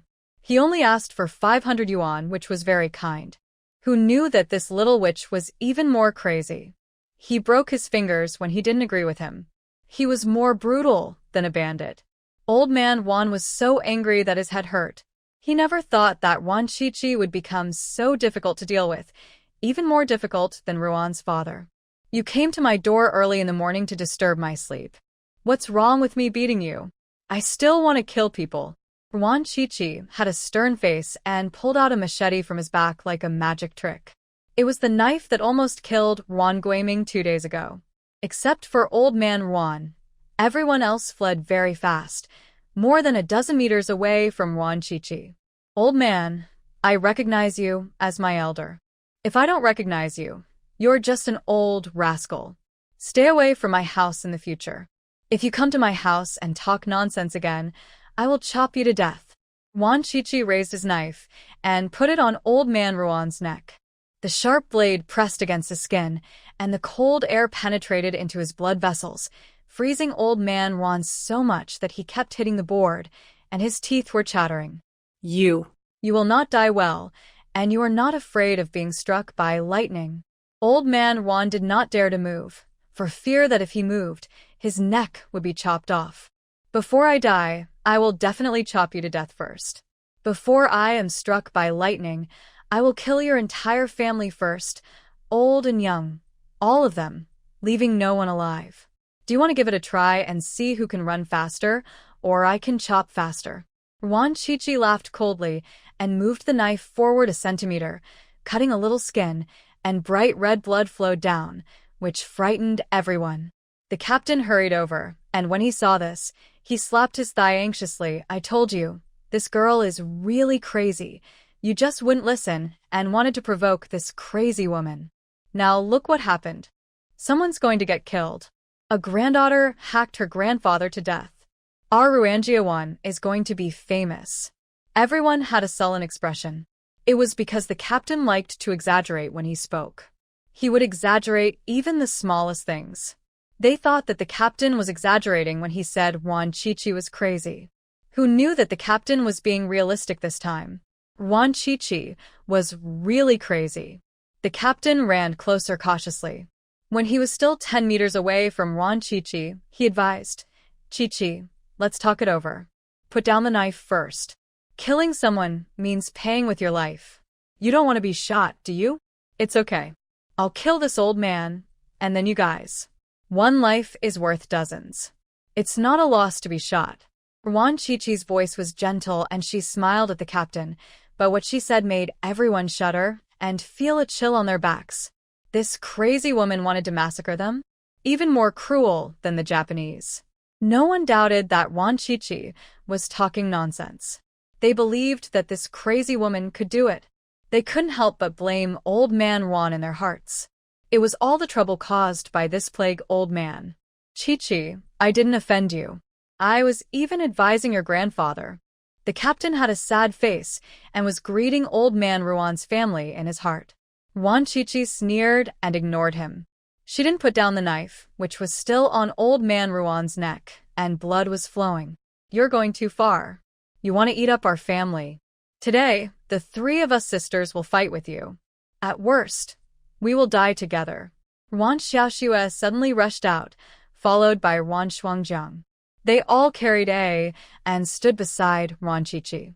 Their eyes looked like they wanted to kill someone, which made everyone feel cold. It's over. The three sisters of their Wan family are all crazy. Wan Chichi's mouth curled up slightly. She was very satisfied with the performance of Wan Xiaoxue and Wan Shuangjiang. They were not soft-hearted.